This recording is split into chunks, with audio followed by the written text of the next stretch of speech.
Sacred Symbols is sponsored by Fume, the remarkable lo-fi way to tastefully go cold turkey. Fume doesn't have a battery in it, so there's nothing to charge and you can't even turn it on. There's nothing to turn on. You just put your core of choice into your Fume, pull, and voila, flavored air. It's simple, natural, non-toxic, and sensible. Fume has served more than 300,000 customers, and you can be the next success story.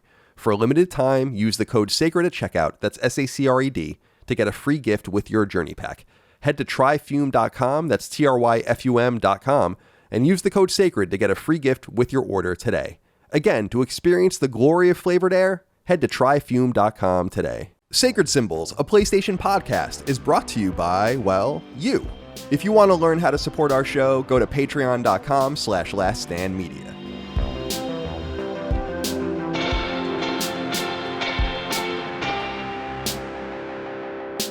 Greetings and salutations. Welcome back to Sacred Symbols, a PlayStation podcast. This is episode number 311.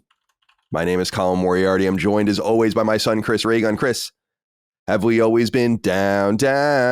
How you doing, my friend?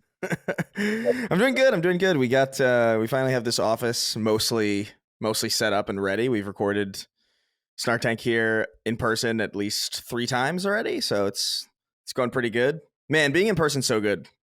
It's crazy. Mm-hmm. I forgot how much I loved that aspect of just recording with people. But yeah, I'm still waiting for my rug was supposed to be the first thing that got here, and it's like just gone. I don't know where it is. It's still in transit, which is kind of annoying because I'm gonna have to like move all this shit out of the way just to get it under it. So that's like very frustrating. Yeah, that's annoying as fuck. But aside from that, just keeping busy, getting a lot done. I'm editing some shorts right now, which is cool. Which normally I would find tedious, but in person there's something about it that's like a lot easier to work with. But yeah, outside of that, just chilling. Yeah, your sound is good, but I bet you in person your sound is going to be even better when you get that rug. Oh yeah, yeah. Because hardwood is like nightmarish, but It's a bitch. yeah, I saw pictures of you guys recording. It looks like you guys were having fun. I'm glad Derek finally arrived after a tumultuous. It's like he was coming from Mars. He walked here. Yeah, that's great. I do miss recording in person too, but again, of course, yeah. It's not possible. Like, I wish I had that kind of leverage where it's like everyone move to Virginia. Oh boy, yeah. You guys are gonna have a great time. Anything comes at a price. Well, that's the whole thing, and that's what I've said before. Like, if the company, we do very well. I'm not acting like we're like it's great. It's like unbelievable, but we would need to make twice as much for me to offer the amount of money that I would need to be like, because I would want to obviously have 6 figures for people that are going to, for the universal person that's going to come to us or whatever. I'm going to make them move and have like a whole established schedule and all of that. And yeah, I can't afford to pay everyone 6 figures. So, but if we were able to do that, then, that would be different. That would be a different story. Yeah. I don't pay anybody anything. I pay people in good advice. Yeah. That's really debatable. Yeah. I was noting where, I don't even remember what if it was on a show or if it was before a show. I was noting that like Lockmort hasn't invoiced me in so long that I feel like I owe him I must owe him thousands of dollars at this point. Oh, probably. Yeah. And he just doesn't care. Like, I don't understand the idea of begging people to invoice you for the money that they owe you. That's all you have to do, is just, if we don't have like a schedule, a system, like Chris doesn't invoice me, I pay him. Dustin doesn't invoice me. He's a salaried employee. But for like these random one-offs, it's like, you got to invoice me. And I had brought up the anecdote about my old roommate that I lived with and when I got him a job at IGN, just freelancing for sports reviews, and he never once invoiced them. So he never got paid for anything. Strange kind of behavior out there. Strange. Dustin Furman, executive producer. Come Original! Welcome to the show, my friend. How are you today? I have no idea what you're talking about. You don't know Come Original? No. It's 311. Oh, that's like you were probably like 5 years old when that came out, but yeah. I know. I saw 30 seconds of a 311 Tiny Desk. What did they play on that one? I saw that, but what song did you see? Do you know? I don't know. Was it like a rap rock song or was it like a softer song? They were rapping something. Yeah. But yeah, I don't remember it. But well, I've already decided on the name of this episode. You'll have seen it by now. And it'll be at 311 line. Of course, 311 is my favorite band. So this has been an exciting one-off moment. We'll have to wait 1,000 more episodes until we get to another 311 episode after this. I might be dead by then. But yeah, I mean, the show won't be going on by then, I don't think. That would... 1,000 more episodes is like 20 years. So I mean, I think my internal thing is like, I want to be done by the time I'm 50. So like, we're totally retired. Mm-hmm. So we're not going to get that far. I don't think. We're not even going to get to 1,000. I don't think, but we'll see. Yeah. I'm not going to Someone's going to die. Like you said, like someone's going to die, like regardless of the plan, Yeah. Like one of us is going to die. Yeah, absolutely. Plan on it. Yeah, so I was a few minutes late to this recording. I'm still very thrown off. I mentioned I have a monitor issue. So for the video audience, directly in front of me is the monitor that I put Colin and Chris on. And to the left is my big gaming monitor. This one over here, just not working. Not at all. It says no input from computer. Tried unplugging it. I tried all kinds of shit. Nothing's working. So if you see me lovingly gazing to the left a lot this episode, because that's where I see Colin and Chris over here. That's okay. Right now. So that's okay. It's and I got the show notes, whatever. It's just it's all over the place. We should. Yeah, I'm sorry. Go ahead. No, but I'm ready to go. I feel I read the show notes, lots to talk about, lots of good stuff, maybe some bad stuff. But some interesting stuff. I mean, the document is so chock full this week that there are two things that are true about it. Number one is that I didn't get nearly as crazy with the opening stuff because we have no time. The second thing is that I didn't write up everything that probably should have been written up because it would have been even longer. Yeah. Because we're here in the post Xbox showcase, which is now basically a PlayStation showcase. Thanks Microsoft. Plus the Summer Games Fest and all that. So we have many games to discuss and talk about, lots of news and things happening. It's going to be a good episode. I was going to say I didn't mean to interrupt you before, Dustin, but what I was going to say was because I had this idea that I don't think people like at IGN, we used to do it every so often and we were on video all the time where it's like, here's a picture of my workspace. Right. And I was going to be like, we should all take pictures of them and share them online, like on a post or something about like what we see when we're recording, because I don't think people know that. So I have a question, because I've been in your office, but I don't really remember. Like I have two monitors. Mm-hmm. My camera's on top of one monitor on like on the right side of it, and then there's another monitor, and they touch. So I always have my email up, and then like my window I'm working on, which is like you guys, then like another window here with like stuff I'm playing with. So this is the document, and then I always just have Spotify up, like always, no matter what I'm doing, on the far right of my screen, so like in 4 quadrants. What do your screens touch? Well, my screen would bother my screen setup would bother a lot of people because on this left side, you see this bright glowing light. That's because the screen is 48 inches. It's a 48-inch LG OLED that it's really comical when you see me sitting at the desk with this giant screen. So normally when we record, this doesn't have anything on it. I'm only using this screen here. The screen that is dead that I'm pointing at, this is a 27-inch 1440p. It's almost 10 years old at this point. So it's a much older monitor, but that's where I keep you up, and I have the show notes on one side, and so we got to take pictures of this at some point. Everyone's got to take a picture. Well, I'll remind everyone we should share them. That would be fun. I think I have one somewhere. I could take a new one though. We'll take new ones, and we'll. The thing that I think people will be surprised about is how boring everything is around me, because I have the very first Colin's Last Stand poster on the wall here, but otherwise it's actually quite boring. There's nothing on these walls here. Back there is where all the action is. Yeah. But like my drum kit's here, and then there's just blank nothingness. I still have my Northeastern jersey that I've had on the back of my chair in every job I've ever worked. And some things just don't change, Chris. Yeah. Yeah. I had that on my chair in Santa Monica, certainly. The same, I think you did. Stupid jersey. And when I went to Boston and to see the Bruins with Micah a few months ago, I woke up too late to go to Northeastern. I was like, I got to get a new jersey. They don't even wear these jerseys anymore. So yeah, we'll get something going, some pictures. I think that'll be fun for everybody. All right. Well, it's good to be here with you guys today, and I appreciate everyone out there being with us today as well. It's Sacred Symbols, a PlayStation podcast.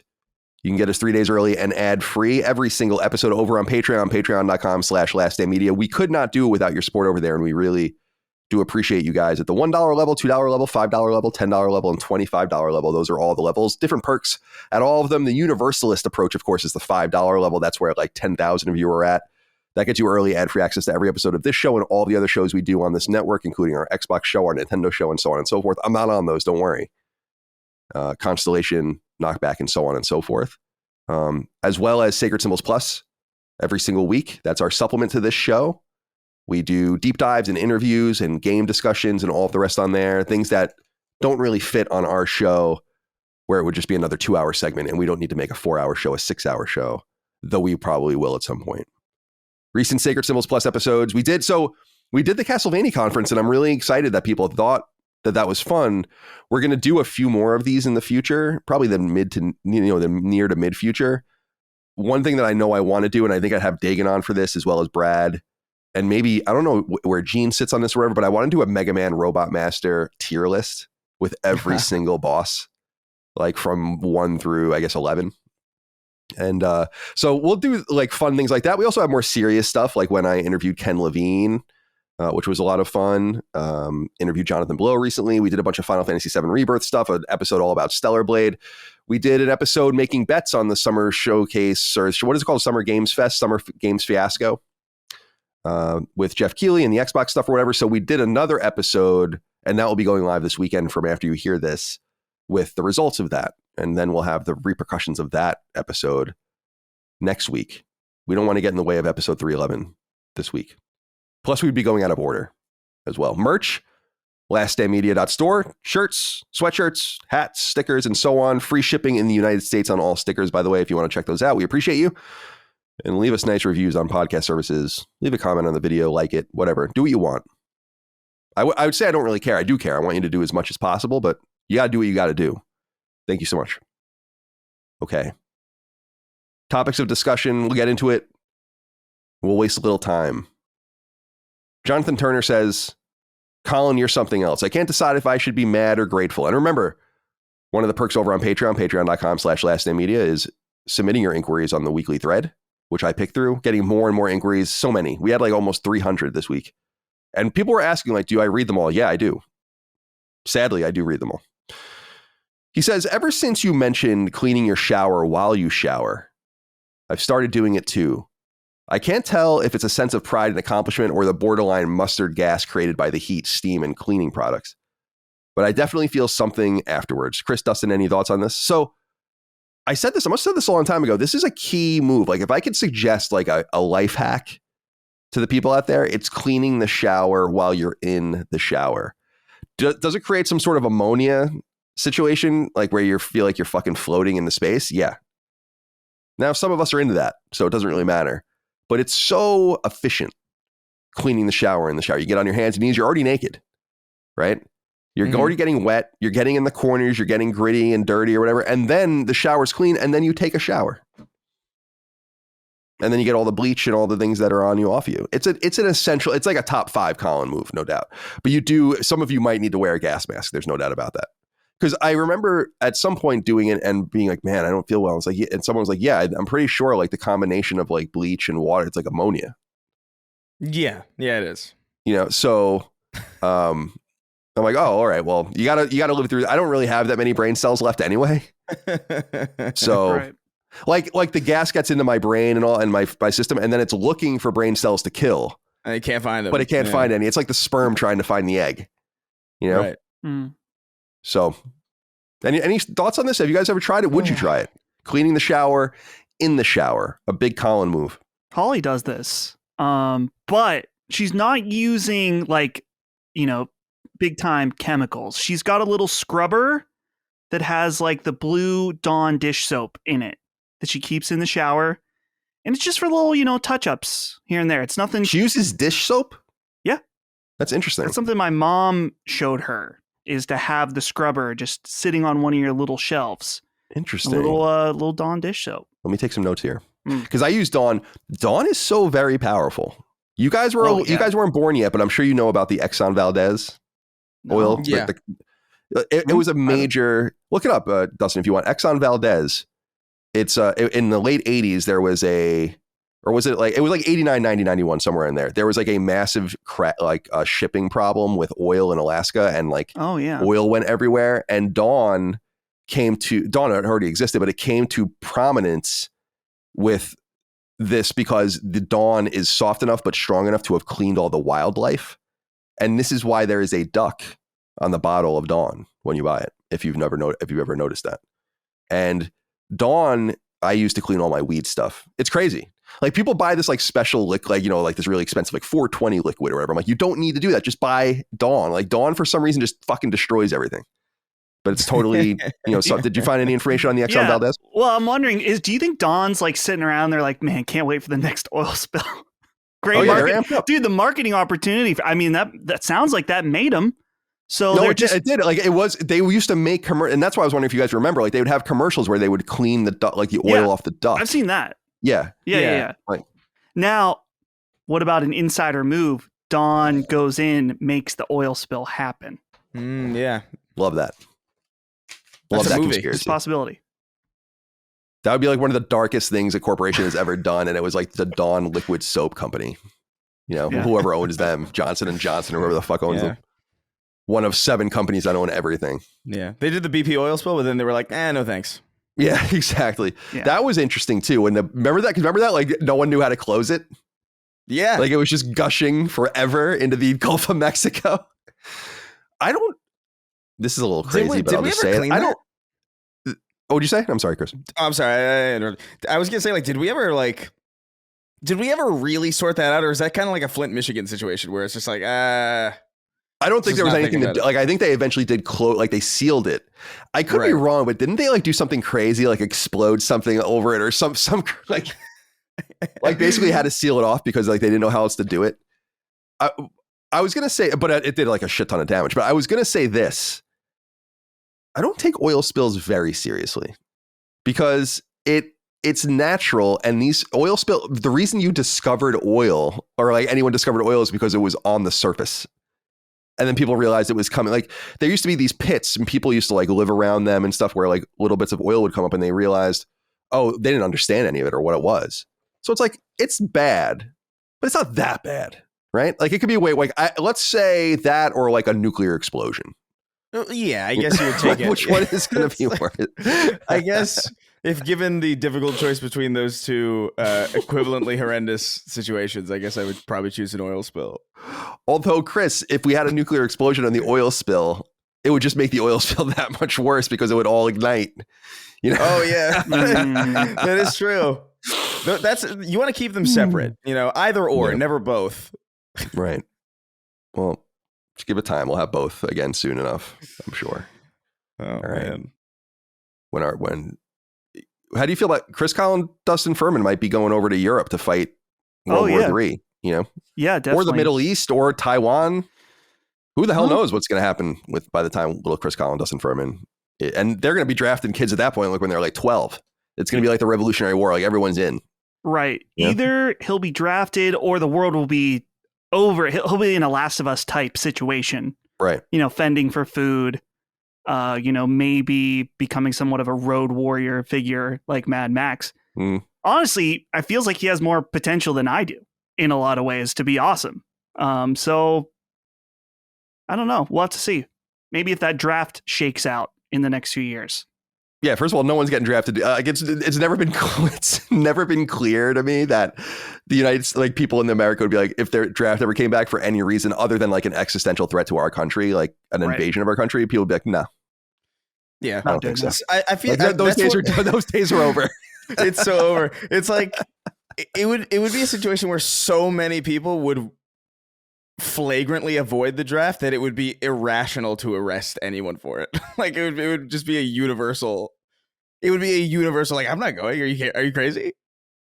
What? No. Yeah, go die for Raytheon in Ukraine, little Timmy.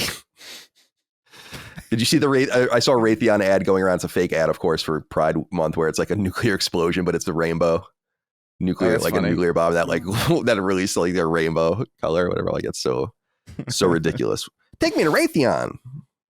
All right. Sacred Symbols is sponsored by BetterHelp, the novel and approachable way to access the talk therapy you may need. Learn more now at betterhelp.com/symbols. My friends, as the summer approaches and settles in, I want you to take stock of where you are right now, especially when it comes to your mind and spirit. How are you doing? Does your disposition reflect the sunny outdoors of summertime, or are you feeling a little cloudier, a little, let's say, fall or winter?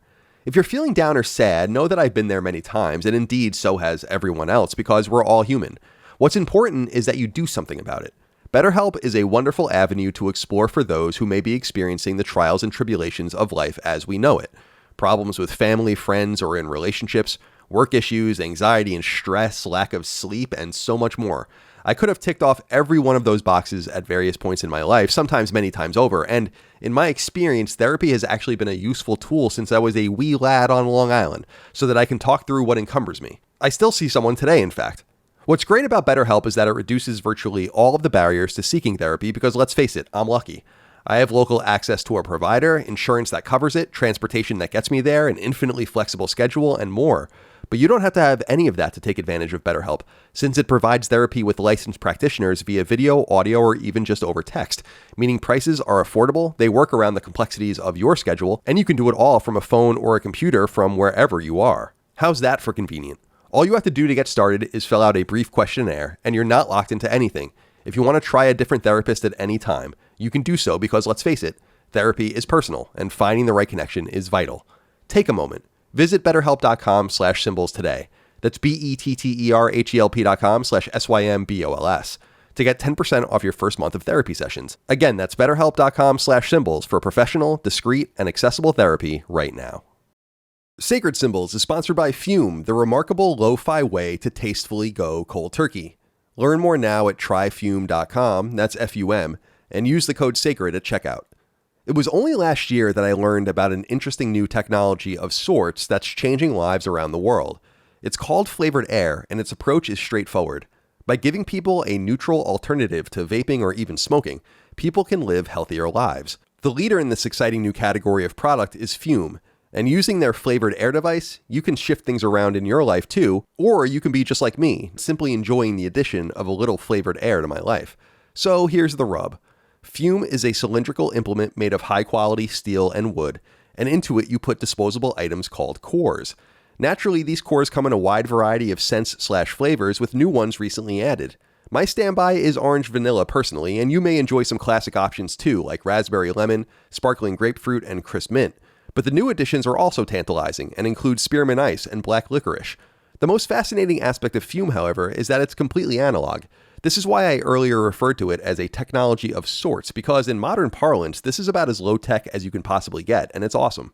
Fume doesn't have a battery in it, so there's nothing to charge, and you can't even turn it on. There's nothing to turn on. You just put your core of choice into your Fume, pull, and voila, flavored air. It's simple, natural, non-toxic, and sensible.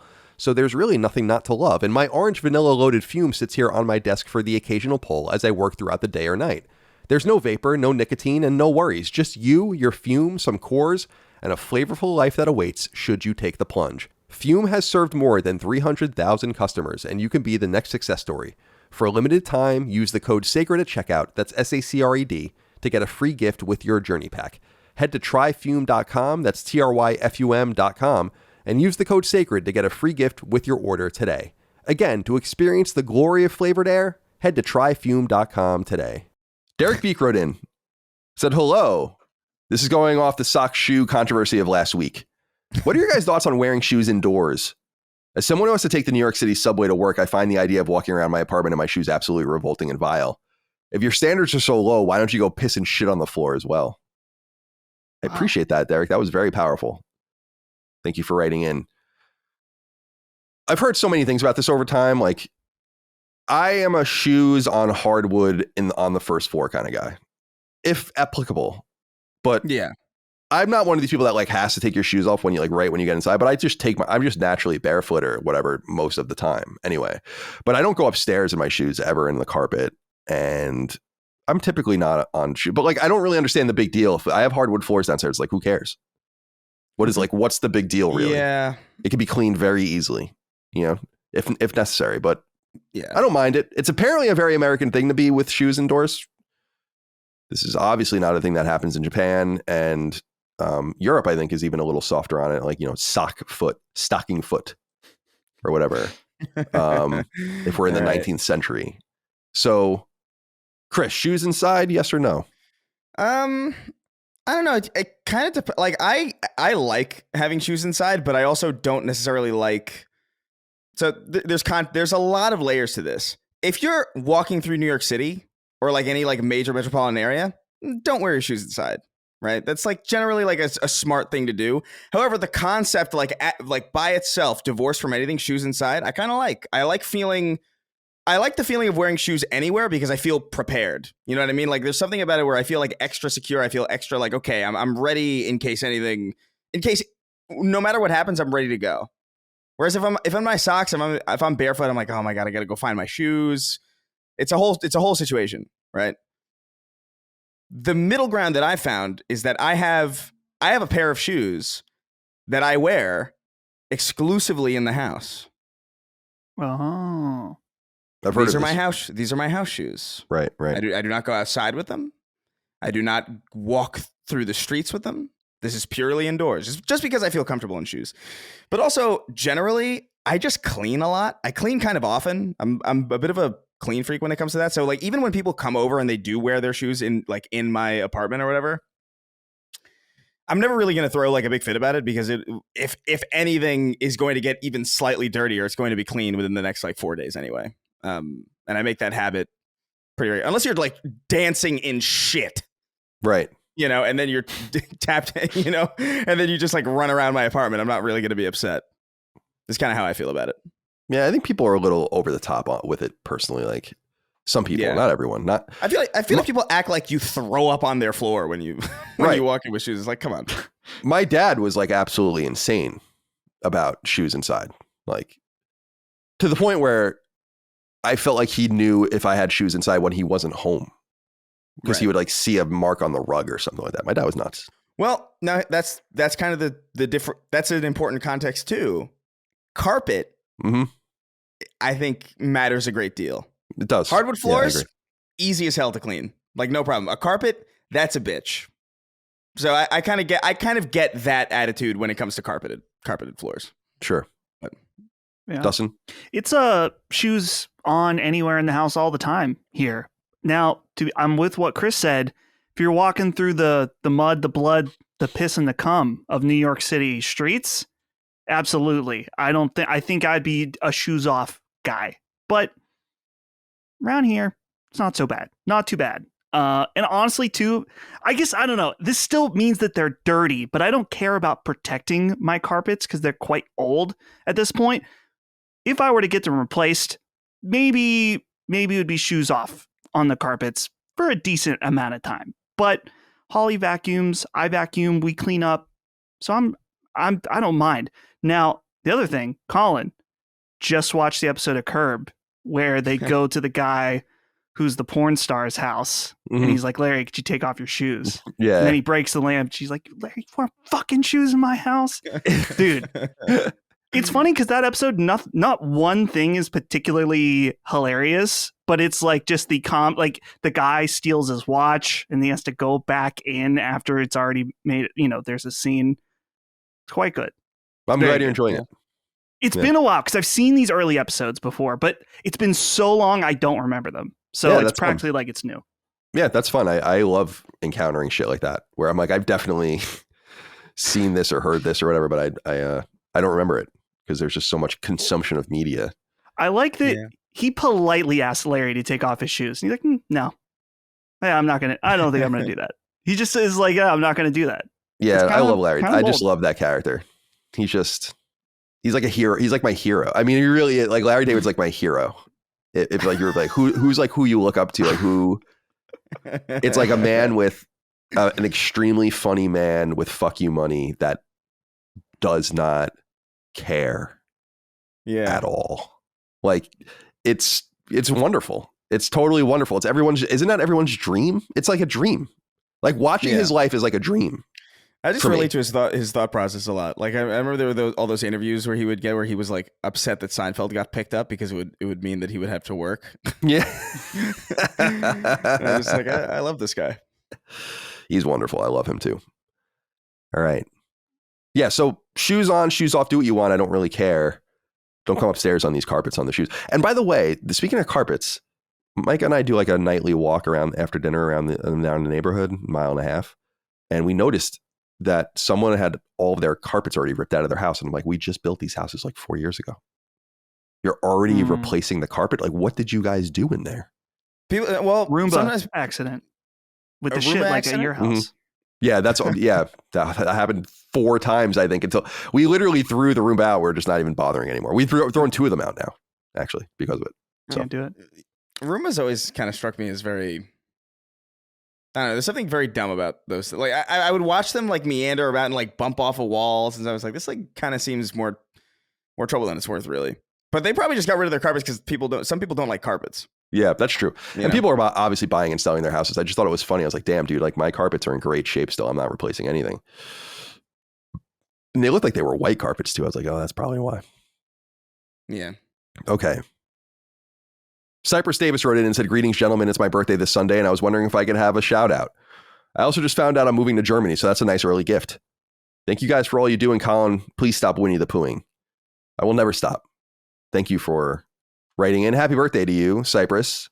Yeah. The good news about Germany is nothing weird or strange has ever happened there, so you're going to have a wonderful time. Yeah. While you're over there. Nothing. People, they have a clear conscience. The thing about Germany is nothing crazy has ever happened in Germany. It's like almost the most normal place you can be. So nothing crazy has ever happened in Germany, and right now, especially, nothing crazy is happening. Right. I assure you. Yep, that's true.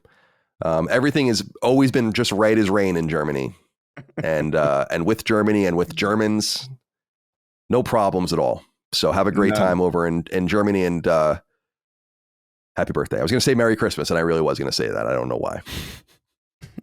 They're kind of weirdly interchangeable. Yeah, they are. It's like, it's the same.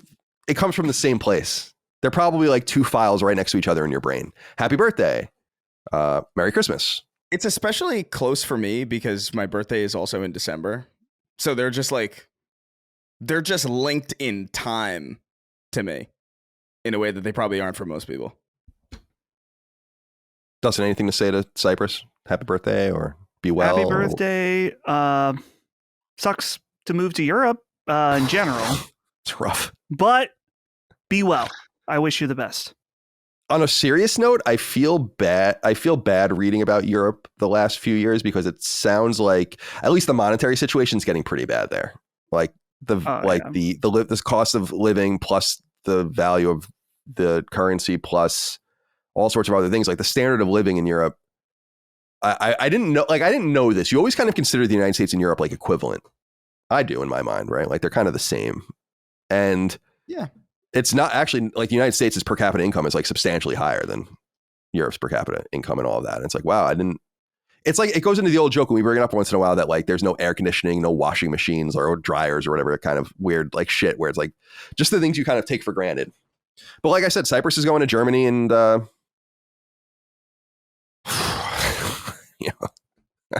man, they kind of fucked around a little bit, didn't they?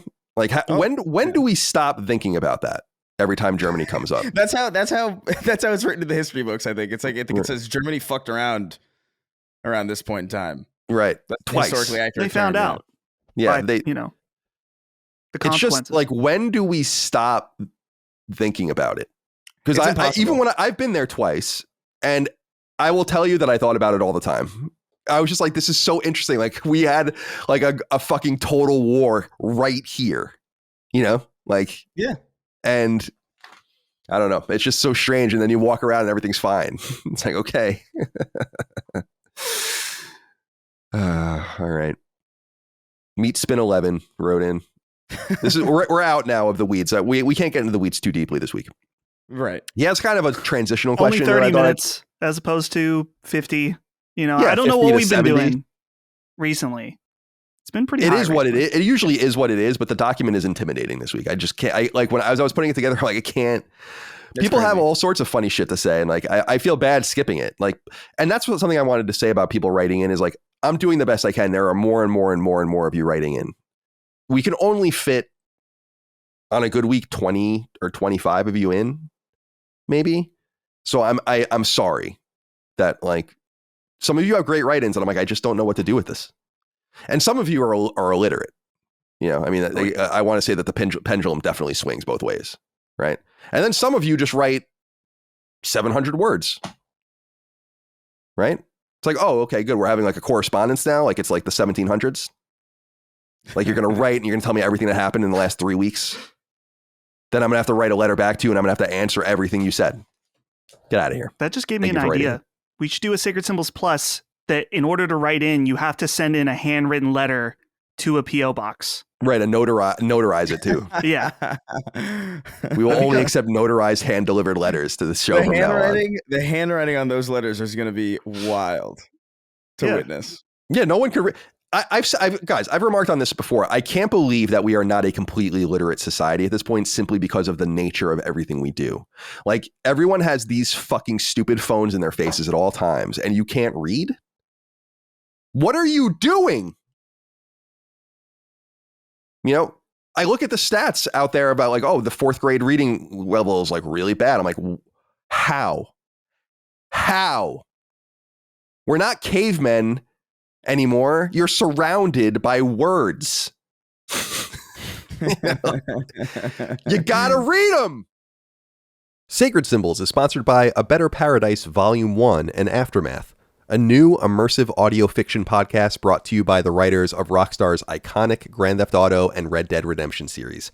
We here at Sacred Symbols are huge fans of Rockstar, and we were sad when Dan Houser and Laszlo Jones opted to leave the studio in 2020. But there's good news because, as many of you already know, the 2 legendary writers and creatives have since started a new company called Absurd Ventures, and now they're ready to unleash some of what they've been working on.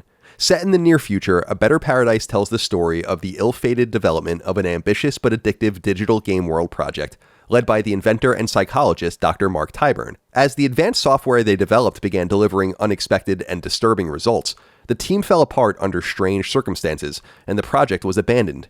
The game world and superintelligence within were discarded, left dormant and undiscovered, until now. As you know, we here at Sacred Symbols have always had a strict no video game ads approach, and that remains the case. We will never try to sell you the products we cover. But this is why we're so stoked to talk about Absurd Ventures and A Better Paradise Volume 1 and Aftermath. Because listening to this new audio fiction podcast is an awesome way to support some of the creatives you love as they work in fields outside of our core ecosystem. I, for one, think it's vital for game creators to get out of our space, flex, explore, and ultimately come back when they're ready. And well, that's exactly what's happening here. Starring Andrew Lincoln of The Walking Dead, Shamir Anderson from John Wick 4 and Invasion, Patterson Joseph from Wonka, and Rain Spencer from The Summer I Turned Pretty, A Better Paradise literally launched into the #1 spot on Apple's vaunted fiction charts, and I think it's high time you gave their new sci-fi thriller audio drama a go for yourself. A Better Paradise is out now and available everywhere you get your podcast. Go listen today, and don't forget to follow A Better Paradise on your platform of choice to make sure you never miss an episode. Meatspin, thank you for writing in. He says, hey, Slitty Bang Bang, we're going to have more about Slit soon enough. Yeah. We do have to talk about that. He says, what are your thoughts on Sony acquiring... Are you right there, Dustin? I wasn't ready for the Slit. I'll be honest. Wasn't ready. Well, it's been a while. What are your thoughts on Sony acquiring Colin's beloved Alamo Draft House? Been a while. I, for one, would love to watch endless reruns of Uncharted and Gran Turismo while sipping on the most watered-down cocktail in my life. Curious on your thoughts and keep up the great work. I thought the cocktails at Alamo Draft House were pretty good, actually. Like, above average. Especially for a place like that, in my experience. It's been years, actually, since I've been to an Alamo Draft House. Did you guys see this? This was just going around yesterday from when we're recording. Right. Sony Pictures has purchased the famous, although I think somewhat stagnant, if not declining, Alamo Draft House. And Alamo Draft House, for people that are not aware, is kind of like a boutique movie theater in the United States. It might be elsewhere now, too. I don't know. But you have assigned seats and you can order food and drink, and you have like waiters and stuff coming in and serving you things. And there's like, I think it's kind of cool. Like each seat has a little table and there's a little light underneath it. You write down what you want and put it under the light. They come and see it and they pull it away, and like no one's talking or interacting or anything like that. And so I've said it, my famous thing that I've said in the past is that I went to see Independence Day's sequel, which was the worst movie I've ever seen in my life. Probably the worst movie I've ever seen in a theater. And one of the most disappointing movies I've ever seen, because I love Independence Day. I think that movie fucking rules. And so I was so stoked to see it. Me and my girlfriend at the time, we were so bored and the movie was so bad. I think I ran up like a more than $100 bill at Alamo Draft House, like just drinking and ordering food, you know. And I guess it would be pretty easy to do with 2 people. I was doing most of the drinking because I was doing most of the sad as well. Any thoughts on this Alamo Drafthouse? Sony acquiring them? I don't think it means anything for us. Obviously, it's something a lot of people wrote in about it. So yeah, right. I assume there's some discussion. Dustin. Well, I'm not obviously, in case you were confused, not any kind of legal expert, but I was questioning the legality because isn't there a thing that if you own, like it's like you're not supposed to own every aspect of production in the it's output? A vertical monopoly. Right. But I guess there's other theaters, of course, but seems a little strange, but I love Alamo Drafthouse. I don't have one near me. There is multiple near my parents' house, so I've been quite a few times. And even though the food is mediocre and expensive, the novelty is nice. And it is nice to just have someone bring out some weird truffle popcorn and have a cool drink or whatever. Last movie I saw there, I think, was the new Indiana Jones movie. And the movie wasn't so hot, but I always like going there. And they have a very strict policy about like no talking. If you see someone talking, you're supposed to snitch on them. And they'll take them out back, put a bullet between their head, and that's the end of them. So I appreciate that about Alamo. But as far as Sony buying them, it's an interesting move right now. I just saw Red Letter Media. They did a video all about the death of movie theaters. And that's kind of been a major topic for people right now, is that movie theaters are not doing so well for many different reasons. And so maybe Sony has some different idea about what a movie theater can be, what it can offer. I like the movies, but I also hate it. So I'm open to seeing what new things they could do. I'm reading here, Dustin. You're right about there's like a whole part of their Wikipedia page about the etiquette at Alamo Drafthouse.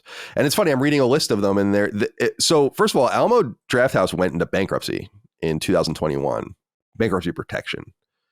And so they had, it said with $100 million to $500 million in both assets and liabilities. So it's unclear because they're privately held. The thing I will note, though, is that Sony is the fourth.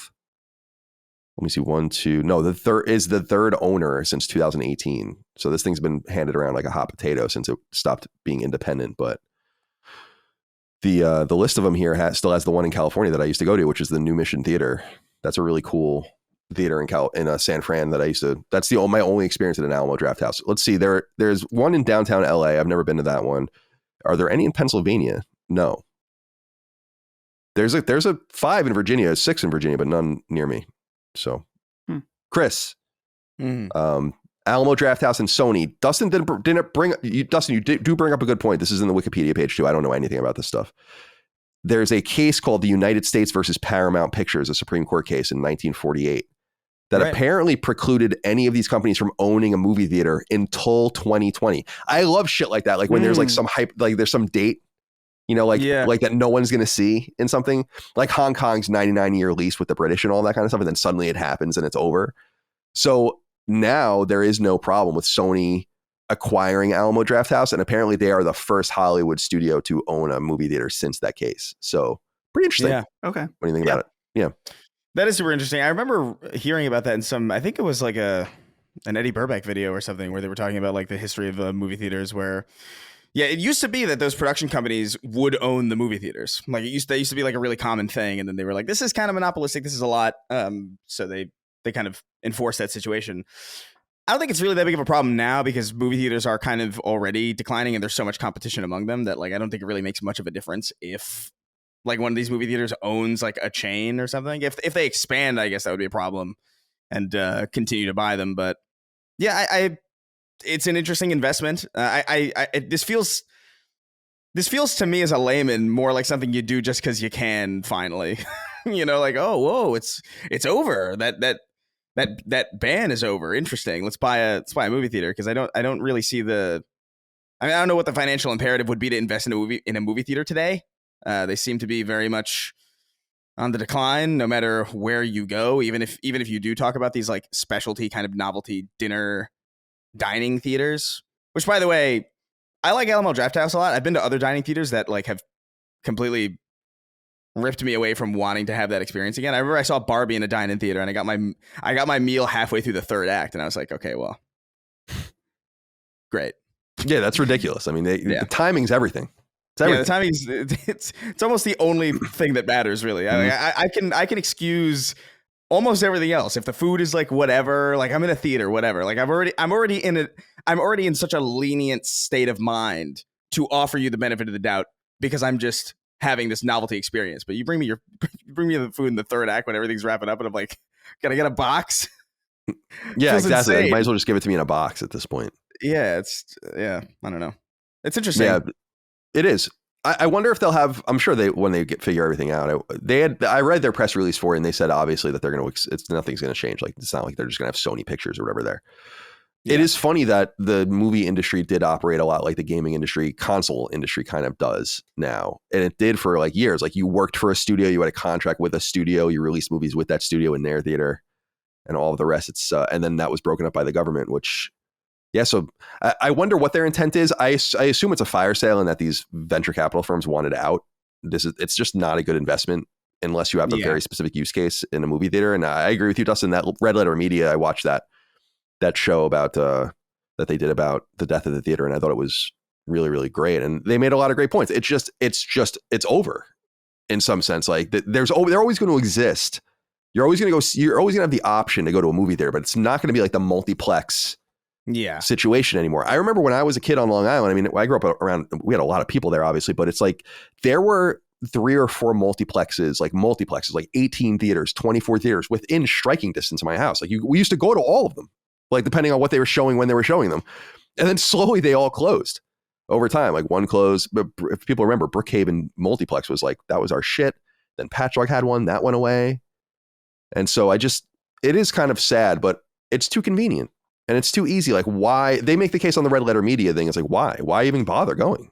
It's kind of stupid unless you really want that theater experience, which is really important to some people. There's nothing about it that courts you anymore when you just know you can wait 3 weeks and then stream it.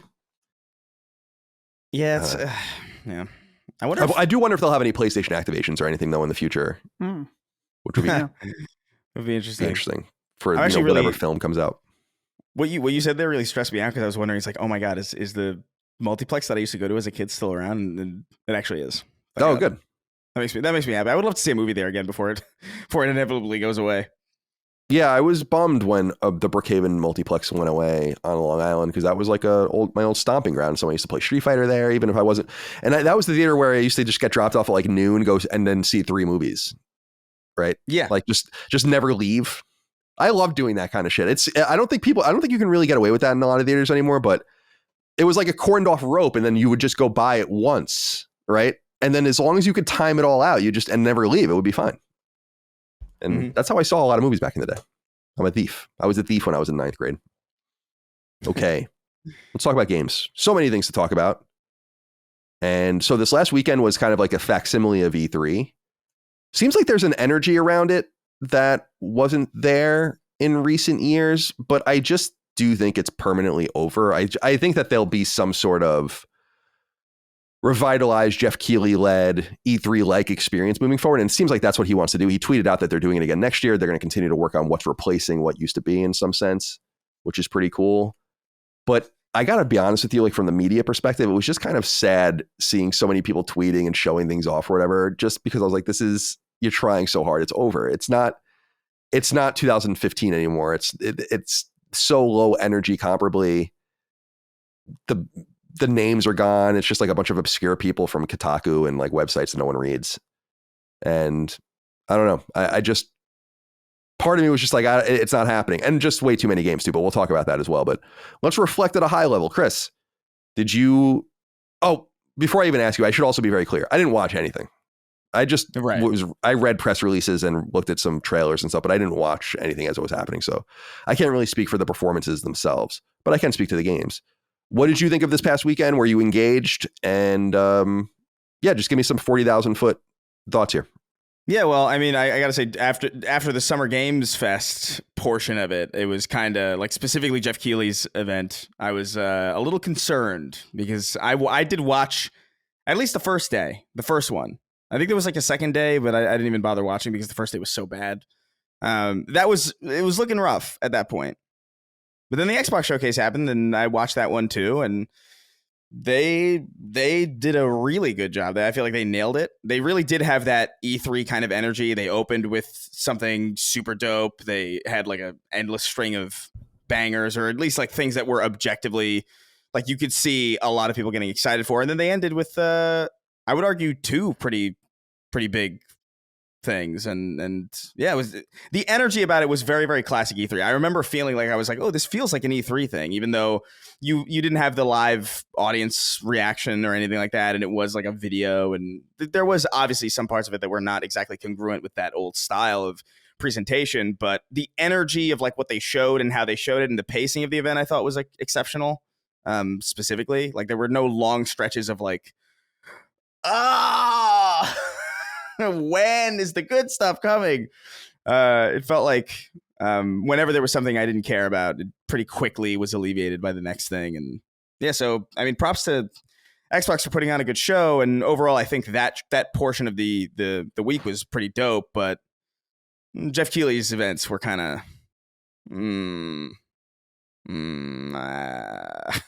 Yeah, fair enough. That's my review of them. Yeah, fair enough. Dustin, what are your thoughts? Yeah, I watched the first half of Keighley's show, and then I had to go meet some friends. But I'm glad that I couldn't stick around because I was bored as fuck. And it seems like a lot of people agreed to continue to watch that. They're like, man, is that it? Is that all you got going on? And it's especially funny, too, that it comes in light of the leaked prices to appear in this show, which, to be clear, some of them are invited. You know, you got to have some big tentpole things.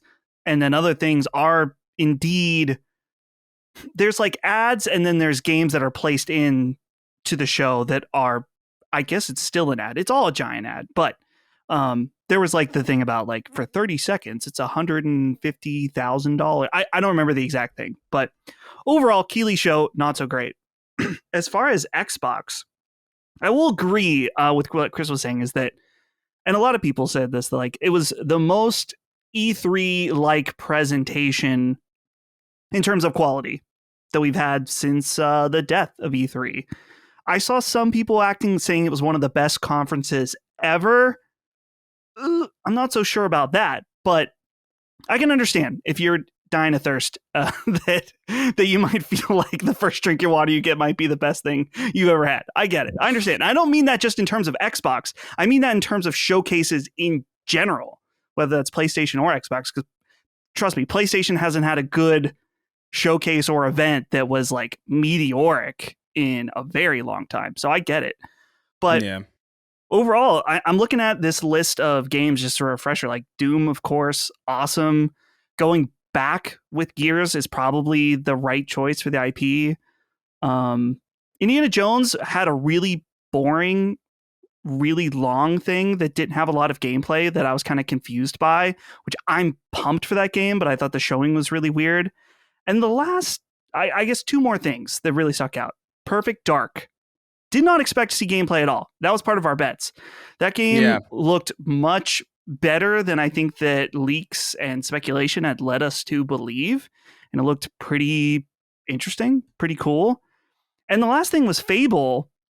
And I was kind of shocked by how impressed people were with that showing, because I don't feel like I got much more out of it than what was already shown, other than some brief in-engine moments, because people are like, oh, there was gameplay in there. It's like, not really. Like there wasn't really gameplay. There's no like, it's not even that there wasn't a HUD. It's just like, I still don't know what it means to play that game really, other than my pre-existing notions of what a Fable game is.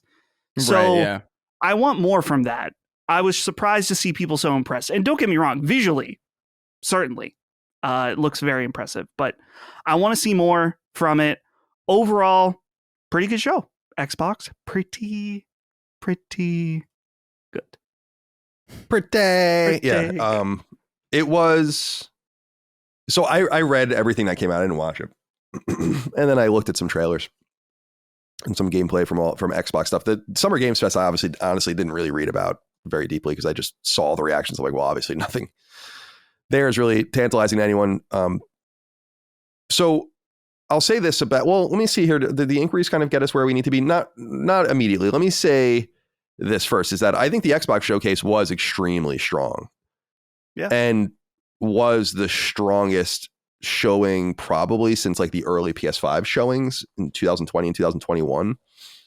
The one thing that I feel like is being ignored a little bit, well, there's two things. The first thing that I think is being ignored a little bit that kind of depreciates its value a little bit is a lot of these games have been announced already because they announced games so early for no reason. So like when you see State of Decay pop up, it's like you announced this game 4 years ago. Why did you even announce it? Like, what are you doing? So they kind of like ruined their own pop. Like that showcase would have been iconic if a few of those games actually weren't known about for years. I was saying this, and I think this is a bit of an argument. Who was I having this? I guess it was with, you were on there, and I think we were talking, it was all of us with Brad, I think. Maybe that's what it was. Yeah. When I was like, I just personally don't think they're going to, I feel like their big pops are in the past. Like that, nothing is going to be Starfield level for them. And even something like Gears coming back, like I think people really overestimate like Gears' modern influence. It's like bringing Killzone back. Like it would be something, but it's not that big of a deal for the wider audience, in my opinion, because you can just see that from the sales and the influence of Gears in 4 and 5, right? Like people didn't play them in huge numbers, and people didn't really like some of that stuff.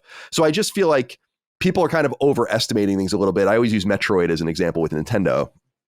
When it's like, just because we as core gamers care about Metroid doesn't mean anyone else does. And so I think that there's like probably an overestimation of like the resonance of some of those games. But the big thing most of all for me is I just don't know that it really matters. And that's what I wonder. I wonder how it's all going to shake out. I was talking to Jaffe behind the scenes about this a little bit. We were emailing. And I was just saying, like, it just doesn't really seem to matter. Like no matter how good or bad it was, it just seems like Xbox's trajectory is kind of set. And I just don't see what they showed as why would this change the reality now suddenly? That's kind of the circle I'm unable to close. It's like, okay, it was really great and all of the rest, but you have no momentum. The console's in bad shape, and I don't see, like, so someone saw, I don't know, that's not what Phil Gears, said. and now they're suddenly going to buy their Xbox Series X. I guess there are people out there that will do that, but it just seems unlikely to me to really matter. Maybe I'm wrong.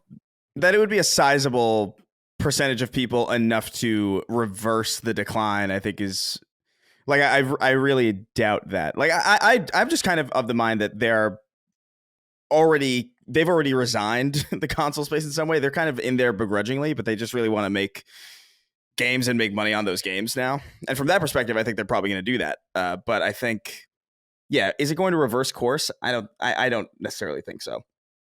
But I do agree with what you said. It's like, man, and I tweeted about this too. I was like, why, like this could have been like, I thought it was already like a really strong showing.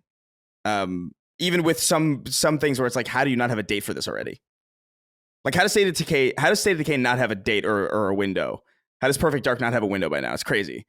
But it would have been so cool if imagine if this was the first we saw of Perfect Dark. Like if this was the first time we even heard about it or saw it in any way. Like how cool would it, or even Fable, really. But we've known about it for 4 years, and it's just ended. And for Perfect Dark, there's still no date. It's like, oh my God.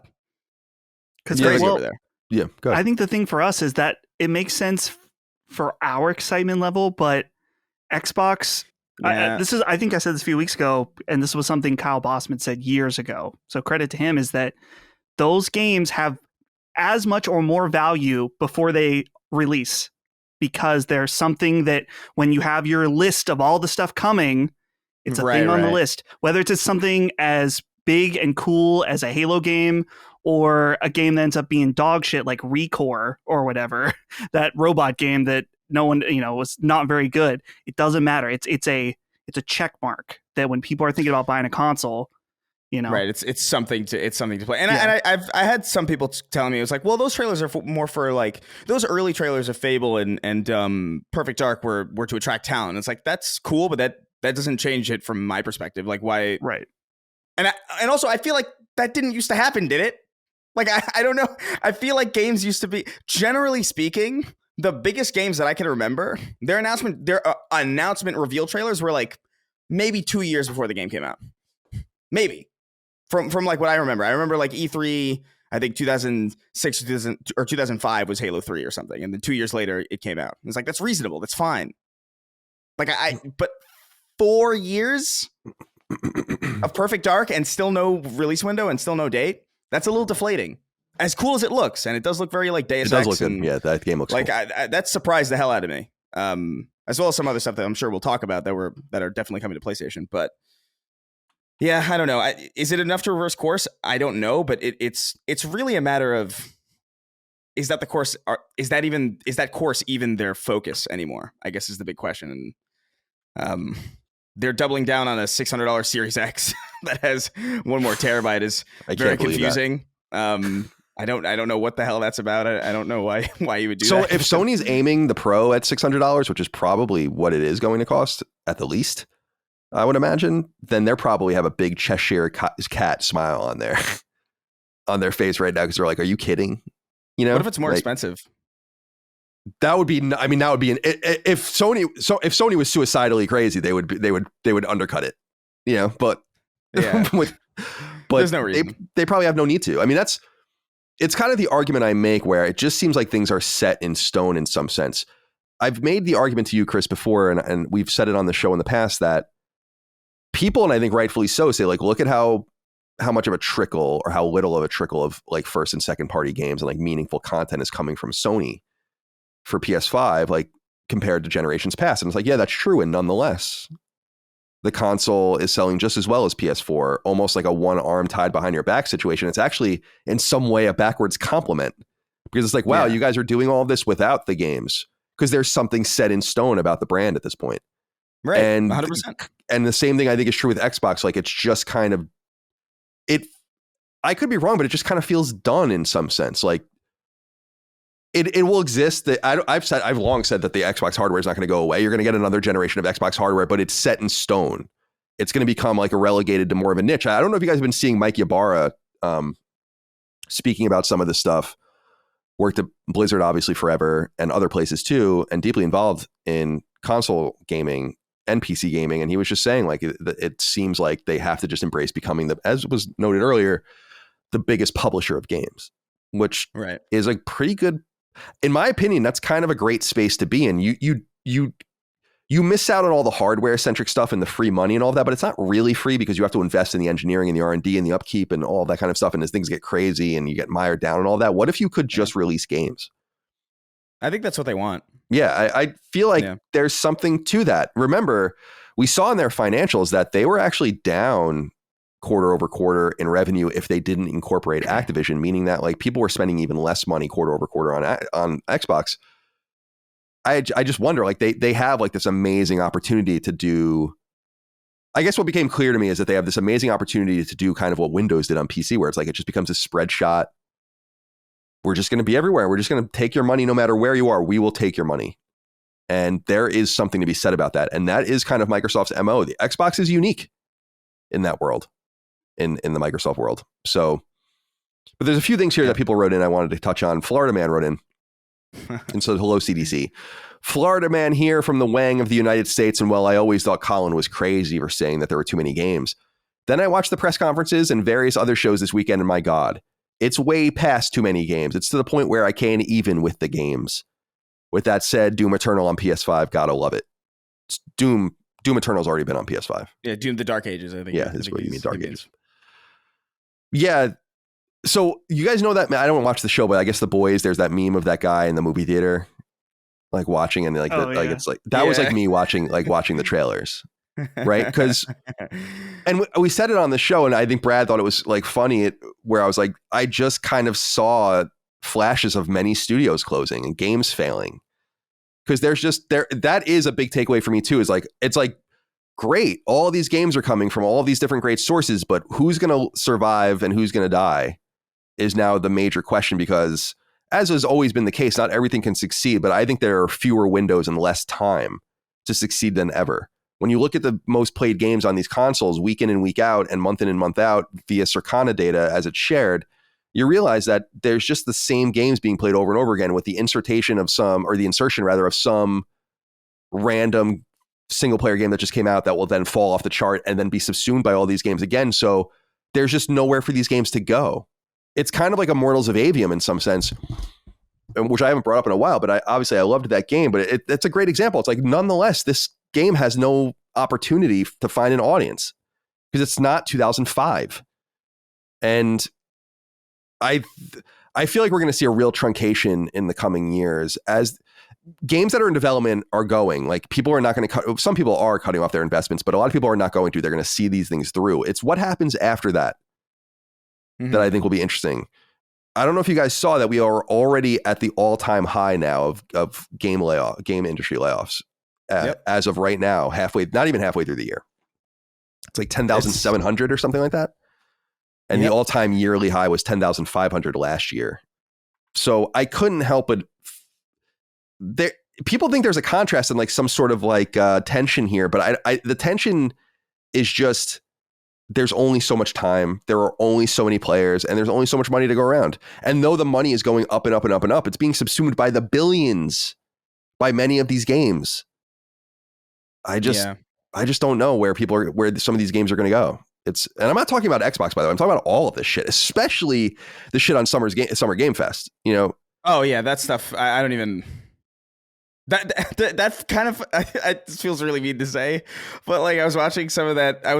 Most of the time when I was sitting through Summer Games Fest, I was thinking like, this feels kind of like, you know, the Oscars when they have that in memoriam section. Yeah.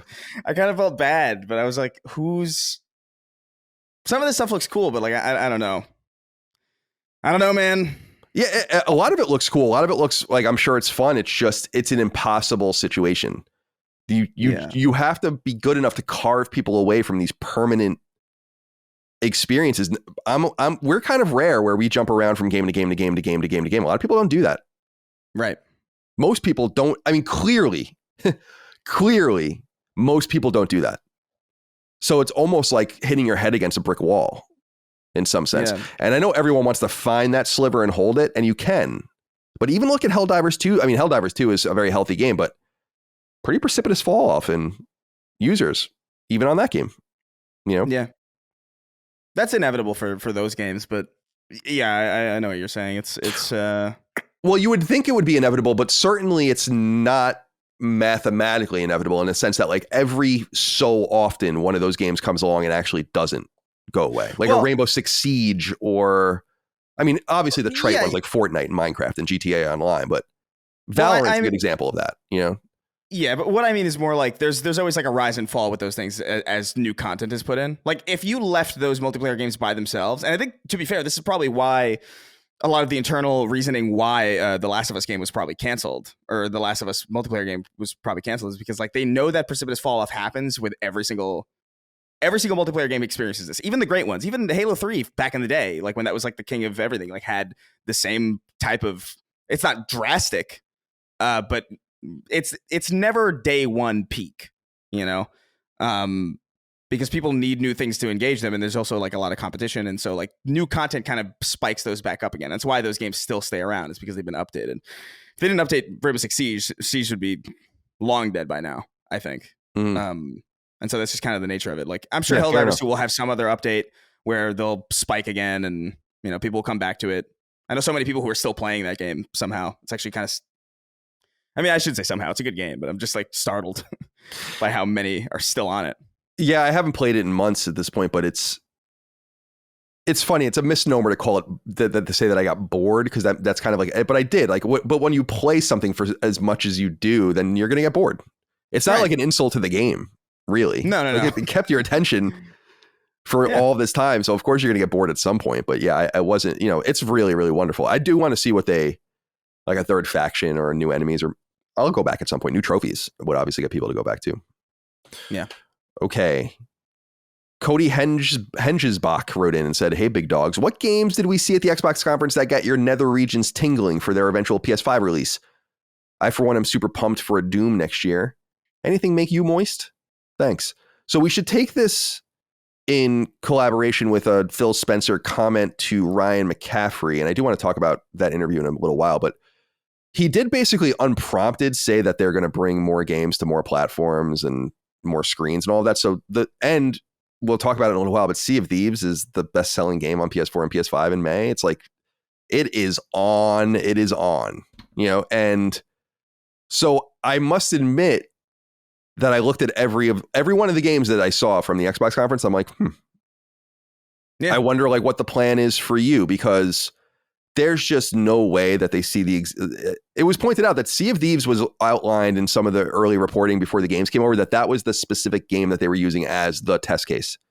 Like Hi-Fi, okay, and whatever, and Pentiment, whatever, but this was the one they were watching.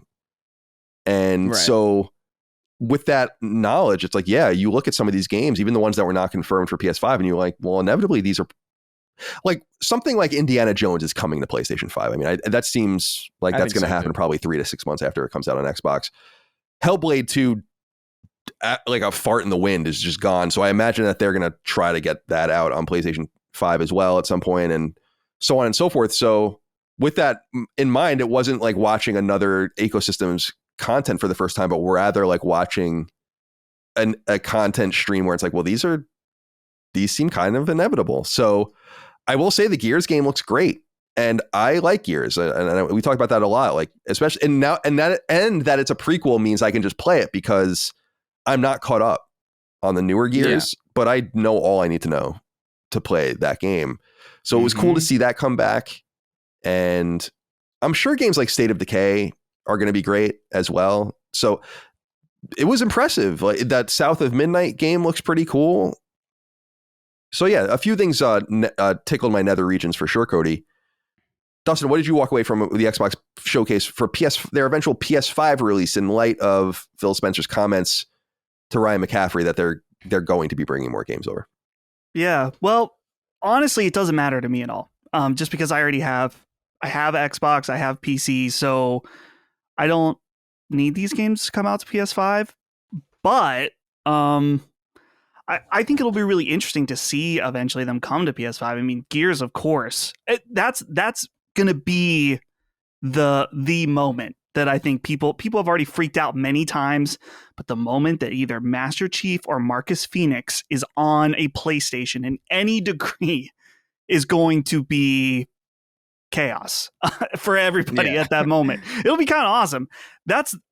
If there is a game that I want to come to PlayStation from Xbox, it's Master Chief Collection, purely just because that's the type of game that when I sit down at a couch and a controller, I would be totally down to just hop in and play some multiplayer matches. I could play it on my Series X. I get it. But actually, I couldn't play it on my Series X because I don't have Xbox Game Pass Core to play online. So I wouldn't be able to play it on my couch. A little annoying. But I do have PlayStation Plus. So I'd love to see Halo Master Chief Collection. But these other games too, even if they were on PlayStation Day 1, like Doom, well, I guess Doom is PlayStation Day 1, so that doesn't count, but I'm playing that on PC. Indiana Jones, that's a game I'm going to play on PC, even if it was on PlayStation Day 1. Perfect Dark, maybe. So it just doesn't affect me as much since I'm spread out everywhere. Yeah, but I appreciate that because, I mean, I have an Xbox as well. It's just like, it does affect me in the sense that I'd prefer to play everything on PlayStation. It affects you. So, you choose to play everything exclusively on PlayStation. Right, exactly. So what I'm saying is that it's like, for a lot of people like me, it's more than that, because a lot of people do have it's well, I didn't say it didn't matter this though. I just said you asked for my perspective. So it's like, right. I'm not even trying to argue with you. I'm just saying it would be really rare to show me anything that would make me turn the Xbox on, really, if I knew that it was coming to PlayStation. Like, even playing Halo 1, 2, and 3 for Knockback with Dagon on Xbox, which I did last year and into this year, it's like, knowing what I know now, I would have maybe even been like, let's just wait. Because it seems like, but I don't know if you guys saw this, and who knows what's true and what's not, because there's so much fucking bullshit in the Xbox ecosystem. Like, a lot of people are just spreading rumors, and there were so many things that were wrong. I do wonder, like, Final Fantasy 16 is going to be announced for Xbox and at the conference, and this and that. It's like, there were so many Blue Dragon and all this stuff. It's like, I don't know. I heard some crazy shit from people that from people who's heard from people that I thought would have been reliable that was Not true at all. Yeah. not true. They're bringing the Kinect back. Yeah, exactly. Whoa, Connect 3. Yeah.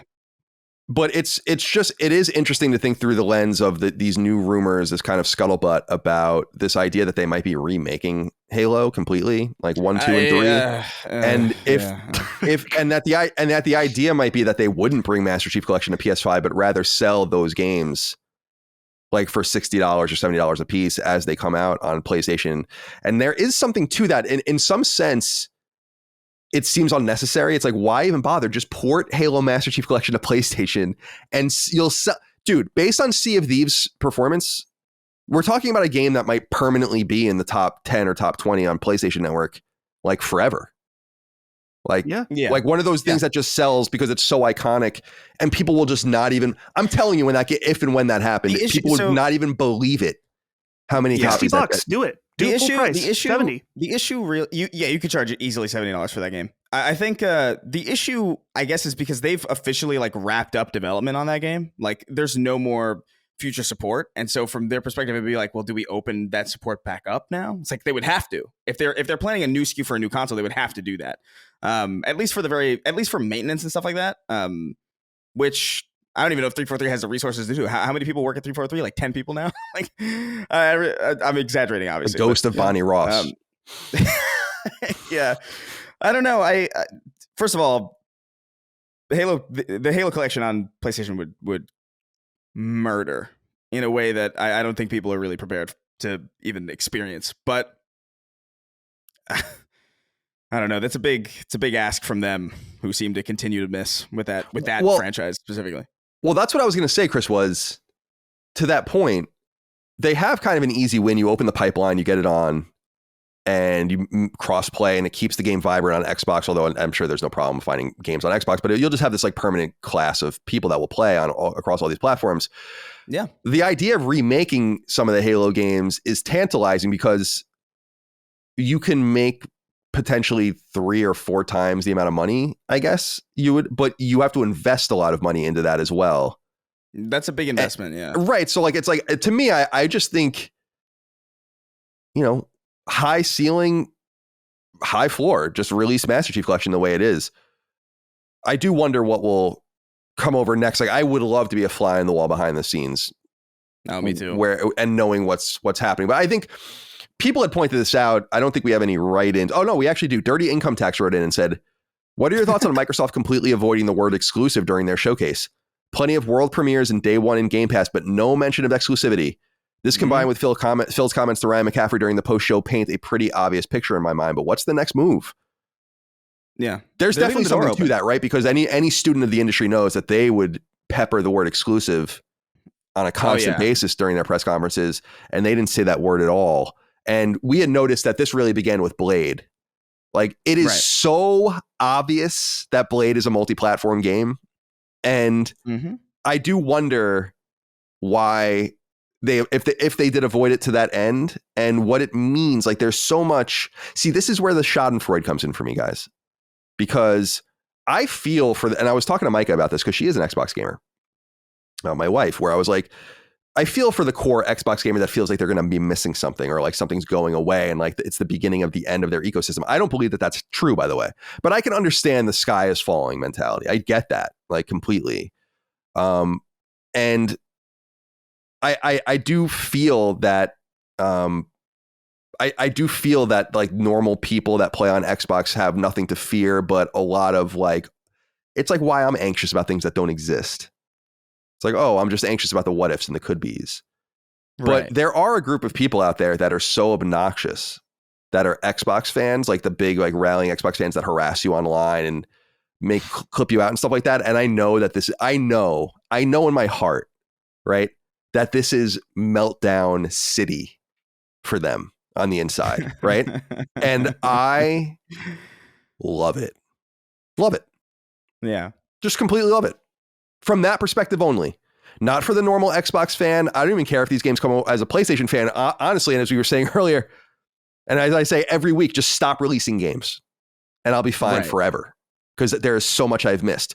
But for that select group of people, it must be like It must be like the sinking of a ship, for them. And I enjoy that. That's just a little Schadenfreude. I'm going to have that as a topic on Constellation soon. About what about the Schadenfreude that we all experience, Yeah. I will say though, like I do think them avoiding that is intentionally keeping the door open just so they don't have to put their foot in their mouth when they have that guy come out and Xbox exclusive, and then it eventually just comes to PlayStation anyway. They can avoid that Twitter video going viral, but I gotta say Gears on PlayStation would be crazy. I think people underestimate Gears, honestly. And it's not because Gears 4 and 5 didn't light the world on fire. I think those games are still very good. It's just the characters, man. It's all about Marcus and Dom, really. Yeah. It would be like it really would be like having like, Metal Gear's back, but it's not Snake or Boss or anybody. And it's not David Hayter. It's like, right. No, I agree with you. I do think that's why the prequel, they were like, we need to, before we finish the new trilogy, we need to revitalize people's interest because it's flagging, clearly 100%. It's I'm stoked, man. Like if that comes to PlayStation in even in like the next several years, that will be. I'm sorry, go ahead, Chris. Go, I'm sorry. No, I was gonna say, like, who knows at this point, because like they showed that trailer. This is the first. Keep in mind, this is the first we're seeing of Gears, which means this is a 2029 game. Yeah, based on their announcement cadence. But I should be clear from my own perspective that I don't think any of these games are coming to PlayStation 5 immediately. With the exceptions of the ones they noted, like Doom was always, I've said that over and over Doom's again. I mean, that was obvious. a Colin was right thing, but it's so, it was obvious. Like they weren't going to make Doom an exclusive.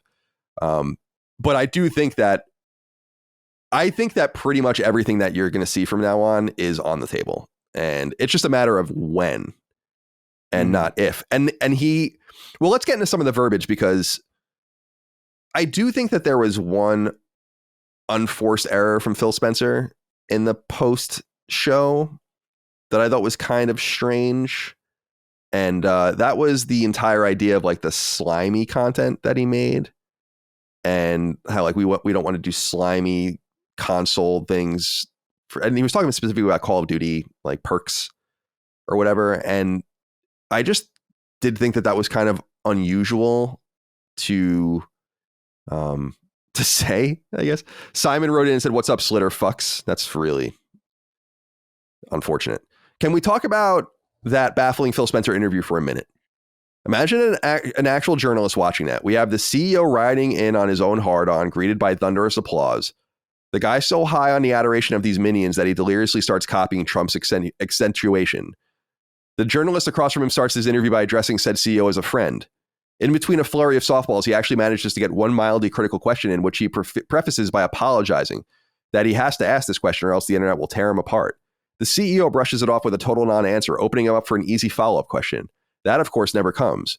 Meanwhile, every frantically shouted word coming out of the CEO's mouth is drowned out by applause and cheers from the crowd. Honestly, is game journalism dead, or did it never exist in the first place? I was a little put off by the Phil Spencer interview. It was bad. And I know Ryan McCaffrey personally. I've known him for a long time. He's a friend of mine. We sat next to each other for years at IGN, and I consider him a friend. And he is a hard worker, incredibly knowledgeable about games, honest, and all the rest. But I was disappointed in, and he's a journalist. I mean, he knows how to ask questions. He's been the head of IGN previews since I was there, so he knows what he's doing. I just felt like my frustration with the interview is not so much with him, but just generally the interviews recently with Phil Spencer, where it's like, why won't anyone ask him anything? Why won't anyone ask him anything? Like nothing difficult at all. No follow-up at all. Phil said something, I guess, somewhat unprompted about like, we're going to be bringing games to more platforms or whatever. And then the crowd erupted in cheers. And then Ryan just like, well, there you have it. It's like, there you have it. Next question, next question, next question, next question. Like, let's get in the weeds, dude. He's right there. Yeah. And even if he's media trained and he knows what he's going to say and what he's not going to say, but make him work. Make him squirm a little bit and answer some questions. I'm so frustrated because Phil Spencer is probably the person I'd want to interview the most right now. There's so many things to ask him and no one is asking him the questions. And it's so fucking annoying. We're never going to get access to him. And by the way, I've said before, if Last Stand ever somehow got access to Phil Spencer, I would give that to the Dukes. I wouldn't do it. But Right. I would give me an hour with Phil Spencer and let's like have a great conversation about what's going on with games and what's going on with Xbox and PlayStation and Nintendo and everyone. It's just so softball, kid glove. It's so boring and it's unusual because I've had access to people like this before. I've interviewed all these people before. And if you go read those interviews when I was in media, you'll find real questions being asked. Dustin, you used to listen to Podcast Beyond, right? What did we do at every E3? We would sit down with Shuhei Yoshida, right? For like 2 hours. And at a conference table in some fucking hotel, and we would ask him all sorts of questions. Not hold back anything. I dare people to go listen to that shit and tell me we were like holding back ever. And it's like, yeah, you have to take advantage of this opportunity because they're making it.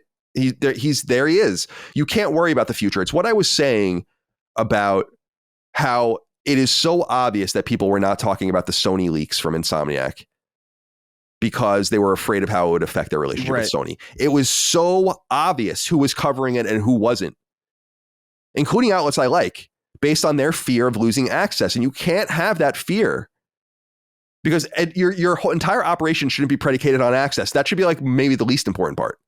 We have no access. We don't want access. How come we do the biggest PlayStation podcast in the entire world with no access? And you can't ask Phil Spencer a question? That's the kind of shit that really did bother me. It's not personal. It's just because the people that have been getting access to him are people I like. It's just surprising because now is the time to pounce on some of those questions and get going and really making them say something as opposed to just speaking out mealy mouth bullshit out of both sides of their mouth, which is what they've been doing. Sorry, I'm on a diatribe, but yeah. Well, and I felt That's like good. the softball kind of went to that other question too, where Ryan asked a question that was like, so when you make a purchase this big, I bet you hear from your bosses a lot more. It's like, no, just ask him. Are you being required by Microsoft to do some of these things because of how many eyes are on Xbox? yeah, exactly. Like these kind of weird indirect, like just ask the actual question. You're kind of like laying it up to him for a soft response. It's like, why? It's just strange. It seemed like there was an attempt to maybe like say things that didn't seem direct with the intent of maybe like luring him into saying something. But when it didn't work, it wasn't followed up on, you know? It was a very weird interview. It's just weird because I was fully aware of this at the time, and I'm sure they are too, and I'm sure it's probably not as true as it used to be, but when I was a journalist at IGN, it's like they need us.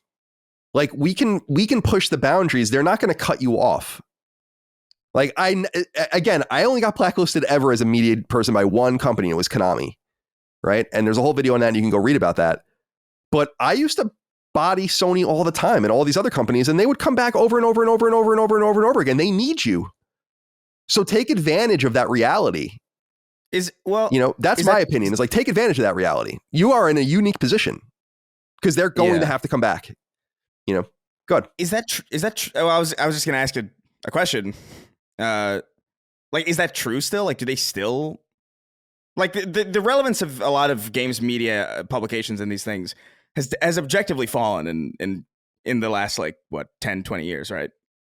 And so there probably is a real question, at least from my perspective as somebody who's like kind of like a lame, or like at least outside of that sphere, like, do they need them still? Like, really? Yeah, I mean, that's a fair question. I think that it's certainly waning. It seems like they still have data. The way the games companies act is like as if Game Informer covers still matter, and that date, like, it's like, I don't know, maybe you still have that data. We used to get really frustrated with Game Informer back in the day because they would get these really great covers and exclusives that we wouldn't get. And we would try to explain to them right? We would sit down at the height of both publications, right? We would try to sit down with them and be like, do you understand that we have millions and millions and millions and millions of more people reading our site than Game Informer? And you know what the real reason that Game Informer covers were so big is not only like being in front of a client or a potential customer rather at GameStop or whatever, and they remind you that the game exists and they sell you all this stuff. It's so they can take the magazine and plop it on the desk of their boss and say, look at this. And it meant so much more than the front page of IGN, which was much more valuable, but you couldn't tangibly show anyone. And so there are I guess what I'm saying is there are all these like ethereal, weird, out in the ether reasons of why people act like the way they do. And I think IGN is still like that prestige thing that even if you got your game on some big streamers stream, it's still not as valuable now as like being like, well, we got on IGN, or like our guy was interviewed by Ryan McCaffrey on IGN, even though it's not as relevant anymore. Right. I still think that plays a part, but I could be wrong. I have no access to that data anymore, you know? Yeah. I mean, that's definitely true. I just think about like, the thing about recently, I think about like that Kai Cenat guy, like streaming Elden Ring, and it like a bunch of people jumped in, like a crazy amount of people jumped in. It's like, that's kind of fascinating. I mean, I know that used to happen a lot with like YouTubers and like horror games. I know a lot of indie horror games got their start with like PewDiePie and Markiplier doing like Let's Plays of them and stuff like that. So there is something to be said about like, I don't know what the internals of those websites look like, but there probably is a fierce competition with not just other media publications, but also just like independent creators who are now kind of in their space completely indirectly, not even as journalists, not even as people who cover the space, but just wielding this insane amount of influence despite having very little to do with, you know, the conversations that we're having here anyway. I don't know. Yeah, it's nonetheless, I think we all agree that it's not that you want to like embarrass someone like Phil Spencer or any of these executives. It's not that you want to, it would be like getting access to like Lars Wingsford right now, the guy from Embracer, and just not asking him anything. It's like, dude, I would fucking kill to talk to that guy right now.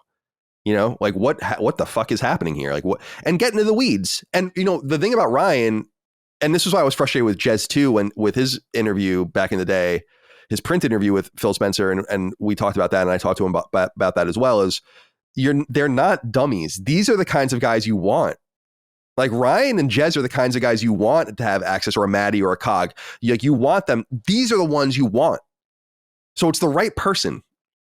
It's just because they know the questions they ask. They know it. They know Xbox like I know PlayStation, and that's a requirement almost to be able to ask the right questions. But I just think of all sorts of interesting tethers I would have pulled that. So Dustin, you said it's like, so Phil, what's like the kind of behind the scenes corporate climate right now with Xbox? Now that you guys have kind of invested so much money, Microsoft acquisition of Activision was the biggest ever under Microsoft. So obviously you guys have garnered a lot of attention internally. Like, what are those conversations looking like? How is that? What direction is that bringing the brand in? You know, follow-ups. So like, let's talk about the performance of the 4 games you've released right now. Like, what have you learned? Like, how did Pentiment do? How did Hi-Fi Rush do? Like, what did you guys learn from that? Are you happy with Grounded? Are you happy with Sea of Thieves? You had said that Sea of Thieves was a real test case. Like, is there something to this? What are you learning? Is there something unusual happening?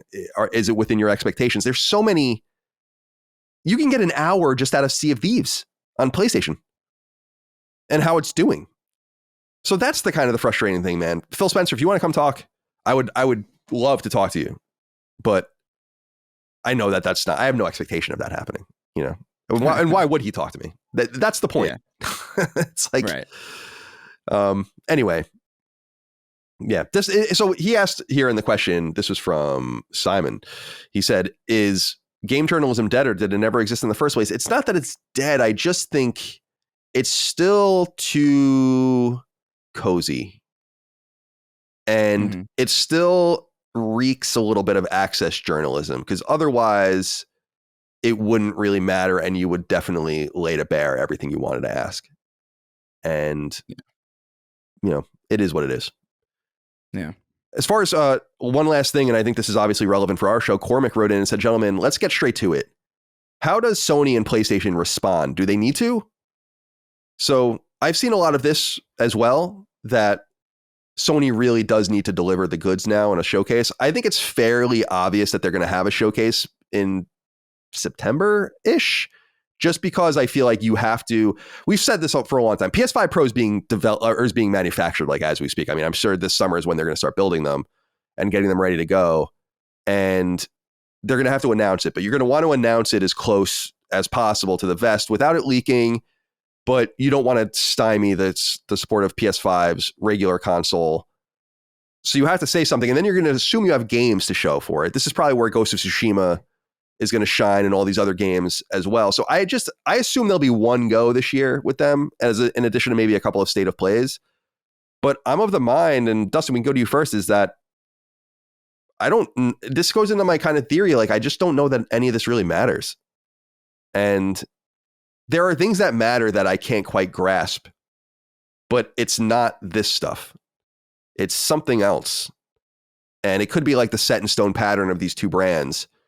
But like, I don't think that Xbox's really strong showing is really going to change much for them. I don't think that Sony not showing anything is going to change much for them either. What do you think? Yeah. Well, I think that while Xbox had a good showcase, and I think that maybe it won't move the needle. It's not going to change the long-term trajectory for the brand. Sure, maybe it could help them sell and get people in on Game Pass. A promising future is always a good thing. But from PlayStation's perspective, I can't imagine this changing anything for them. In fact, I imagine that some of them are sitting around like thinking, oh, nice third-party showcase. Because I'm sure they're the ones that are acutely aware and thinking about a lot of these games coming to PlayStation. Well, they would know. I mean, I would assume that they know much more. And we've said that before. Like, you can only imagine. Sony doesn't really leak very much, but you can only imagine the meetings where it's like, you motherfuckers better all shut up and don't fuck this up for us. You know, like, no leaks, no nothing. Because obviously they all have liaisons and are working on these games and putting them into certification and stuff. So it's pretty interesting from that perspective. Yeah. So I think that the next time we're going to hear Sony talk is when they talk about PS5 Pro. Is that a showcase? Maybe. I feel confident they're going to announce games with the hardware, though. And one of them will be Ghost. And I think that Ghost will be like the game.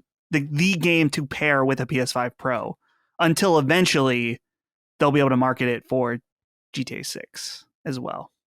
Yeah, it's going to be huge. It's going to be huge. Love it. GTA 6, that is. I don't know how the Pro is going to do. Pretty well. I'll buy one. I think we're all going to buy one. Right. My God, I forgot about GTA. Next year is looking stacked, honestly. GTA, dude, this is what I'm talking about the nexus of time, energy, money, and all those kinds of things. Is GTA 6 is going to rework the math so badly that it's going to hurt so many games. It's going to really, really hurt a lot of other games. Because if you imagine a game sucking in $4, $5, $6 billion in revenue, that just means it's not being spent on other games that claw that revenue back tens of millions at a time. It's going to be a bloodbath out there. All right. Well, let's get into some of the games that were revealed. I put on Discord that I only pulled out some of the stuff that I thought was most interesting. If we skip anything that you guys want to talk about, we can of course do that. Let's talk about Call of Duty Black Ops 6. It has been officially revealed. And it was at the Xbox Game Showcase. Of course, Activision is under Xbox's umbrella now, so we should expect to see that moving forward. Black Ops 6 will release worldwide on Friday, October 25th. It's Treyarch's turn to make a game with Raven in support. And it's described as, quote, a spy action thriller set in the early 1990s, a period of transition and upheaval in global politics, characterized by the end of the Cold War and the rise of the United States as a single superpower. With a mind-bending narrative and unbound by the rules of engagement. This is signature Black Ops, and quote, so claim Activision. So there will be a campaign. It says, quote, in true Black Ops fashion, the fictional story builds on the history of the time, thrusting you into a strange and clandestine conspiracy where a shadowy force has infiltrated the U.S. government. Anyone who resists is branded as a traitor, forcing players to go rogue for the first time to fight the very machine that created them. Nothing is what it seems, and the truth may be hard to fathom, drawing you ever deeper into intrigue, distrust, and mind-bending psychological revelations. This is true signature Black Ops style, end quote. And then multiplayer, it says initial intel, quote, Offering a massive amount of content at launch, expect 16 brand new multiplayer maps on day one, including 12 core 6v6 maps and 4 small-size strike maps, the latter of which are unique standalone locations designed to be played in 2v2 or face-off 6v6 matches. Multiplayer is also where you'll test your skills and learn how to move like an action hero with innovations like Omni movement, allowing you to sprint, slide, and dive in any direction, as well as intelligent movement, sprinting, mantling, and crouch assists, allowing you to focus on achieving incredible and complex maneuvers with ease. Increased enemy hit zones, an incredible lineup of gear, HUD optimizations, and the return of theater mode and classic prestige, end quote. I remember Micah being mad about the prestige system in a recent Call of Duty. I don't know the exact details of it. So there it is, Call of Duty Black Ops 6. Any thoughts on this, Chris? Yeah, so I mean, I usually turn my brain off for Call of Duty because Call of Duty hasn't appealed to me in probably 10 plus years. I think genuinely Modern Warfare 2 was the last time I gave a shit about Call of Duty at all. And so I've tried out some things. I played Vanguard for like a little bit. I played Cold War for a little bit, but they just don't hit for me. But I will say this presentation caught my attention, not necessarily because like it's a Black Ops story about Twisted. I could give a fuck less. I don't know these characters. I don't know what the hell is going on in these universes. I almost never play the campaigns. But when they were talking about omnidirectional sprinting and being able to like sprint in any given direction and dive in any direction and slide in any direction, I was thinking like it kind of lit my brain up in a way that I hadn't thought in a while. Where it's like, why don't more? I play so many FPSs, and like, why don't more FPSs let you do that? It seems so arbitrary that you can't do that. And I remember just thinking like, it's kind of interesting that this is the first time and I'm sure that maybe there's like indie games or like smaller games that have maybe dabbled in this kind of thing. But the fact that it's the first time that we're seeing this in like a AAA kind of context is interesting. And the promise of that shift in movement and gameplay style seems like it would shift the way the game feels to play in a drastic enough way to get me genuinely excited to check it out. That's really interesting. And so, yeah, I'm definitely interested in Black Ops 6. I don't know if I'll play the campaign because it's like the 6th game and I haven't really played any of the other ones. And I feel like there would be almost no reason for me to, it would be like somebody jumping into the final shape after not playing any Destiny. Like a lot of this is probably going to be lost on me, but I'll definitely dive into this multiplayer, especially since it's, apparently coming to Game Pass for free. I'll be able to at least try it. Yeah, man. Before I jump in. Why not? It looks good. Yeah, it does look good. I think every Call of Duty looks pretty good. It's funny though. I've fallen so far behind too.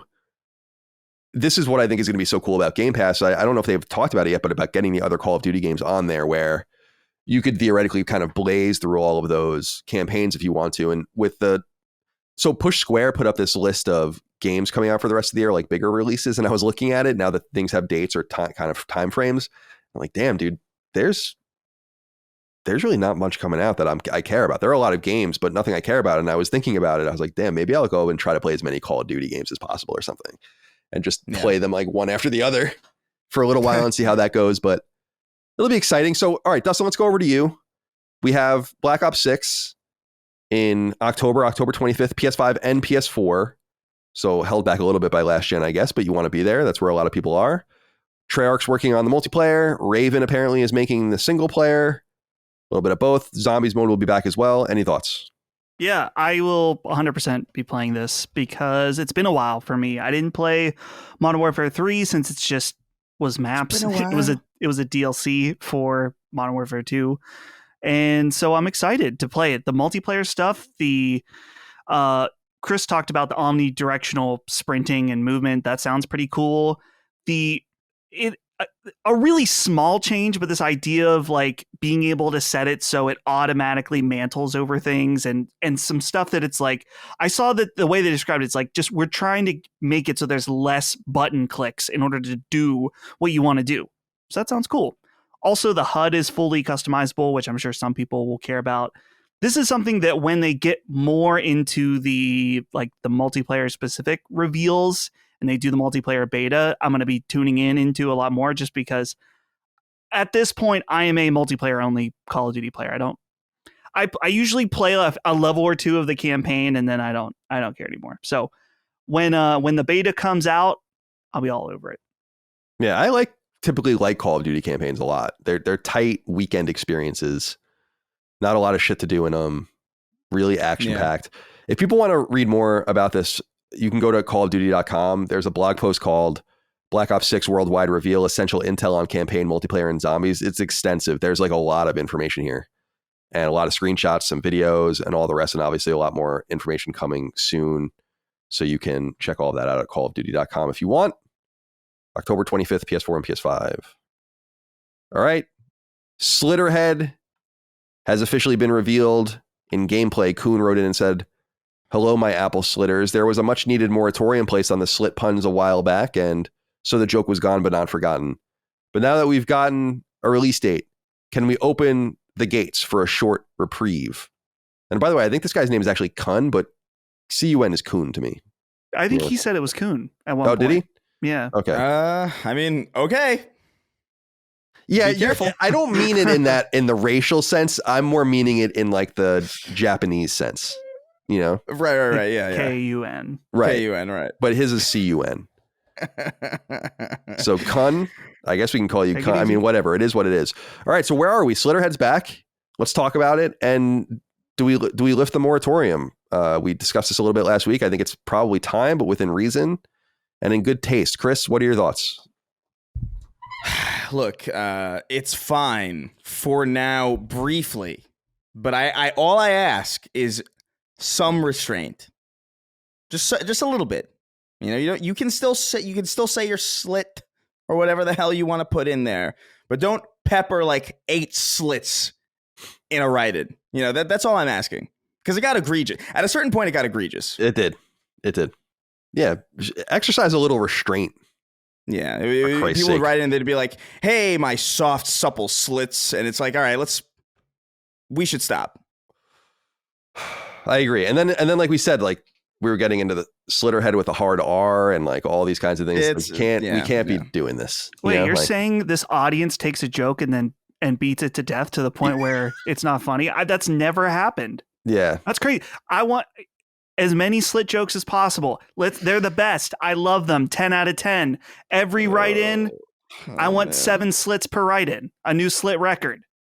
Okay? This is what we need. It's good. I love it. Please keep doing it.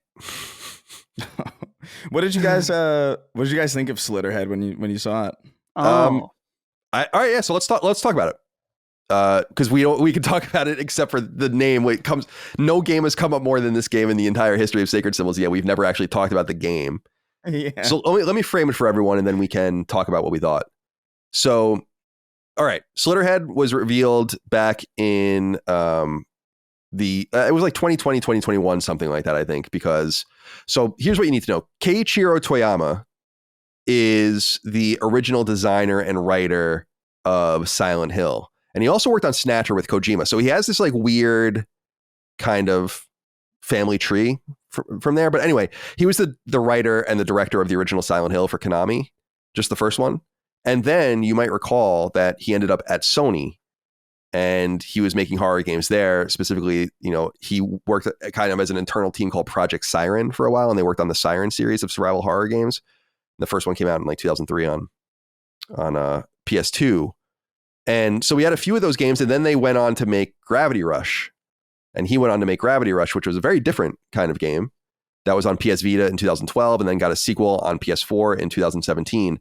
And he left Sony right before COVID, I think, began, and started Bokeh Game Studio, Bokeh.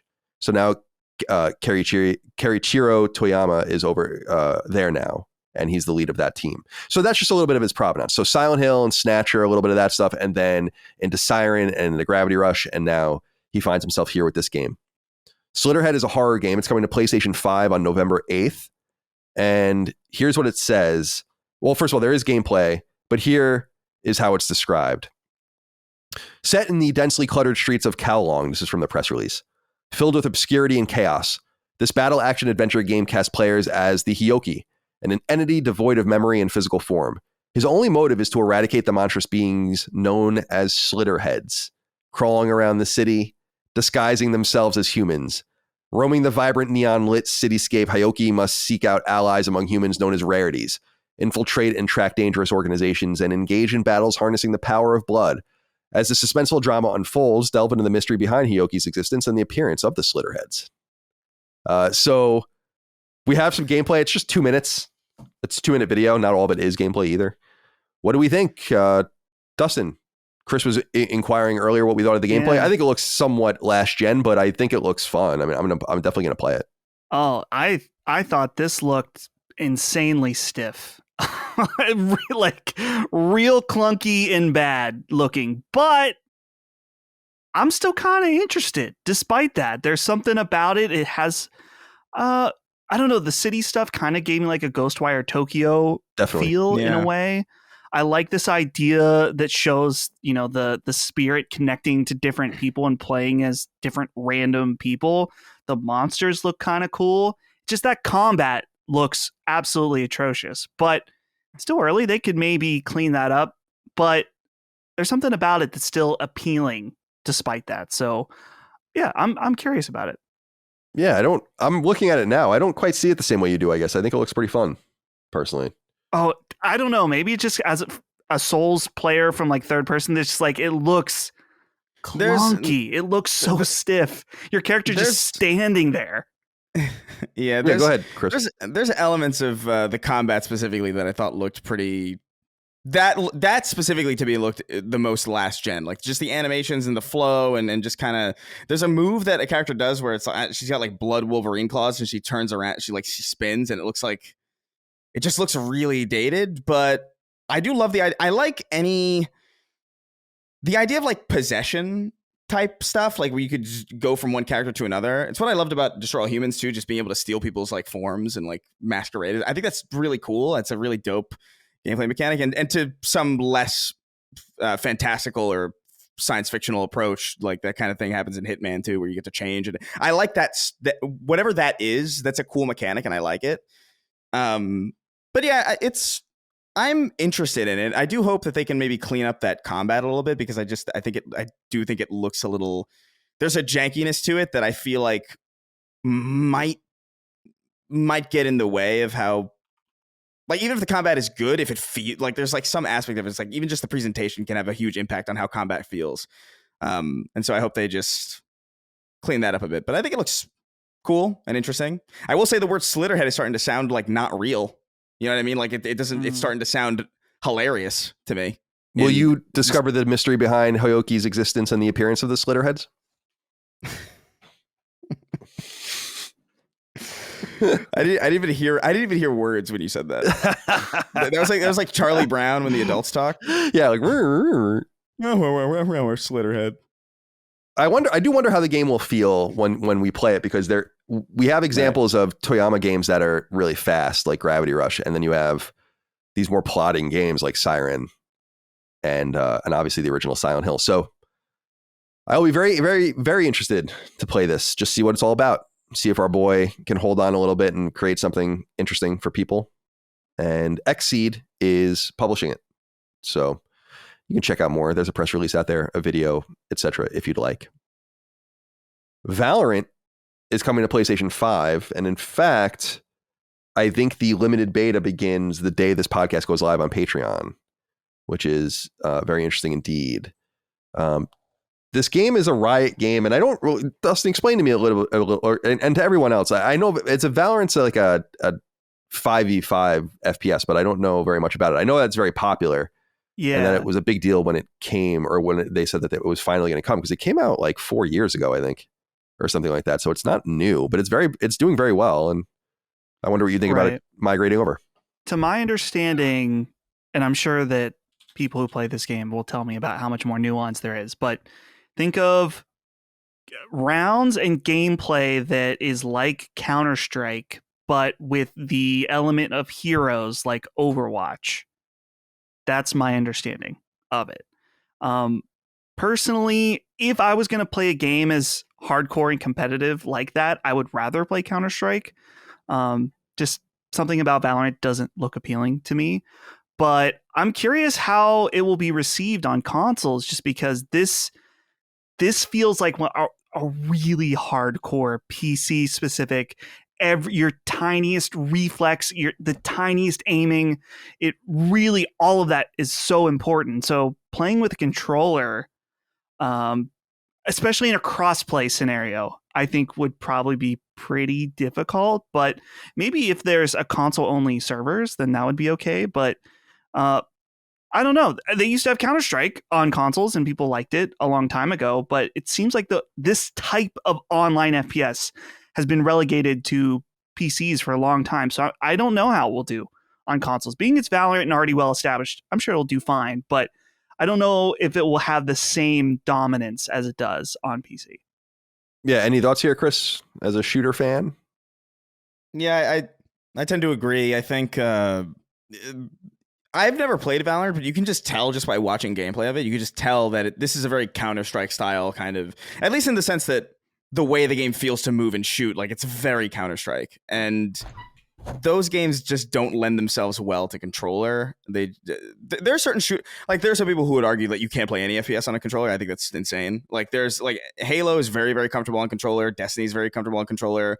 I think even Doom and Doom Eternal do a pretty good job of feeling pretty decent on controller as well. But something about like the Counter-Strike, Valorant, these are very much like this is a mouse and keyboard game. There are even certain characters in Overwatch that I'm like, I don't know how you I don't know how you play this on controller. Like more like accurate, like people like Farah or somebody like that. I understand. Like that's completely controller friendly. But yeah, if I were to play this, I would play it on PC.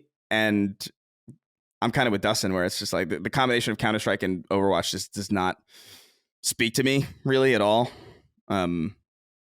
So, but I'm sure it'll do fine. Well, here's what people need to know about if they want to participate on PlayStation 5's beta. So it says, quote, while we want, and this is on the PlayStation blog, while we want to have everyone playing the same Valorant, we also know that with all the different modes, maps, agents, and guns, there's a lot to learn. So we'll be releasing the following modes and maps during our limited beta to catch everyone up to speed. So June 14th is unrated Swift Play Deathmatch with, I guess, certain maps. And then June 25th, they'll have another set. And then July 9th, another set. And July 23rd, another set. And the open beta is available to anyone in USA, Canada, parts of Europe, and Japan. And there will be an open beta later. So there's a limited beta and an open beta. You can go to beta.playvalorant.com to sign up and see if you get selected. Just to put this into context, because I know most of us that listen to this and do this, that podcast or that do this podcast are console-centric people. But according to activeplayer.io, Valorant has had 800,000 players in the last hour. Its active players in the last 30 days is 23.6 million. That's crazy. So this is going to be another one of those games, I think, when it comes to console. And two things about the kind of the business behind it, in my opinion, is Riot really needed a game like after League of Legends. League of Legends obviously still very big, but you either become like a CCP type company where it's like, okay, we do EVE Online, nothing else is going to work, and we just kind of try to make this happen. Or you eventually evolve and start getting new products out. And I really do think that the cadence of Valorant coming out, League of Legends is like 2009, and then Valorant's 2020. And I imagine there's something clever about holding it and not putting it on console, because you kind of get that, if you can just be patient, you get that second wind. And I think that'll be really valuable. Yeah. And I don't know if you guys saw that they are apparently, people were wondering if there's going to be like gyro controls or something in the game or some weird thing like that on the DualSense. And they said that they are not doing anything special for the DualSense because it will put cross-play Xbox players at a permanent disadvantage in the game, which I thought was fairly interesting and a nice admission from a company that's big enough to make those kinds of admissions. So I liked that as well. So yeah, Valorant open beta underway by the time you're hearing this now. Beta.playvalorant.com if you want to check it out. Civilization 7 was announced. This was announced at Summer Game Fest, and I thought this was interesting because I'm pretty sure this is true. You can check me if I'm wrong, Dustin, that this will be the first time the game comes out on console concurrent to its PC release. And it's a pretty big deal. So it's coming to 2025, the PlayStation 5 and PlayStation 4, as well as pretty much any other platform you can possibly imagine. There's a teaser trailer, and I thought this was a pretty interesting statistic from their press release. With more than 70 million copies sold in and over 1 billion hours played, the Civilization franchise is a crown jewel for 2K. So pretty extreme. 70 million copies of this pretty complex map game. I fell in love with Civilization 4. So I'm a newcomer to the franchise, but I mean, as far as PC centric games are concerned, I love Civilization. Just love it. Such a great game. The only thing that was bad about Civilization 5 and 6 on console were they just chugged. Or was it just 6 that chugged? One of them chugged. I don't know if Civ 5 came to consoles. Oh, maybe it was just 6 then. Might have been. Were you thinking of Civ Revolution? No. Civ Revolution's its own thing. Right. But Civ 6 definitely did. I mean, I played it on PS5 extensively. But yeah, maybe 5 didn't. But I remember like the bigger the map got, and this was a PS4 release, by the way, it's worth noting. Yeah. So the bigger it just I had the similar problem. I had a pretty nice laptop. I had an Origin laptop at one point, and when I played Civ 5 on it, it would just get so hot, like it was crazy. And the calculations were just getting out of control, and so I was unable to rarely get into the late game. And I think Chris and I talked about it on Sacred Symbols at the time, that there was a time in like fall 2019 when I got really into Civilization again, and I realized that I didn't really know how to play it. Like that I was playing it for hundreds of hours without really knowing exactly what I was doing. And I started watching these detailed tutorials, and I was like, like doing like all these like revelations that if I just spent 10 minutes of my life instead of just jumping in and playing it, that I would have understood so much better. So shout out to Civilization 7. Any thoughts about this coming from Firaxis and 2K? Yeah. I'm sorry, Dustin. Go ahead. Go. No, please. Sorry, I was so excited. I didn't know. No, go ahead. Chris, you probably have more to say about it than I. Yeah, go ahead. You probably have more to say about it than I. I'm sorry. I feel bad about that. But anyway, I'm so excited. I love Civilization. I got in at Civ 5, particularly when Brave New World came out, which is amazing. That was peak. Civ 6 has been pretty good. I haven't played the expansions as much, but anytime there's a new mainline is really exciting. They're going to have more details according to this press release in August. So there's not a lot to be really excited about other than the fact it just exists. And so it's going to be great. This is it'll be a big day in the Furman house because Holly is the Civ player, as I've mentioned before. She is the best. She has destroyed all of my friends at Civ. She has more hours in Civ than anybody I know personally. So it'll be pretty exciting. Yeah. Well, Chris, do you have anything you had to say about this before we? Well, I mean, I thought it was cool to see it. I know that Civ is a big deal. Civilization's always been intimidating to me, and I'm not really sure why. There's something about like real-time strategy games in general intimidate me because I know my brain and what it needs to stay engaged with a video game, and it needs like a lot of. I need to be in direct control of everything. And so like anything that removes me away from like a character or like something that I'm directly controlling is already kind of like an uphill battle for me. But it's always been a game that like I've wanted to try. So I feel like, and Civ 6 was so long ago. When was Civ 6 at this point? Like, it's a good question. Civ 6 was 2016.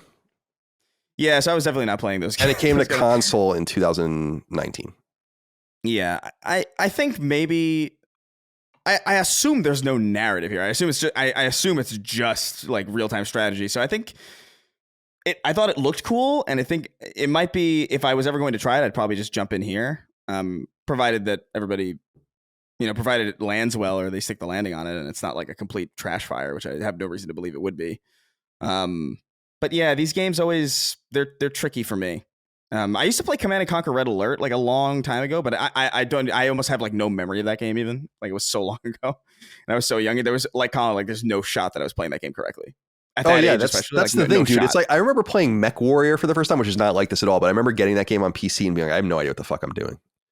Like I don't even know how like you begin to play these weird games with 8 million controls and all that. And it's the same thing in this. Like the game actually does explain everything to you if you just take the time to learn. But I'm like, I'm not reading any of this. Yeah, I'm so bad at specifically like reading tutorials because like my philosophy is just like, listen, I'll get into the game, I'll press the buttons and I'll figure it out. Like I always press every button, I do every combination of every button, and through that alone, I will figure out how to play. And that's not really how like there's a lot of games that doesn't apply to.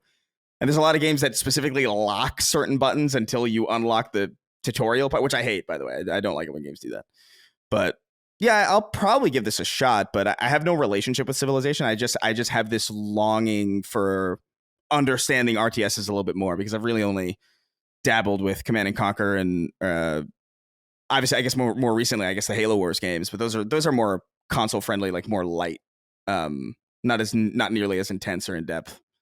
So I was looking at the Civilization release schedule here, and I was wrong because I thought it was Civ 4 that I got into, but no, it was Civ 5 that I began with, because that was 2010.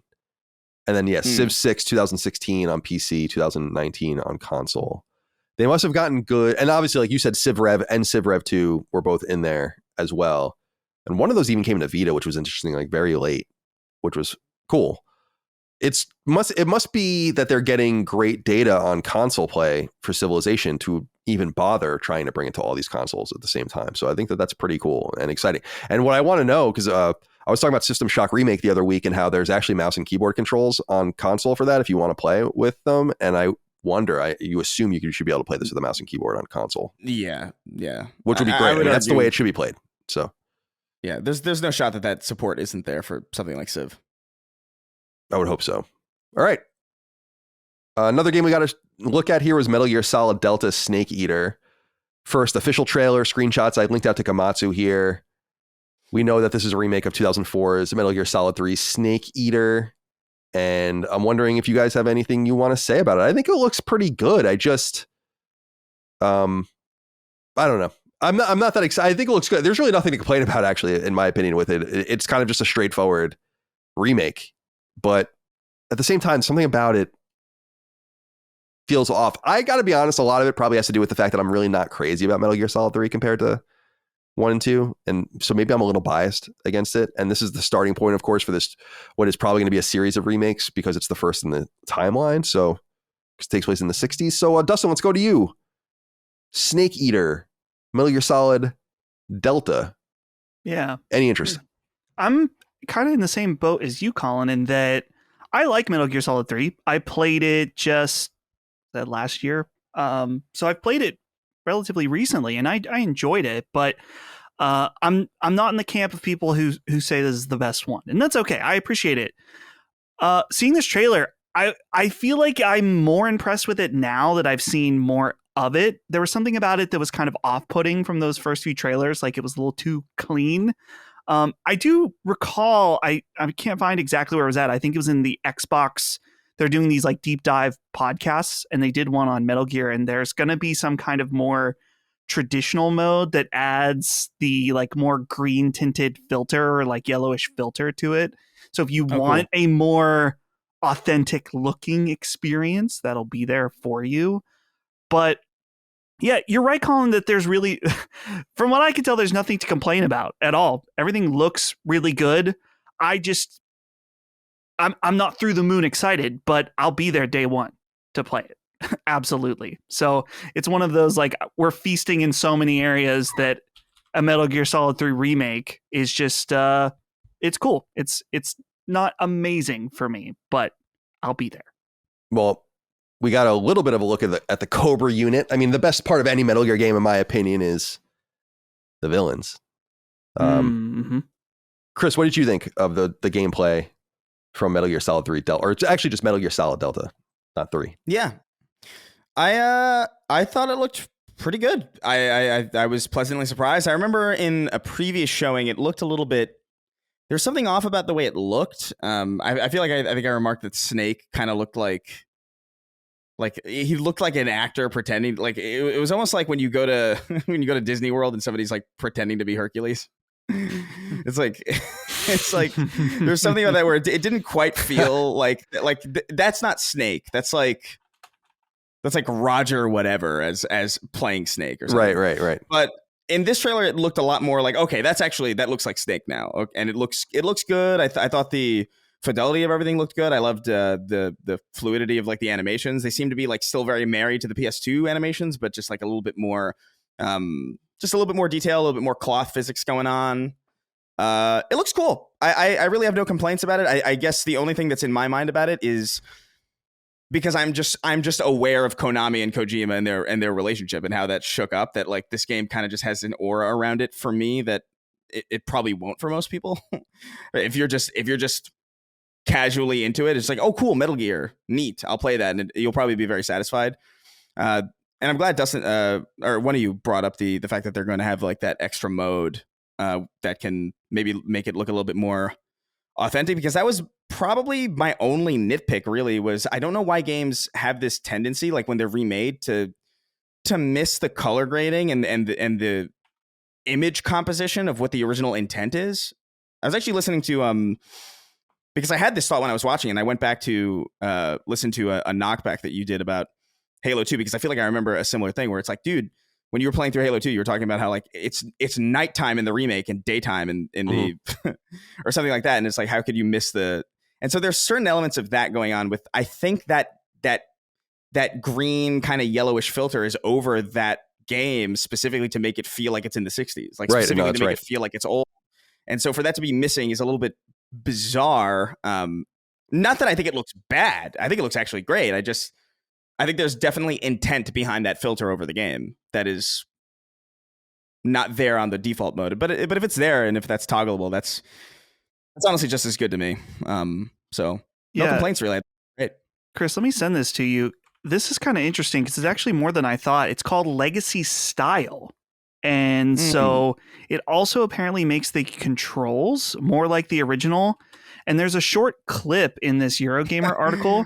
It looks like the camera angle is almost top down. So I wonder if you're going to be able to play this as almost a shot for shot controller, the same remake, same controls through this legacy mode if you'd like. God, why would you want to do that? That's what it looks like. You see that little clip? Yeah, I'm looking at it, but it's like, why would you want to play like this? You can already play it like this, I have to say, I'll do the filter probably. I'll take the new controls. Yeah, definitely. Yeah. That's in fact the only thing that I really want out of a Metal Gear remake. Really is just maybe like better handling controls. It's almost my only complaint at all with Metal Gear as a whole is how these games controls. But I'm kind of with you guys in the sense that Metal Gear Solid 3 is not my favorite. I know it's like the fan favorite. I know it's the one that kind of gets all the acclaim. But I really love 2, and like 2 is mine. And then I have like a weird elevated soft spot for 5 that a lot of people don't have, but 3 is good. I'm excited to play it. I got really close to finishing it on the 360 backwards compatible version, and then I got torn away by like a myriad of other games. So like this might be, I guess I'll just finish it in the remake. I guess it'd be a good opportunity. I think it looks good. Dude, I just love so we got to look at, as I said earlier, at some of the Cobra units, specifically the boss at the end. The villains are so fucking cool. And I actually like Metal Gear Solid 2 more as well, but dude, like the Fury, the fucking astronaut looking Russian dude, and the Pain, the guy with the Hornets. It's like, it's so fucking cool. The end, just the old man. It's 3, like, oh my God, the villains are so cool. It's what it's all about to me, are the villains. It's so cool. 3 I think has more interesting villains, but I don't know what it is about 2. Like there is something about 2 that like really captures me. And I don't even have really any nostalgia for 2 either. I played that for the first time kind of like relatively recently, and I beat it on Vita, which is like a crazy way to play it. But yeah, I don't know. I think it looks better than I anticipated it looking based on what we had seen before. And that's, if it's just Metal Gear Solid 3 again, it can only be so bad is kind of how I feel about it. Unless it like chugs and runs at like 10 frames a second, which I don't anticipate it will. What is it about Kojima and villains? Like he just seems to get it. So you could rattle off like 15 iconic villains from the Metal Gear series, from Psycho Mantis all the way through to Metal Gear Solid 4 and into 5. And I love that. He's definitely the way and I've said this in the past, I think about our role-playing game that we're making at Lilymo, but like he's one of the touchstones for like what I think is cool about video games and like the bad guys being unique and interesting. A lot of great role-playing games also understand this with the boss lieutenants, like if they're really cool. And that was a big inspiration for me. And a lot of that comes from Metal Gear, just having this really enigmatic group of fucking weirdos, basically. It's so cool. And that's why all the way up to Death Stranding 2, when some people are making fun of the guitar guy, I'm like, that's fucking dope, dude. I'm sorry. I'm like, that's awesome. Like, you're crazy. He can do anything and make it cool. And I was like, dude, this is so awesome. Oh my God. It's like, because it's actually something he's never done. Like I was like, oh, music. Okay. It's interesting. Very interesting. So shout out to whatever's inside of Kojima and his entourage that gets these great villains out there. And I'm going to, so I must admit that I was kind of like, I don't really give a shit about this. And seeing the gameplay and like looking at it, I was like, wow, this looks pretty fun. There's really not a lot to complain about it. I feel like something's going to be wrong with it, though. I just feel it in my heart. It's Konami. Yeah. That's what I was saying earlier. Like there's something fundamentally wrong with it. Like they put all of the face buttons on the D-pad and the D-pad on the face buttons or something like that, right? Like they just fundamentally fucked something up and it will be unplayable.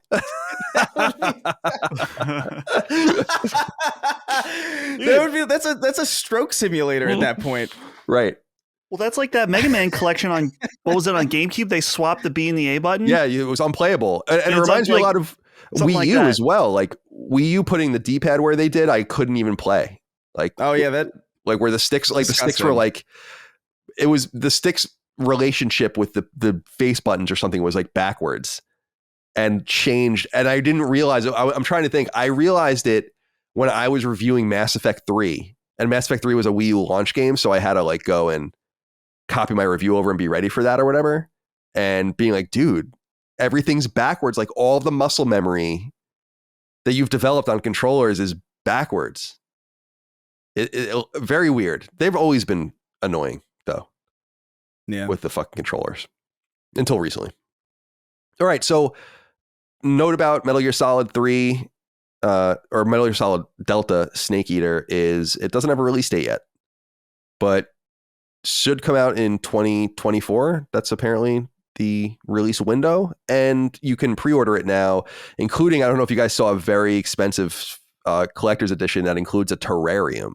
Did you guys see this? Yeah. How much is it? I think it's I thought I read 300, but I could be wrong about that. Let me see. Wow. Jesus fucking Christ. Maybe I'm totally wrong about that, because I have the number 300 in my head too, because there's a Kickstarter for a G.I. Joe comic compilation that is $300. So let me see. Pre-order now. Oh my God, why do you guys have to be so annoying? I'll just go to the PlayStation Store because I want to know. Oh, you can only add it to your wish list. Yeah, I saw that GameStop originally said the date was someday in November, and then Konami was like, no. Don't say that. I thought that was a weird reporting thing because it was a Sunday. Yeah. Yeah. So it probably was wrong. It was definitely wrong. I mean, I always, that's the first thing I do is look, like, does the day of the week make sense? And often it does. Right. That's the kind of discouraging thing. So when you get a piece of information like that, where it's like, it's a Sunday, it's like, oh, that can't be, I'm trying to see how much this costs. GameStop. No, they don't have the fucking special editions to pre-order yet. Amazon? Nope. Well, you can pre-order the physical edition now if you want, like the standard physical edition. I'm seeing something that says $200. $200, that's probably right. But anyway, I don't know. I love that. That's a unique thing, a terrarium. It's like a snake in a scene kind of situation. Yeah. All right. It's very, very strange. Thought this was strange. Just wanted to throw this out there. Prince of Persia franchise. There's a press release from Ubisoft says the Prince of Persia franchise rekindles the flame at Ubisoft Forward. So Ubisoft had their own little press conference as well. And so the Lost Crown is getting updates and so on and so forth. But there's a remake of the Sands of Time, which is kind of like the 3D jump from the PS2 era for the Prince of Persia series, which began as a 2D game, obviously on PC. And this was revealed. So I wanted to get into this because do you guys remember that there was apparently a Prince of Persia Sands of Time release that was done but never released? Mm-hmm. And I think the trophies even popped up for it, right? What'd you say, Dustin? Wasn't it the Indian studio? Yeah, they have that was making it. Yeah, I want to just make sure I have the timing right. Yeah, so the original one came out in 2003, obviously, and I had it on Xbox, Sands of Time. And so the remake was, I guess, positioned. So you might remember it was. So here it is. It was revealed at Ubisoft's press conference in 2020, like their Ubisoft Forward press conference, and it had a release date of January 21st, 2021 on PlayStation 4. And It says here on Wikipedia, quote, the announcement trailer drew criticism from fans who considered the game's graphics to be lackluster, particularly as it was being developed using the newest iteration of Ubisoft Anvil. Ubisoft responded by stating that the visual style was an intentional choice as they had wanted to be unique to make this game stand out from other games due to its fantasy elements. The game was then delayed to March 18th, 2021, and then indefinitely postponed and then just cut. So they had a finalized version of this that they just opted not to release. And so fast forward to today, and Prince of Persia Sands of Time is being co-produced by Ubisoft Toronto, Ubisoft Bucharest, Ubisoft Pune, the Indian studio that did the original. I don't know exactly how to say it. And E-Studio, which is joining forces with Ubisoft Montreal as the core studio, it says here on the press release, for a 2026 release date. Very interesting. So they scrapped the whole game. And I wonder, let me look real quick.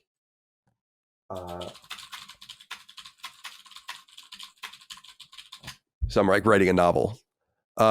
These trophies, I think, did these ever come out? No, these are the PS3 trophies. Yeah, this is it. The trophies are still alive. Someone did play it. Like someone does have the trophies for it. And I'll put it in the chat if you guys want to see. This was scraped off of the PSN from the Ubisoft Montreal original release. And the trophies are all there, but the game never came out. Very unusual. So this will happen in 2026. Any thoughts on this? I don't give a shit about Prince of Persia. I got to be honest with you. Couldn't care less. Never played the original, but yeah, I never played the originals either. Like the original side-scrolling like platformers, I never played those. Yeah, for sure. I haven't played any Sands of Time or any Prince of Persia game ever. I played a few of them, and Sands of Time was the first one I played. I don't think I beat any of them though. Oh, I did beat the Metroidvania, so that's probably the first That's the first one I've beaten. I platinum that. Any thoughts, Chris? Before we move on?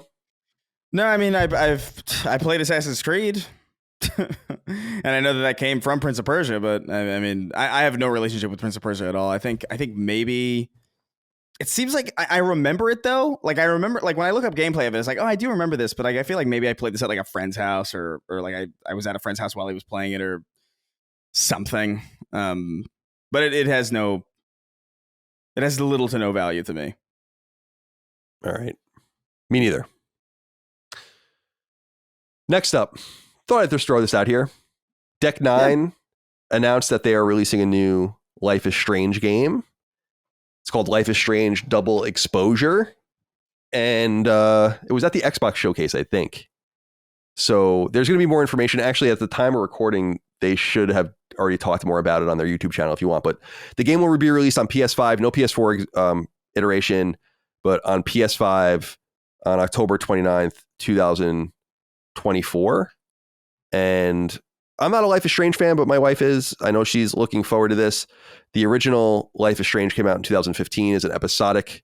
I think the first one was episodic, right? And then Life is Strange 2 was also episodic. They had these interstitials. Life is Strange 2 came out over 2018 and 2019. There was those interstitials, Life is Strange Before the Storm in 2017. The Awesome Adventures of Captain Spirit was in 2018. And then they did True Colors in 2021. They did remastered Life is Strange games in 2022. And now we get to Double Exposure. Are you either of you interested in this franchise? Dustin? No? I don't have anything nice to say. No? So I won't. What do you mean? Say more though. Oh, well, I felt bad on punching up. I was like, I knew Micah was excited, and then I started to say something I didn't like, and I went off about how the first Life is Strange is so incredibly cringy to me. I've played some of it, and I don't know. I've had enough. I don't need any Life is Strange ever, but if you like it, I'm happy for you. You're getting that main character back from the first game. I guess that's nice. But it's not for me. Not for me. Yeah, I'm trying to find like Square Enix, I think, is still the owner and publisher of this, but there's like not a lot of mentioning of them.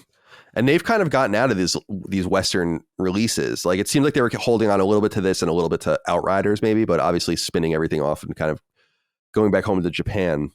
Yeah, I have nothing against it. I've always wanted to try it because I do like these kinds of games, like your walking simulator, kind of can't fail adventure games that are not overly complicated, but I just never got around to it. And now we have all of these games in the series. Although I am interested. So Square Enix is the owner, I think, and then Don't Nod made like 1 and 2, the core games, right? And then Deck 9 jumped in for like the interstitials and has now kind of become the studio that's doing the, as Don't Nod has moved on with their own products. So there's a little bit of interesting business stuff behind the scenes, but I don't give a shit. Yeah, this Captain Spirit game, I never played this. And Life is Strange 2, never played this. Well, anyway, whatever. Life is Strange is coming out. Any interest, Chris, in this? No, I guess not. Did I already ask you? I mean, I don't really hate Life is Strange as well. Like, I like to clown on it because it's very easy to clown on. But I played Life is Strange 2 with my girlfriend at the time, and it was kind of fun. Like, although I feel like it was more fun going through that game with somebody who had already played it, because there was like there's an aspect of that where it adds more fun than I feel like I would have had on my own. I feel like playing anything with anybody else is probably like a little bit more fun than, or at least a different kind of fun than you would have. So I'm not super interested in this. But I do think it looks really good. You know, I think if you're a fan of Life is Strange, I think this is like a step up in like production value, and I think it looks really good. And I know a fan favorite character is back, and so I know that that's probably a big deal for people. I didn't really like the first one at all. Which as far as I know from the people who like those games, it's like the exact reverse opinion. Like, people like the first one and hate the second one, but yeah, it's not my kind of game generally. If it's on Game Pass, maybe I'll play it. Yeah, it might be. I think if it was at the Xbox showcase, I guess it would be, presumably. All right. Yeah. Next up here, another small announcement that I was pretty excited about, especially on my playthrough of System Shock, which was done by Night Dive, a very competent studio that Atari owns. They announced that they are releasing a remaster of The Thing. People are going to hate how I say that, by the way, because I apparently say that my TH words are weird. But The Thing is the 1982 horror film, the John Carpenter film, iconic horror film about an Antarctic like research base that encounters some otherworldly or chaotic creature of some sort. And Dagan and I did a knockback on that a long time ago, and that's a movie that we really like. There was a video game that was actually published on console by Konami. It was on PS2 and it was on Xbox as well, but it was originally natively a PC game that was called The Thing by a studio called Computer Artworks that has long since gone away. And what's interesting about this game, and I was talking to Dagan about this because he didn't know this, is that as far as I understand, this game is the official sequel to the movie. So it's not like some spin-off or some retelling of the film, but rather like a continuation of the story. So it has some sort of cultural relevance for that. Very similar to the 2008 or 9 Ghostbusters game that they considered canon to the story. Yeah. So this game has been isolated and no one's really played it. Computer Artworks went out of business after the game came out. The game did really well. Commercially, according to Wikipedia, it sold 1 million copies here. I couldn't find much else on it, but that's pretty good for that time. So anyway, this game has been snatched from the past and brought forward, and apparently will be coming out later this year on both PlayStation 4 and PlayStation 5, as well as other platforms. And it's going to be what they call, quote unquote, a faithful restoration of the cult classic 2002 third-person survival horror shooter. And so I'm looking forward to this. I'm excited about this. It's definitely something I'm going to check out. Are you guys interested? I remember this game being around, but I hadn't seen the film until I was in college. Oh. And so and then I just forgot it even existed. And so, yeah, this is kind of a cool little opportunity to play something from the past. Any interest here, Dustin? I've never seen the movie. I've heard of the game. So everyone tells me I'd love the movie. I think you definitely would. I mean, it is great. Yeah. So yeah, maybe I'll watch the movie and then maybe I'll be interested in the game. But yeah, I really don't know much about this at all. How about you, Chris? Yeah, I'm really pumped about it. I love that movie. That's probably one of my favorite movies, like, period. Also, really young Keith David in that movie, which is fascinating enough.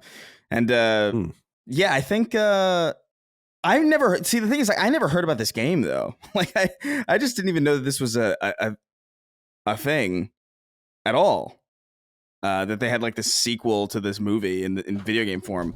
But yeah, I mean, if Nightdive's doing it, I have reason to believe that that's probably going to be pretty good.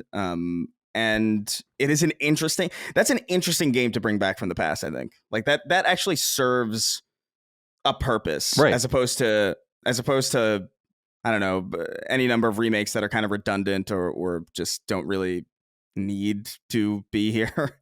I think there's a case to be made that's a really interesting choice. Yeah, I'm excited about it. no, I'll check it out for sure. Yeah, if you haven't seen that movie, by the way, please see it. It's so good. Like everybody listening, if you haven't seen it. Yeah, it's really cool. It's I love the isolated. It's almost like being in space when you're in Antarctica. So it's like there's just nowhere to go, nowhere to be. Isn't it, yeah, that's good a shit. little nasty, right? Like it's yeah. That's when I think of this movie. People are like, yeah, it's a little nasty, and it's which I like. I mean, if it's gory, but it's specifically this movie because it's very practical. Right. That's what I was gonna say. Isn't it like notoriously practical? Like it's so well done. It's all. I mean, it's like it's 1982, so it's all practical effects. There's no real CG, and so everything that's there is there, and it's done so well. Like it looks really modern in that sense because that movie does not feel as old as it is because the practical effects are so good that they really. Oh, it's so good. I love that movie. God. Well, The Thing comes out remastered later. I don't know how else to say it. Yeah, because you say the thing. The what am I supposed to say? The thing. The thing. It's just a tiny difference. Yeah. Yeah, it's very minor. Yeah. I was never pointed out to me until I was an adult. Maybe it's because I'm having like a slow moving stroke at all times. All right. A few other things to get through here before we get into what we're playing, and then we'll get into bigger news items. Visions of Mana finally has a release date on both PS5 and PS4. Square Enix will release it on August 29th. This is, of course, the continuation of the beloved Mana series known as Seiken Densetsu in its native Japanese. Began with Final Fantasy Adventure on Game Boy way back in the day. We last got a new one. Jeez. Was it Rise of Mana? Was that the last? That was a Vita game, but it never even came out here. There were remakes like Adventures. Well, let's see. What is it? Adventures. There was the remake. Yeah, so there were remakes, right? Secret of Mana got a remake, and then there was like some of these mobile games here. Sorry, I don't have the notes on this ready. So yeah, Visions of Mana has been kind of percolating for a while. I don't think I'm going to play it personally. I'm not a huge fan of these games. I can do without them. I don't need to get into them. Are you of the same mind? I've never played a Mana game before, but I watched a trailer for this and I thought it looks kind of cool. It looks pretty generic at the same time too, like pretty generic anime game situation. And last time I went for a game like that was, what was the game earlier this year that Grand Blue. Oh yeah, right. Grand Blue Fantasy. And I was getting visions of Grand Blue, and I thought I'll just wait and see. If this game reviews really well, I'll definitely check it out. But trailer had me a bit flaccid. Fair enough. God damn. All right, Visions of Mana, August 29th, PS5 and PS4. Rise of the Ronin, according to reporting, might be the best-selling Koei Tecmo game ever. So this comes from Push Square.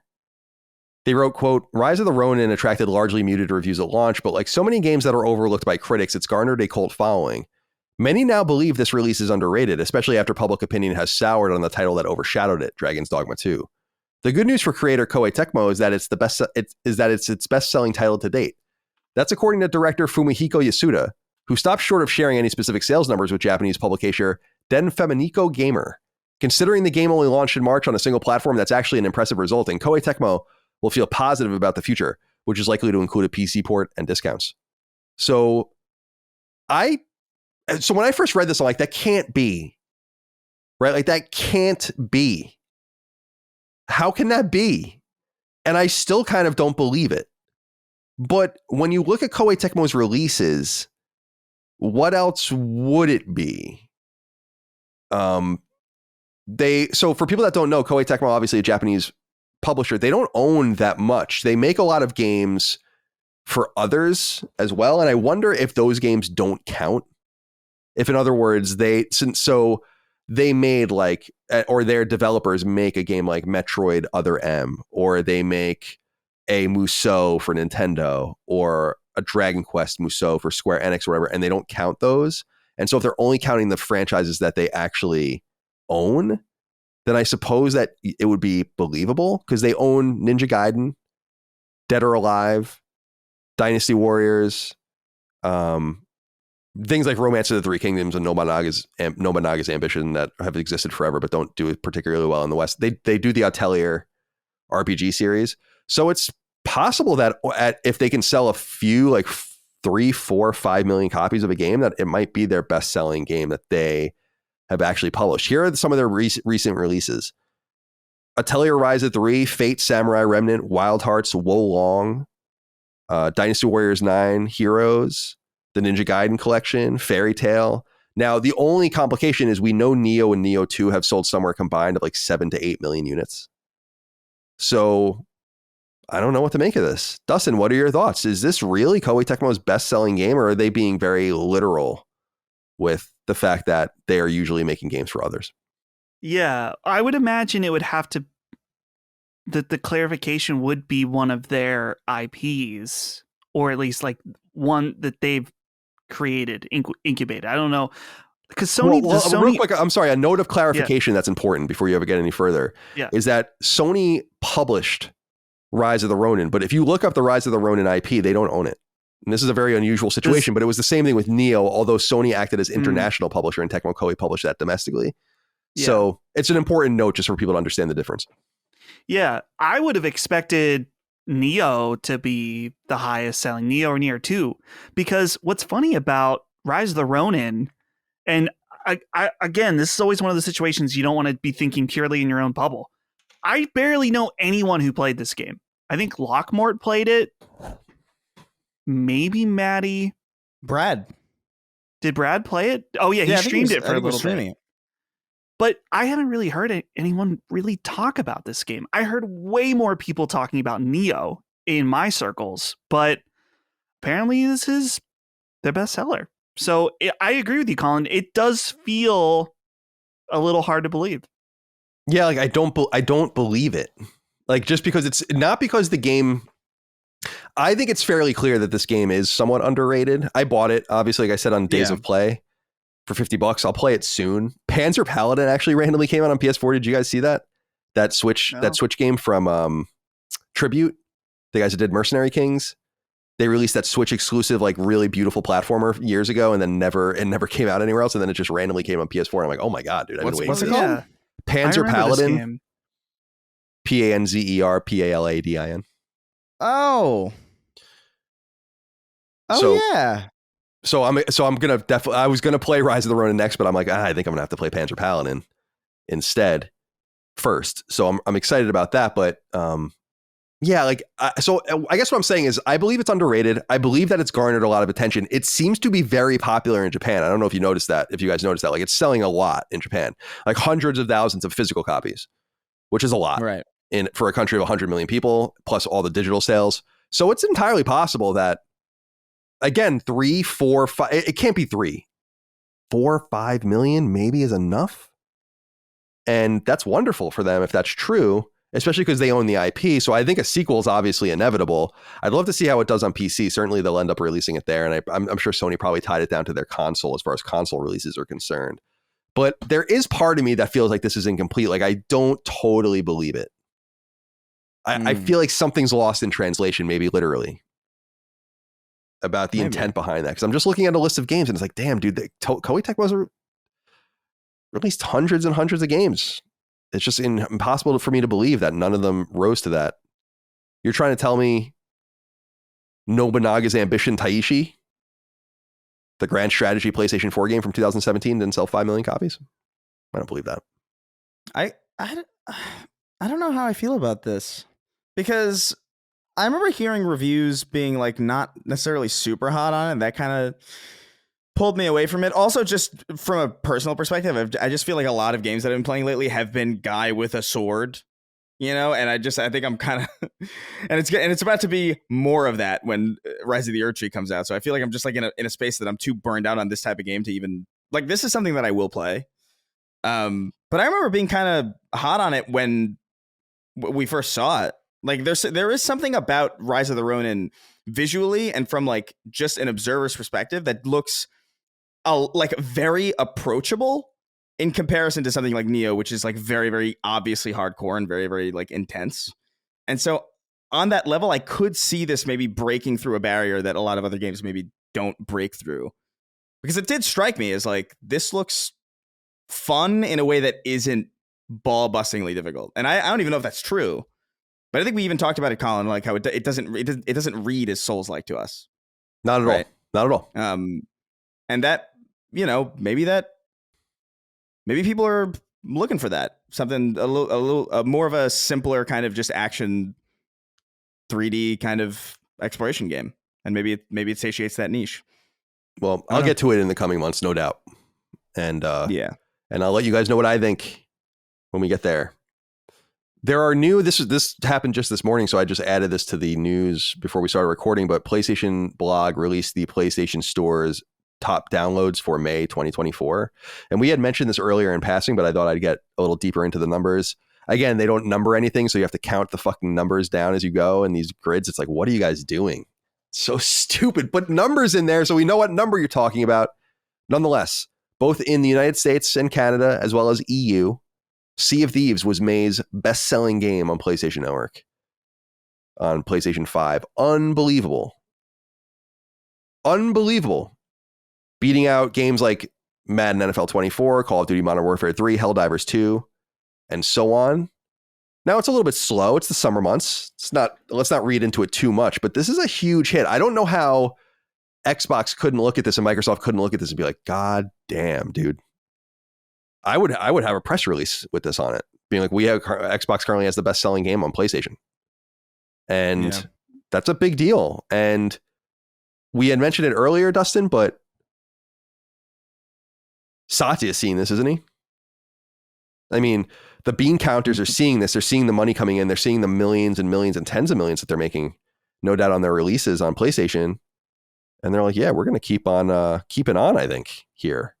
What are your thoughts? Oh, yeah. Well, it's funny, too, because when did this game come out? So Sea of Thieves was 2016. I mean, on PlayStation specifically. Oh. So has it risen to number one? April. Yeah, it was it was April, because last month it was on the chart. Right. That's and what I was think it might have only been on for a few days. Yeah. So the fact that it is continued and now reigns number one.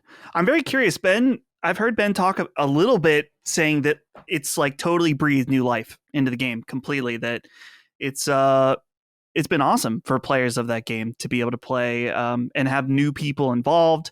So I would imagine, certainly that any multiplayer related thing from Xbox, they're going to want to have on PlayStation as soon as possible. And I would imagine too, we talked about Halo Master Chief Collection, but Halo Infinite, their current Halo multiplayer thing, I'm wondering if they look at Sea of Thieves and like, man, we've got a lot of this stuff that we had wrong with Halo Infinite sorted out now. Maybe that would breathe completely breathe new life into it. Kind of, I don't know if redeem is the right word, but if you have huge success and huge players after bringing it to a new console and it's then charting, it's like, yeah, that might be what it needs. Yeah, I'm very interested in this. I'm fascinated by it, this turn of events. What do you think, Chris?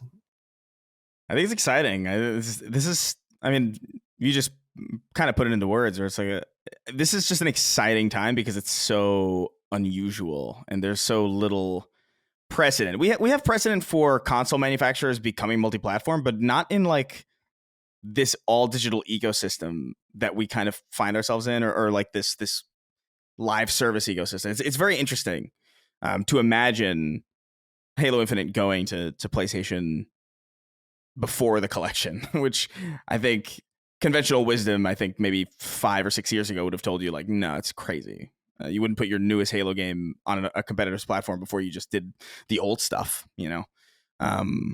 So I think it's cool. I'm happy for Rare. I think Sea of Thieves is great. You know, like for as a multiplayer fan, like I think Sea of Thieves is probably, of the live services that I've experienced, it is probably the most approachable one and the most easy to get into.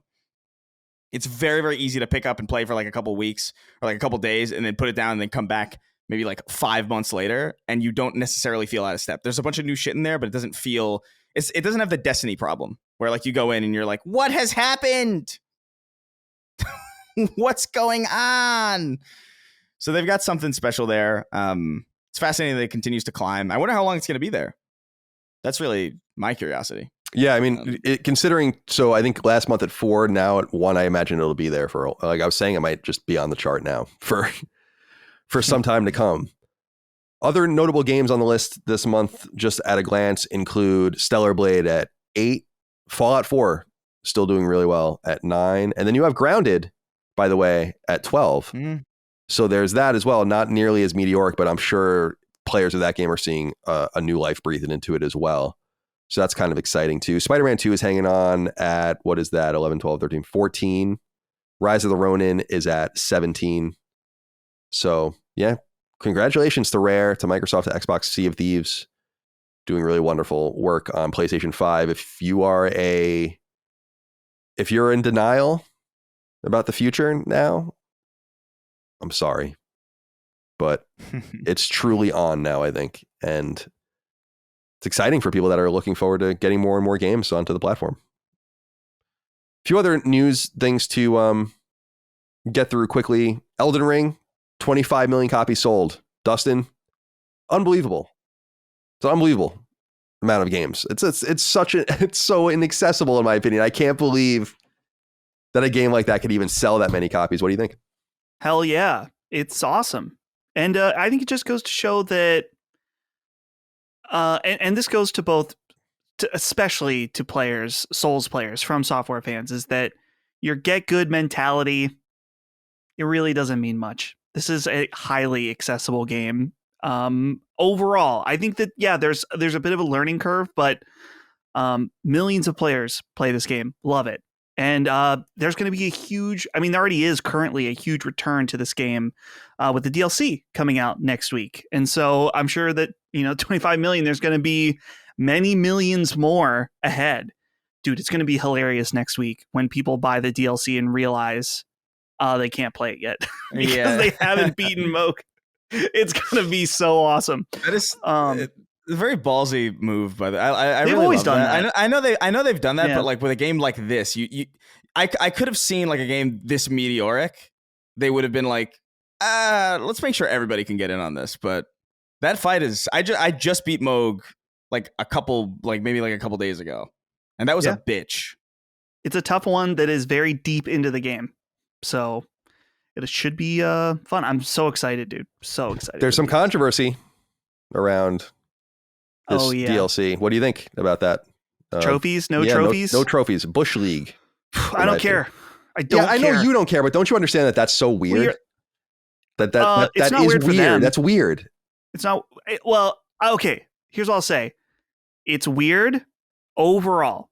It's not weird for From Software. The only time they've put in trophies on a DLC is when Sony published it. And that was Bloodborne. Should they have trophies on there? Yeah, absolutely. I don't know why they don't. Now, educate me on this. Yeah. Have they done an expansion of this size before for a game?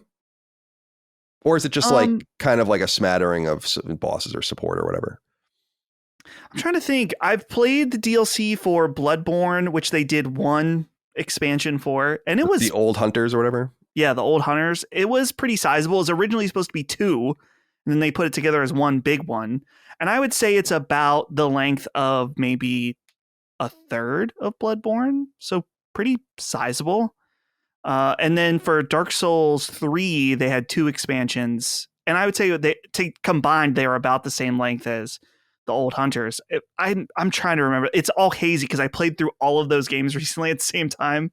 So, yeah, they're big, but I think that in general, yeah, it's a miss they don't have the trophies, but I think for a lot of hardcore Elden Ring players, it just doesn't matter. Yeah, I'm sure it doesn't matter. Yeah. I'm not even contesting it from that. Like, I think it's, there's almost something cool about being like, it doesn't matter to us and we don't care and we don't even want you to worry about that. And, but I don't think they should have even be allowed through certification without trophies. It's like, you got to put trophies on this. Like that just, of course you do, you know? And I'm sure they work by special rules and Sony's obviously not going to bust balls. I guarantee you the question was asked at some point, like, are you going to put trophies in this? Yeah, because with Bloodborne, they did. The Bloodborne DLC has trophies. It's the only time they've had to do that. So Sony was like, hey, like, we're paying for this. You got to put the trophies in. But no, not this time. This time they say, fuck you, no trophies. Well, speaking of trophies, I guess I'll just connect these two stories together. I was going to read it a little bit later, but Push Square reports that scores of retro PS Plus premium titles upgraded with platinum trophies on PS5 and PS4. This is very exciting. So games like Toy Story 2, Toy Story 3, Alone in the Dark, The New Nightmare, and Abe's Exodus, the Oddworld game, amongst others, have been given trophies and full platinum support. So the list of games doesn't include everything. There are still games that are missing trophies, according to Push Square. The games like the original Tekken and the original Ridge Racer don't have trophies, but it seems like they are getting them into games that don't have them. It's very exciting and interesting, as well as the games that are still coming. So just wanted to throw that out there. I know I'm the only one here that cares about that. Resident Evil Village, according to a press release from Capcom, has surpassed 10 million copies sold. Incredible. That's Resident Evil 8, of course, and we're eagerly awaiting Resident Evil 9. Nothing really more to say about that. Apparently, it's the fastest selling in the Resident Evil franchise, getting to that number, which is awesome. And very exciting. Came out in 2021 on PS4 and PS5. I played it on PS5. I think we all enjoyed it. And the Resident Evil series now sits at 157 million units sold. So shout out to Capcom, or as some people used to call them, Crapcom. And now they're Capcom. Capcom, right? That's how good they are. From Crapcom to Capcom. Yeah. From Crapcom to Capcom. It's a really lateral movement, I feel. All right. I wanted to talk about this game because I think that, Dustin, you were excited about this, right? Or were you though? Oh yeah. Yeah. So all right, awesome. let's get this inquiry in here. Vagicarp, I Choose You wrote in and said, "Good day, Maury, Maldi, and Furry. Lots of games to talk about after the last few days of reveals, and while I have opinions on many of them, I wanted to stay in a positive and celebrate the fact that Clair Obscur Expedition 33 looks fucking fantastic, and that it is coming to PS5. As much as I adored Final Fantasy 16 and 7 Rebirth, there is something quite tantalizing about a high-graphics third-person RPG with turn-based combat. What we saw in the trailer looks gorgeous, intriguing, and frankly, the combat seems dope. They even added timed hits to their battle system. Speaking of timed hits, I often fantasize of an alternate universe where Sony invested big bucks in producing a new Legend of Dragoon for PS5, but with top-tier graphics and turn-based combat. Maybe they will consider it if this game does well. Alas, Expedition 33 shall have to do for now, though I can't complain. This game looks awesome. Stay well and beware of those moist slits. They're everywhere." There it is. That's what we were talking about. That's one of the ones. Bad news. Vagicarp, I Choose You. Thank you for writing in. All right, Dustin, take it away. Tell us about this game. Yeah, so this game is we got to get this going. It's Final Fantasy. Okay, it's very takes place in France. Got all the landmarks. I love the idea of the story. Which is, I mean, it's laid out in the trailer that there's like some kind of being that writes out a number, and every year writes down one lower number. And each year, if that's your age, then you disappear from existence. And so this is about every year, whatever number is going to get written, those people get sent out to try to take out this evil painter or whatever. And so this is about Expedition 33. And this game, I love the visual aesthetics of it. Amazing. Super, super cool looking. And just refreshing that not only as Vagicarp writes in about, it's a turn-based RPG that looks pretty high budget and beautiful, but also what the thing that I'm excited about as the biggest Persona fan ever, just nice that we can play a turn-based game that isn't super anime. I love anime. I love anime games probably more than Colin and Chris. But This is different. Probably. I don't know. Colin's also into some kinky stuff, so Yeah. I don't.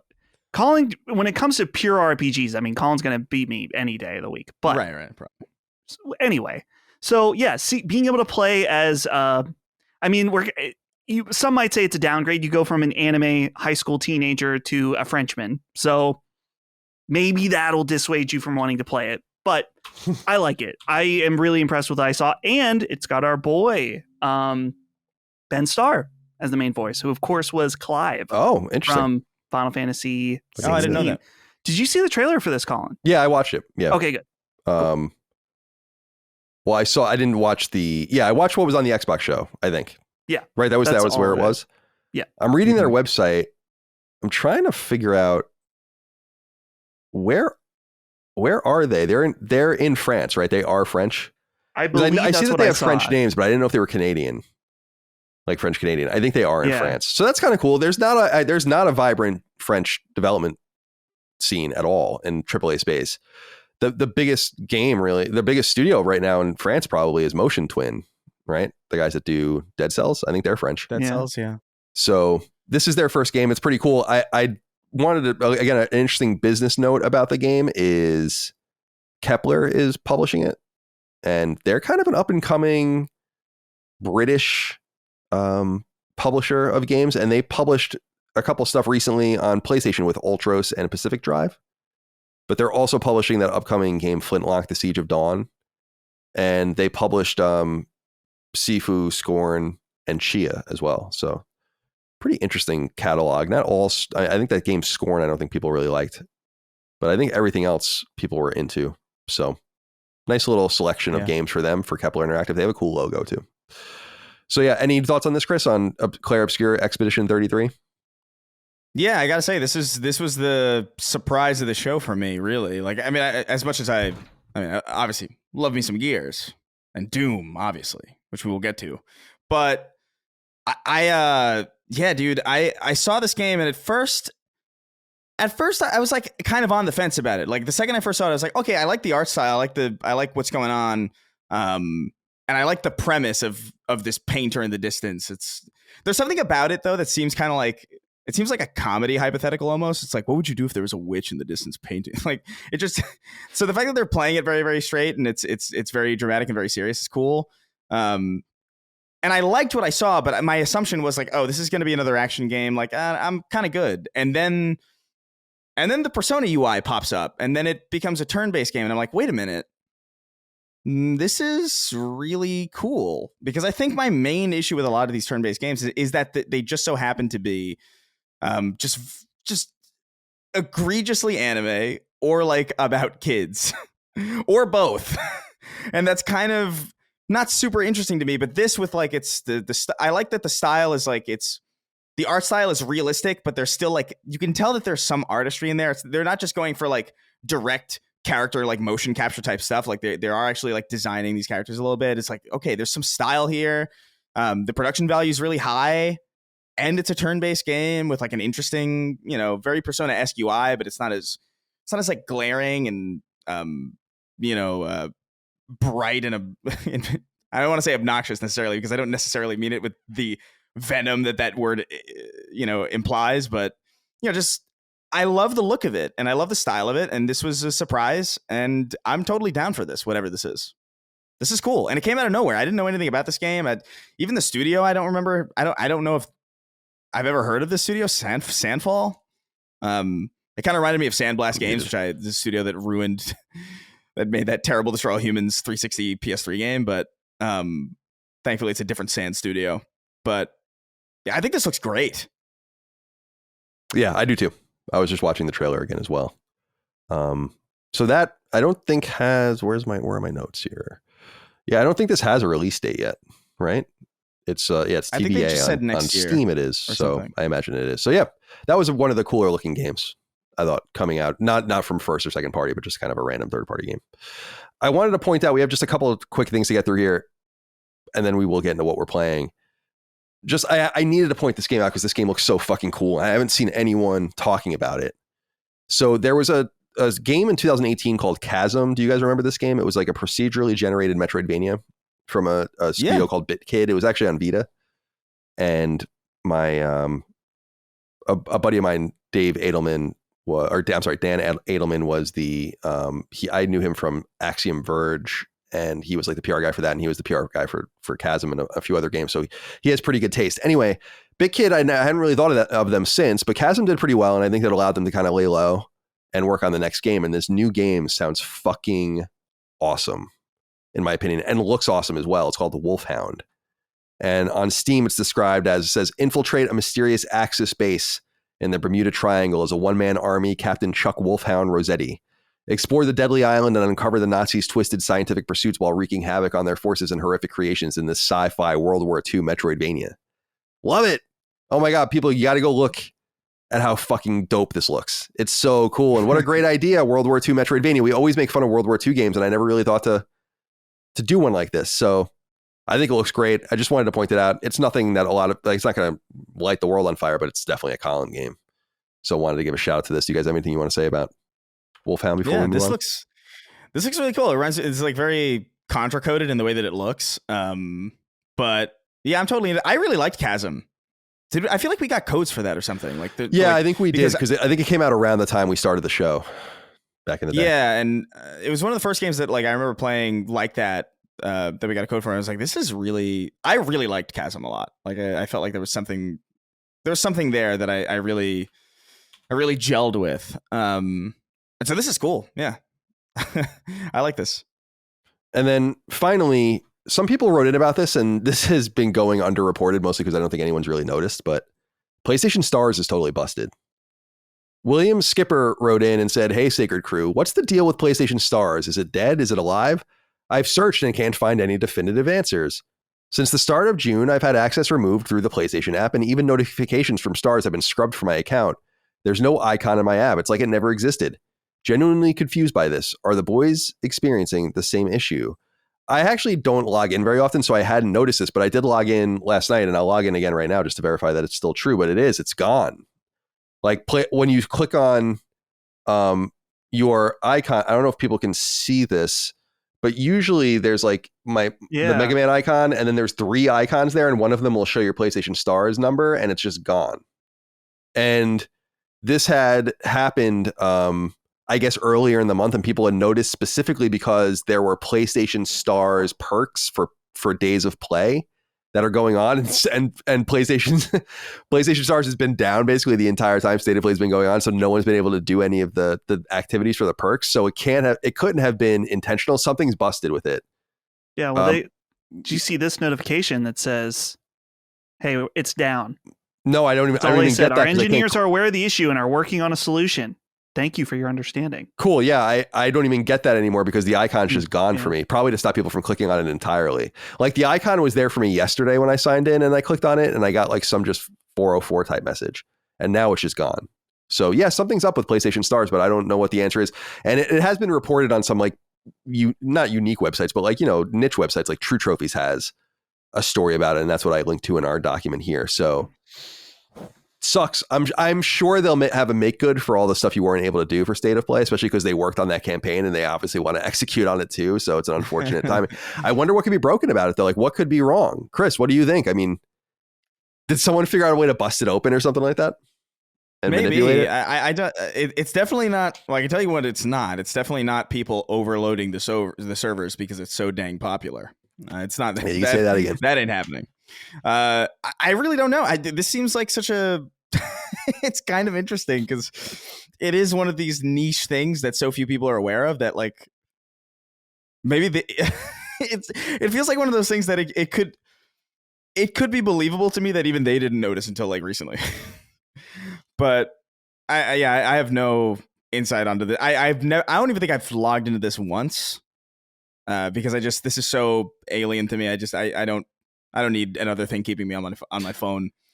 You should check it out at least occasionally, Chris, because you do get points or coins for all of your purchases. So you can eventually you can go into Stars and at least spend those points if you want, Yeah, if they put it on console, I would use it, but I don't like apps generally. Like there's too many apps. You guys, was it you that sent me yesterday? One of you sent me something yesterday about like connecting your mug to your phone that was or Dustin. something. Oh, that's me. Yeah, I've got my mug here. It was great. What does it do? Okay, so Holly got it for me for Father's Day, my first Father's Day. I've always wanted one, but I was told myself I cannot buy this for myself. It is a first world luxury through and through. You put coffee in it, and it has a little base, but also has a battery, and it keeps your coffee the exact temperature you want it. Like, it's app connected. You can dial it in to the exact temperature. And what was great is that for the first hour of the show, normally in the first 20 minutes, you see me down this coffee because I hate it when I forget it and it gets cold. I hate that.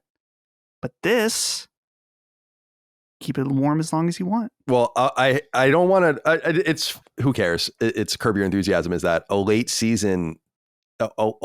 Is those cups are a really important thing in like the storyline, like the overall. Oh arc. yeah. Oh, Ember cups, like specifically. Yeah, well, it's like their own version of it, but yeah, there's like it's like a central component of that season. Yeah, yeah. They're only good for a very specific purpose. Because in the morning, I don't need this. I'm down in it. But right. There were so many times that my coffee would get cold during Sacred, so I would like chug it because I knew I'd forget about it. But now, it just stays warm. That's so it's outrageous. The perfect type of gift.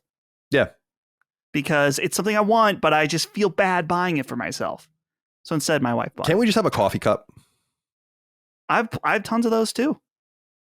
Can't there just be a television? And can't there just be a refrigerator?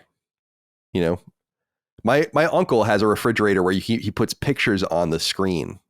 Like, Kingston has one of those. Yeah, I don't know about that. It's like, I'm like, this is insane. This is insane.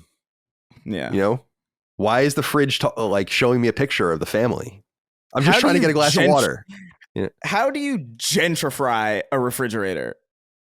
That's so crazy to me. You don't need it. What would be funny is if you had like 10 pictures circulating through, or not even 10, like you had 100 pictures circulating, but one was just a picture of your dick. And like, it was just a roulette. Like, you don't know who's going to see it, when they're going to be there. You know, like it changes every 30 seconds or something like that. And you're just hoping against hope, you know, that it doesn't. It's not even like a sexual photo. It's like a medical one. Right. It's like it's like for my doctor. It's like a hyper close up. Yeah. It's the worst thing to see when you're going to your fridge too. Like everything about it is so horrible. No, it's horrible. Gotta move on. Okay, we're gonna get into what we're playing, but quick news item. Actually, I saw this during the break. We took a little pee break, as we sometimes do, and over at our friends Video Games Chronicle, they report that Jason Schreier, who's the Bloomberg journalist who leaks a lot of things, very reliable, wrote on the Gaming Leaks and Rumors Reddit page, which is a place I always read every week in preparation for the show. So there's this whole drama going on with this leaker Midori. Have you guys seen any of this? Yeah, that it's actually a man from the US or something. I have complicated. I don't know the whole story. I have more complex thoughts about that whole thing because I'm like, who cares about like, so he's a man pretending to be a woman and he's like trying to hide his identity. It's like, okay, he's like leaking things. I mean, it's not that crazy, but okay. Nonetheless, and he was like misspelling things and like speaking like English was his second language and stuff. I'm like, I don't think it's as serious. I don't think that's as serious as you guys are making it out to be. It's like who the person is and like where he's getting the information. That's interesting. But anyway, so they're kind of reflecting on this whole breakdown of how this guy's identity was leaked. It's not really a Japanese woman. It's like some American guy and all this shit. And I'll let people that know more about it than me dissect that. But people were kind of regretful about the downfall of this person. So apparently what happened, and you can correct me if I'm wrong, because I don't know how much you guys know about this, but this person was known, and we must have even cited this person at some point, is known specifically for Sega-centric leaks. And specifically, I guess, Atlas and Persona stuff, and has been right about a lot of things. But apparently this information may have come from a very limited source, like where like they got a document or a thumb drive or something. Like, I don't know the nature of it, but where like once that dried up, the person wasn't really reliable as a leaker anymore and would be wrong about things. And people started kind of digging through, I guess, who this person was through their different correspondences and figured out that it was this other person. And people were disappointed because one of the things that this person had said was that a Final Fantasy Tactics remaster was going to happen from Square Enix, and now no one believes anything this person said because of this whole downfall. But Jason Schreier from Bloomberg went onto the game's leaks and rumors page, according to Video Games Chronicle, and had written, and in response to someone kind of reflecting that this is kind of bad because the leaker has been discredited or whatever, Schreier said, quote, "Hi, the Final Fantasy Tactics remaster is real and happening," end quote. Now, I think we kind of already knew this because it was in the NVIDIA leak, and we're going to talk about another leak shortly that's not nearly as juicy, but is still a leak nonetheless. But yeah, so that's pretty rock solid confirmation, if you guys needed it anymore, that Final Fantasy Tactics will be re-released. And I'm super excited about that because that's obviously a fucking all-time classic game, just one of the great games. So very exciting. Just wanted to throw that out there as it was developing. Yeah. Any thoughts on this? No? Yes, no, good. Have you been following the Midori thing at all? Do you have anything you want to say? I didn't include it because I'm like, I don't really care, to be honest. Like, I don't know. I like some drama, but this is not the kind of drama I like. So. Yeah. I had seen some of the leaks and that people were starting to get weird prying into who they were. And then they're like, oh, I'm done. Bye. And then it was fully exposed who they were. I don't remember who the person, because they connected it with some previous leaker or something. I don't really know. It's a whole big deal, but also not the type of drama that I really care for. Yeah. I will be interested to watch some video at some point that explains everything to me, but yeah, I'm not going to look into it myself. Okay. With that, let's get into what we're playing. And Dustin, we'll start with you because I'm very curious. So first of all, you played Paper Mario. I watched Micah beat it last night. She beat it like late at night last night. And she was like totally tired of it by the time she got through it. I have I played that game on GameCube. I have no recollection really of it at all. So I don't know. I remember how I really feel about it. And then it says also that you're playing Eco, which is, I understand, you're not liking, and that's not a huge surprise since Eco is just not very good. So yeah, I told Gene that you might not like what Colin has to say because he was saying we got to take me out. No, I think Eco has always been kind of a suspect game. I bought it when it came out. I didn't really even like it then. So right. And it tainted, I think, my feelings of The Last Guardian, which I thought, or not The Last Guardian, Shadow of the Colossus, which I never played The Last Guardian, but by that point I didn't give a shit. But I never even really gave Shadow of the Colossus a chance because I was like, eh. Mm-hmm. And then I finally did I played it a little bit. I didn't really like it. And then I played it for Knockback and beat it. And yeah, I really ended up liking it. So anyway, what are your thoughts on either of these games? You can go into it as much as you like. Yeah, well, as far as Eco is concerned, I really like Last Guardian. I love Last Guardian and I love Shadow of the Colossus. And then I was reading and thinking about how Miyazaki, the head of From Software, this Eco is the game that inspired him to get into games. I thought, well, I gotta play this. It's not very long. And I ended up realizing that I had the HD version digitally on PlayStation 3. I got it somehow at some point. Mm-hmm. So I have my PS3 hooked up downstairs, was playing that HD version of it. And I am about halfway through it. And I posted on Twitter about not really liking it because I'm very frustrated. The combat is really bad. And I was thinking about this. I was telling Holly, because a lot of people are like, oh, you got to keep going. It gets so good. I'm like, I'm halfway through the game. And it hasn't gotten good yet. So I don't know what could possibly happen in the next hour and a half, since the game's literally 3 or 4 hours long, that's going to completely reverse this game. Because I feel like even honest Eco fans, you could be like, hey, how's the combat? Not good. How are the puzzles? Not good. How's the frame rate? Not good. How's the story? Well, not really that present in the first half. It's like there's all these different things that I think that if you asked hardcore Eco fans, they would agree with. That it's like, oh yeah, the combat's atrocious. Oh yeah, the save system can be really annoying. Like all these things are just, I would say, totally I don't want to say inarguable, but I'd find it, you'd have a hard time arguing saying like those things aren't true. So apparently something that's going to change my fucking life will happen in the next hour and a half of this game. That's worth putting up with the terrible controls, the terrible combat, the annoying save system that if you die and you didn't save recently, that you're going to have to redo a bunch of shit. Apparently something's going to happen. So I'm going to play the rest of it. I'm not saying it's the worst game I've ever played. I just was shocked when I was, to be honest, complaining about it online. The amount of pushback I got for this game, I'm like, and I'm a Last Guardian defender. That's the funny part, too. I'm a Last Guardian defender. I'm willing to put up with jank. Some people are saying, oh, well, you can't deal with old games and the jank. I'm like, bitch, listen. Have you listened to me talk about how many old games over the last few years I've played? Played Mega Man Legends 1 and 2. Played the original Metal Gear. I've played all these old games recently. So yeah, I get it. I can put myself in that framework. And let me tell you, this game, I've played a lot of PS2 games. Controls were not that jank in the PS2 era. Combat was not that jank. We had evolved past it at that point. And I'm not saying there's nothing redeeming. I'm thinking the relationship and what's going on with the girl that you're trying to escape with, the boy with the horns. It seems cute. It's kind of cool. There's some different environmental storytelling going on. I can appreciate that. But for the people that defend this game, you have to be honest with yourself. You got to be a little honest with yourself. It's not holding up. It's not holding up. Yeah. Can I say something? Please do. I love Shadow of the Colossus. It's probably like, I think honestly, like if I were to sit and like really evaluate my feelings, I think Shadow of the Colossus might be my favorite game ever. I love that game unequivocally. And I remember specifically people talking about, you got to play Eco, man. Shadow of the Colossus is nothing compared to Eco. Like I had people tell me this, which is, I really have to question like the brain health of anybody who would even suggest that. Like it is so it is such an insane take. And I understand that there's like a lot of this is subjective. I get that.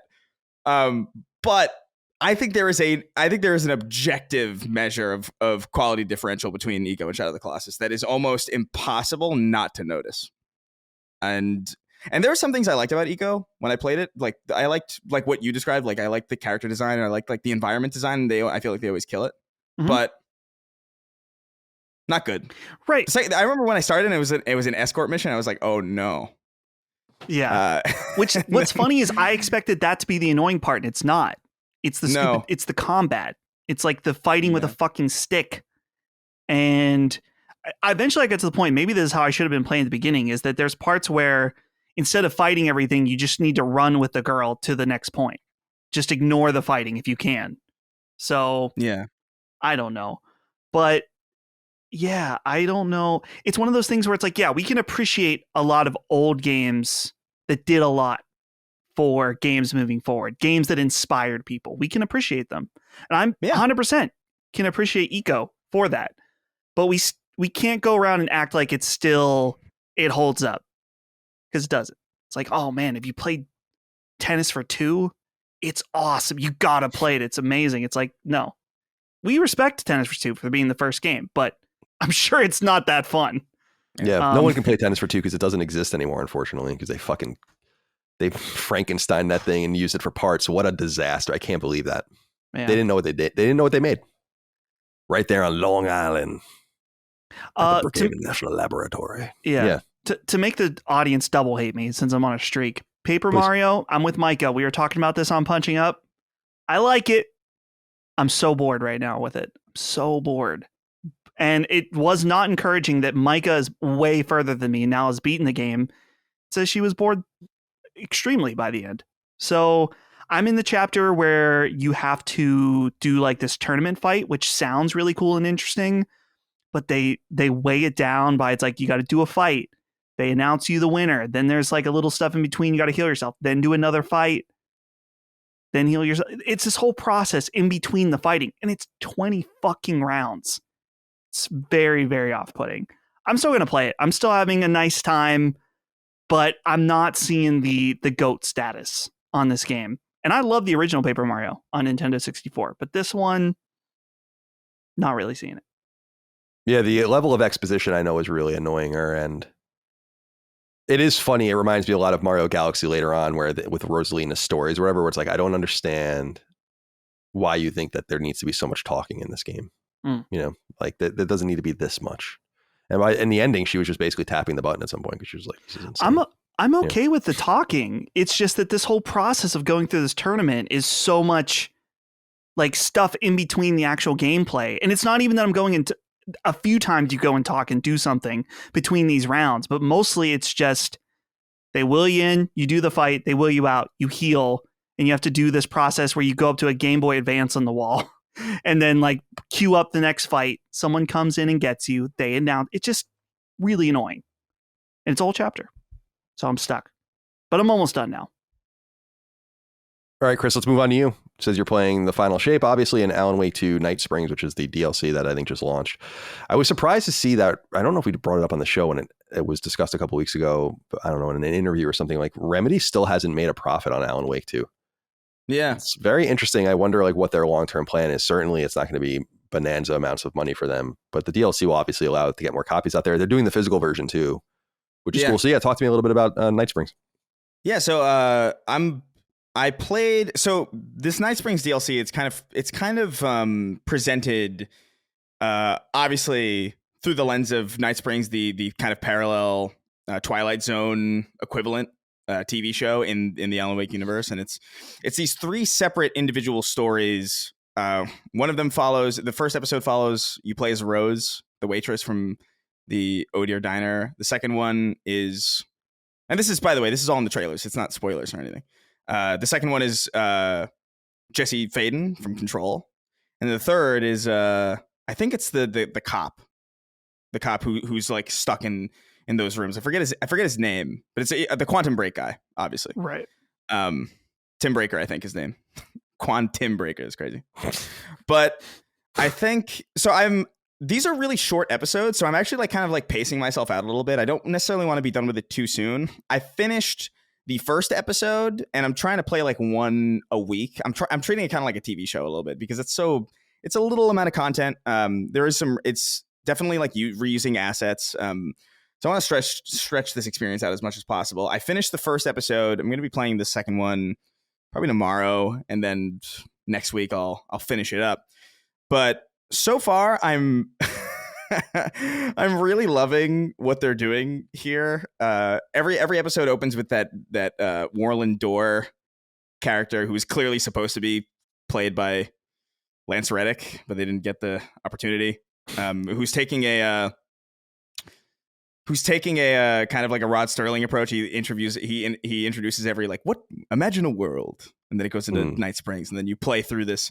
The first episode is awesome because you play as Rose, and she's like you play in this basically this fan fiction that she's written about her and Alan Wake being like lovers, and about like how you have to go rescue Alan Wake, and everybody loves her and everybody compliments her on her genius and how everybody like wishes that they were as talented as she was, and like there's like this pink hue over everything, and even like the way the combat is reframed, like she's shooting everything, and it like there's the darkness shadows that attack you are like they're explained in this DLC as like they're haters of the writer. So like they as they're coming up to attack you, they shout shit like, oh, hack Stephen King knockoff, and like predictable, and like it's like this plot development doesn't make any sense.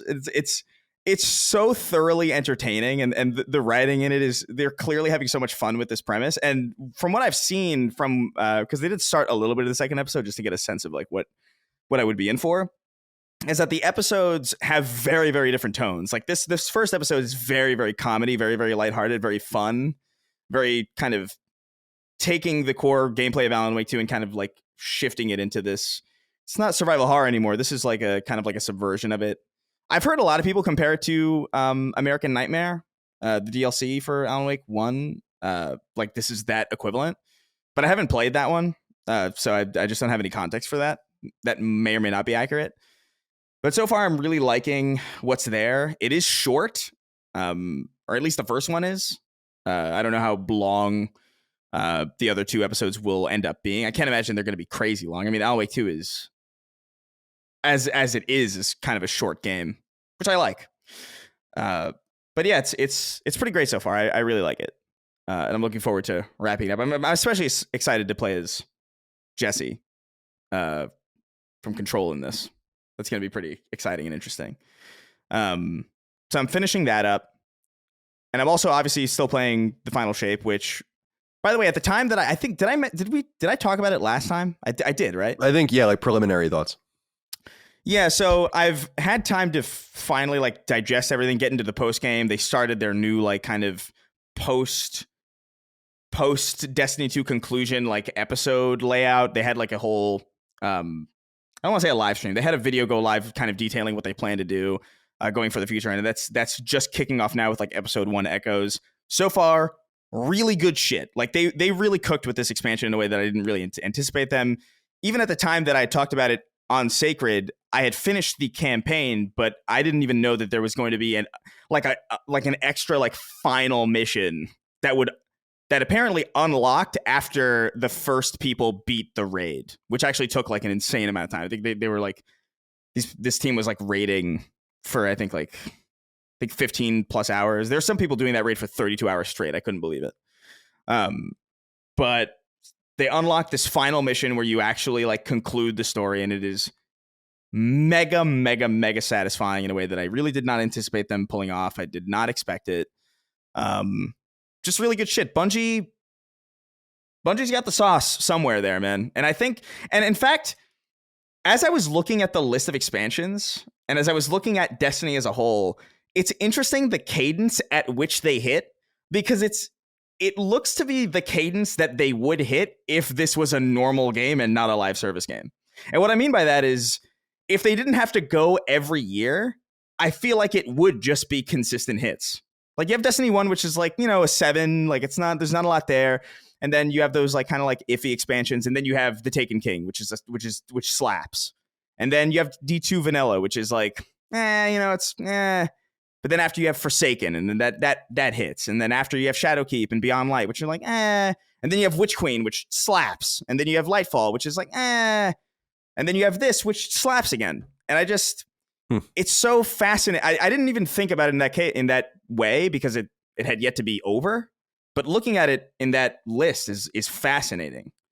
Because it really shows that the level of talent really at Bungie. Like they really, for all of their missteps and all of their low points, the fact that they landed this plane in a satisfying way that they did, and are still continuing in a way that doesn't feel like Marvel.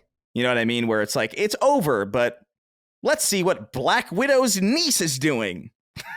Right. Like it feels, where they're going with it seems a lot more substantial. They announced codename Frontiers for year 11, which is, that word is very loaded. Don't know what that means. Could mean a true open world. It could mean they're busting it out into MMO. It could mean Destiny 3. We really have no idea.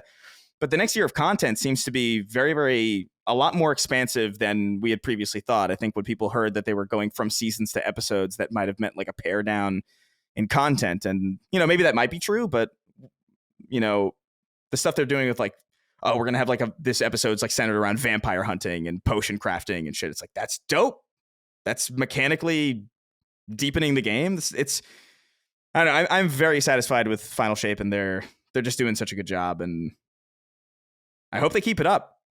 Although I will say, this kind of has, noticing that pattern has me, I'm going to be paying a lot more attention now to like, okay, so it's the year after the great expansion. This is probably going to be a little bit light. Oh, it's the year after? Maybe. There's a cadence to be aware of now. But yeah, they did a great job.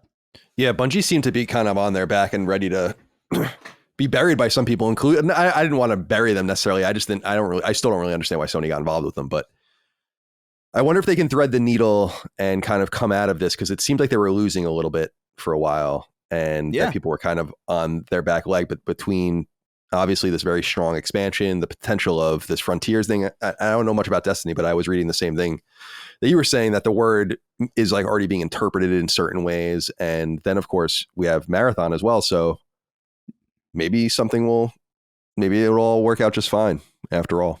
We'll have to see. We'll see. Cool. That sounds good. I got to get back to Alan Wake 2 as well. I'll do that this summer. No doubt. Because people have been asking me, like, are you ever going to get back to it? Yeah, I will definitely go back and just restart it and try again. Yeah. And like whatever state it's in is the state it's in. If I have to drop it to 30 frames and get rid of that shitty fucking glare. Because people will be like, you're being so dramatic. Like I'm like, guys, just trust me. Like, I know I play video games. If something is so distracting to me that it's like, wow, this is really bad, then it's bad. Like, I know I'm not like completely retarded. You know, I do want, I can like see what I can see, like what's going on my TV. I get it. Yeah. Yeah. I mean, there's still going to be another DLC drop. I don't know when, but like there's this one and then there's another thing. I can't remember the name of it. It's Night Springs and something else.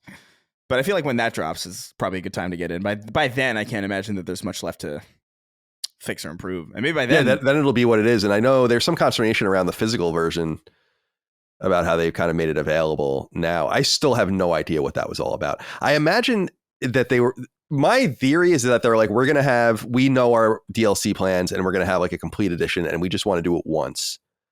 And I'm like, I respect that, but you could have just done it twice. Like no one was asking, like no one was would be upset with you if you did that because people wanted the physical edition immediately and then bought the digital edition. And now their only recourse is to stick with that digital edition or spend the money again on this physical edition. So it is a little strange. Like, again, having published physical games myself, like I pay to get the games published. Like the money you can make on it at that scale, at Alan Wake 2 scale, is insanity. Yeah, it's so strange. It's so strange. I don't get it. But anyway, it is. I wonder if it's. I don't know how these contracts work or how but it was an Epic game. Like it's specifically not on Steam, which also I think hurts its sales by like a significant margin, by the way. Definitely. But I wonder if maybe there's like, I don't know, would Epic be the kind of company to be like, don't make a physical? I don't know. It doesn't sound like it would benefit them to do that. Yeah, who knows what semantical reason is for it. I do believe it's their want to get everything on a disc first and maybe even have the pop of the second sale of being like, yeah, all right, now it's available physically. Sorry, if you bought it digitally, you'll have to just buy it physically. Yeah. Because a lot of people are going to. And that's fine. Whatever. All right, for me, I am playing, and I just beat last night, Ion Fury. Now, I was clicking around randomly, and so I downloaded, let's go back. I platinumed Animal Well, and then I played System Shock Remake and beat it. And so I don't know if I went into this on the show, but did I talk about the hard playthrough on System Shock at all, and how like it's and how it's frustrated on console by the inability to reduce all of your items to scrap immediately without there being a bug where it eats all of your scrap? That I must have gotten into this because I feel like I talked about it somewhere. Yeah. And so I realized like the first hour of my speed like hard playthrough that I'm like, this is just, I'm going to be too close to the border here because I'm not able to play it at an appropriate cadence because of this bug. And so in hopes that it gets fixed, I just stopped, and I don't know if I'll ever even go back to it now. And so I had bought Rise of the Ronin, and I'm like, I don't really want to play this right now. Like it's nothing against the game. I'm like, I'm just looking for something a little shorter, and I love shooters. So then I just started Googling shooters, like single player shooters. And then I started Googling boomer shooters. And I was like, just what are like some of the best of like this so-called boomer shooter genre? And I'm not talking about the original old games from the back in the day, but like the games that are being made now, right? Modern ones. And a few came up, so like over and over again. And one of them was Ion Fury, which I had remembered, but didn't really know much about. And I was like, I just bought it. I think it was like $25 or something. I bought it. I'm like, I'm just going to play this. And I beat it and I loved it. And it's interesting. There's a little bit of interesting history with this game. It's made by a studio called Voidpoint, and 3D Realms actually published it, which is funny. And 3D Realms has kind of been reformed under Saber Interactive, which owns them now. And they're kind of like this niche boomer shooter, old school 90s style publisher. And they published a few games from Slipgate Ironworks recently and other things. So I was like, okay, I'm going to play this, and really did enjoy it. But the history behind it is not only the 3D Realms thing, but that it's on the Build engine. And it's on, I guess, a specific fork of the Build engine that 3D Realms' famous Duke Nukem 1996 shooter is on. So the game is literally built in this 90s engine, with a 90s aesthetic, but on this fork that like kind of allows for, I guess, modern hardware to run it. And it came out on PC in 2019 and then on console in 2020, right at the beginning of the pandemic. And I just never played it. So I really did enjoy it. It's there's nothing much to it. The thing that's interesting with the game is it's very referential. Like if you're really, really, really into this era of game on PC, which I'm not, then there are a million references to these games in there. Some of them I recognize and some of them I don't. And the only reason I know that there are so many is because I was following a walkthrough for the collectibles and the secret areas or whatever. And they would say like, this area is like a reference to this game. This area is a reference to this game. This corpse is a reference to this game. I'm like, man, this is a lot of that in it. So if you're more in tune with that, which I am not, then there's like that extra meta layer of for you to enjoy, which is kind of cool. The funny thing about the game, so it's about like a female protagonist named Shelly Bombshell or something like that. And it's kind of like a female Duke Nukem-esque kind of character. And there's like this Dr. Heskel that's going after her, and it all takes place in Washington, D.C. And there's like demonic creatures and human enemies. What's cool about the game, and there's a lot that I liked about it, but what's funny about there's something, I was talking to Micah about this and I didn't know if I put it into words properly, and maybe it just brings me back to Doom, like the original Doom and some other games that I'm nostalgic about from my childhood. But there's something very nostalgic about being in these very primitive 3D spaces. It almost reminds me of the liminal space thing where you're like, oh, you're in the creepy, like Five Nights at Freddy's thing. It's like a cousin of that, where there's something so, because so for people that aren't familiar with id Tech, specifically like the original id Tech and some of the early so-called 3D engines, is that they're not 3D engines. And it's the same thing with this. It's a 2D engine. It's a 2.5D engine. And so you're basically seeing like sprites of enemies as they come towards you, and it's all angular. So like if you look at a health pack and turn around, it will be different angles of a sprite, right? And so when you look up at the sky, it's like just a picture. And there's just something so nostalgic about it. Like I liked being in the space. It just felt like I was a kid again for some reason. And I wasn't really even into those kinds of games. I wasn't a huge PC gamer. My dad happened to have had Doom on his 486, but I wasn't into all of these like spin-off games that all these guys were making. It's just, I was a console kid. So a lot of this stuff is like new to me, but I really, really loved it. I got all the collectibles in it. I have all the trophies except for 2. One of them should be easy to get. The other trophy I'm missing is to beat the game on the hardest difficulty level. However, you can apparently just beat the last stage on the hardest difficulty level, which is still going to be incredibly difficult. But you can save scum to fucking high heaven in this game, just like all the old games back in the day. You can save every 5 seconds if you want. So I'm going to sit down tonight after dinner and try to just incrementally work through the game tonight and get through the last stage and try to platinum it. There is a sequel to the game that just came out. So first of all, there's a kind of like a 1.5 version called Aftershock that was only on PC and it never came to console. And then there's a game called Phantom Fury that just had happened to come out in April. And it's the true sequel built on Unreal instead of this old engine to this game. So I might play that next actually, but I don't really know. So anyway, yeah, I just wanted to give a shout out to the Void Point and Ion Fury. I thought it was really, really fun, really interesting experience, pretty fair. I played it on normal difficulty. Tons of secrets. It's one of those games where I have no idea how you'd know half this stuff was even there. And it's like a lot of crazy shit that you have to do in the game. There's like it's funny. Like there's a piano where you have to play the keys in a certain order to unlock. Like it's like, how do you even know that? Like I don't even understand how you would even know to do that. And there's a lot of different weapons too, and it has you circulating and cycling through them, which is really fun. Like it really forces you to use them all in the sense that you'll kind of use all your ammunition on your grenade launcher, and then you'll use the pistol, and then you'll find grenade launcher ammo while you use your pistol. Then you'll run out of your pistol ammo, and then so you'll find pistol ammo while you use your machine gun or whatever. Pretty cool. Yeah. So yeah, shout out Ion Fury. Highly recommend it if you are into the an old style 2.5D/3D shooter. I love that you played this because this has been sitting in my backlog for a while. But I remember this game specifically because it was originally called Ion Maiden, and then they had to change it. Right. because of Iron Maiden. And I remember being like, oh, I guess that's not happening. And then I guess I just totally forgot that it was called Ion Fury after that. It's definitely not as good of a name.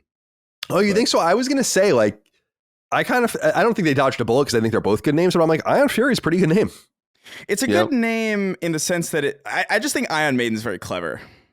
Yeah, considering what it is. what the game is and like who the character is. It's cool. So yeah, I recommend it. There's something deeply welled in me about this 90s nostalgia that just strikes me as something that I think people might enjoy. So go check it out. Adam Hoyman wrote in and said, "Hey CDC, Colin, question as a fellow trophy hunter. I recently was looking to change my PSN profile, but have read things about potentially losing trophies in progress. I know you recently changed your ID and can't imagine you would have done it if there was any risk. Can you put my fears to rest that it is okay to go ahead with the change? Thanks and love the show." I can't tell you that there's no risk because I don't really know that. And there was a lot of fear. Sony was the one that said that some games wouldn't work and that things like Vita might not work. And that's why they let you kind of revert back to your old name whenever you want, so that if you need to do that to make something happen. But I must tell you that I have experienced no issues since it's happened at all. And I had assumed that there might have been issues on Vita. I have not used Vita since I changed my name. So there might be an issue there, but people have written into me when I've remarked that in the past and said like, I've had no problems on Vita. So it might be one of those things where something is broken somewhere, but I have not personally encountered it. And I would imagine anything after PS3, not Vita, but like PS4 and onward, I don't think anything's going to be fucked up there at all. But it's the older stuff that you kind of have to worry about, I guess. But I wouldn't worry. Nothing's happened to me. I'll let you guys know if anything changes. But Adam, I think you're safe to change over. All right. Let's get into some of these bigger news items. This is the biggest news of the week, obviously. And it's exciting and interesting for so many different reasons.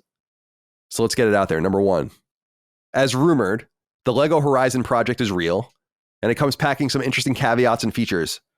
Officially called LEGO Horizon Adventures, the game was revealed at Jeff Keighley's Summer Games Fest and is a co-production between Horizon's home studio Guerrilla and the team actually making the lion's share of the game, Studio Gobo.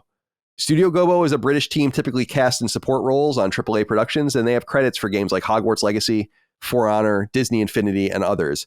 Publishers and studios they've worked for in the past, according to their website, include the aforementioned Ubisoft, WB, and Disney, as well as Codemasters, Lucasfilm, Hasbro, Marvel, Avalanche, Bethesda, and others. LEGO Horizon Adventures doesn't have a release date yet, but it's scheduled for a holiday 2024 launch, and here's where things get really spicy and interesting.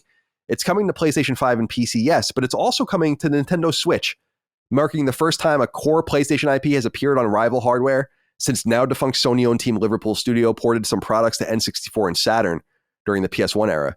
So it's been about 25 years, not including MLB The Show, of course, which Sony was forced to support on other platforms to keep the license. Okay, now for the game itself.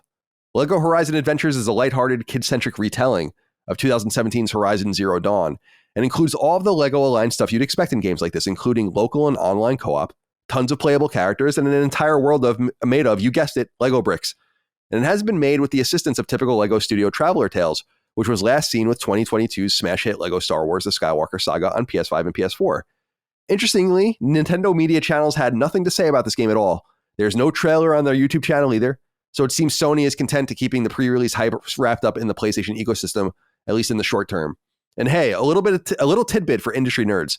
Studio Gobo first revealed it was working hand in glove with Guerrilla well over a year ago, when they tweeted out in early 2023 that they were working on something in the Horizon universe. The only question that now remains is this the vaunted Zero Dawn remake that people have been chattering about?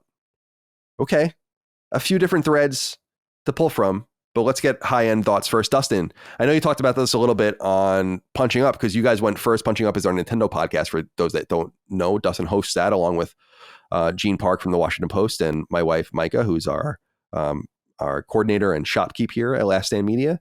So this is an interesting story for you from both angles. So I am curious to know very much what you think of this release, the overall game, but of course the opting of putting it on Switch as well. Right. Well, something we talked about on Punching Up was just that this is particularly interesting considering the history between PlayStation and Nintendo. Of course, you mentioned the write-up that Sony put MLB The Show on Nintendo Switch, but that was more of a at gunpoint situation in order probably to keep the license, is something they had to do, where this is very much assumingly at their own will to do.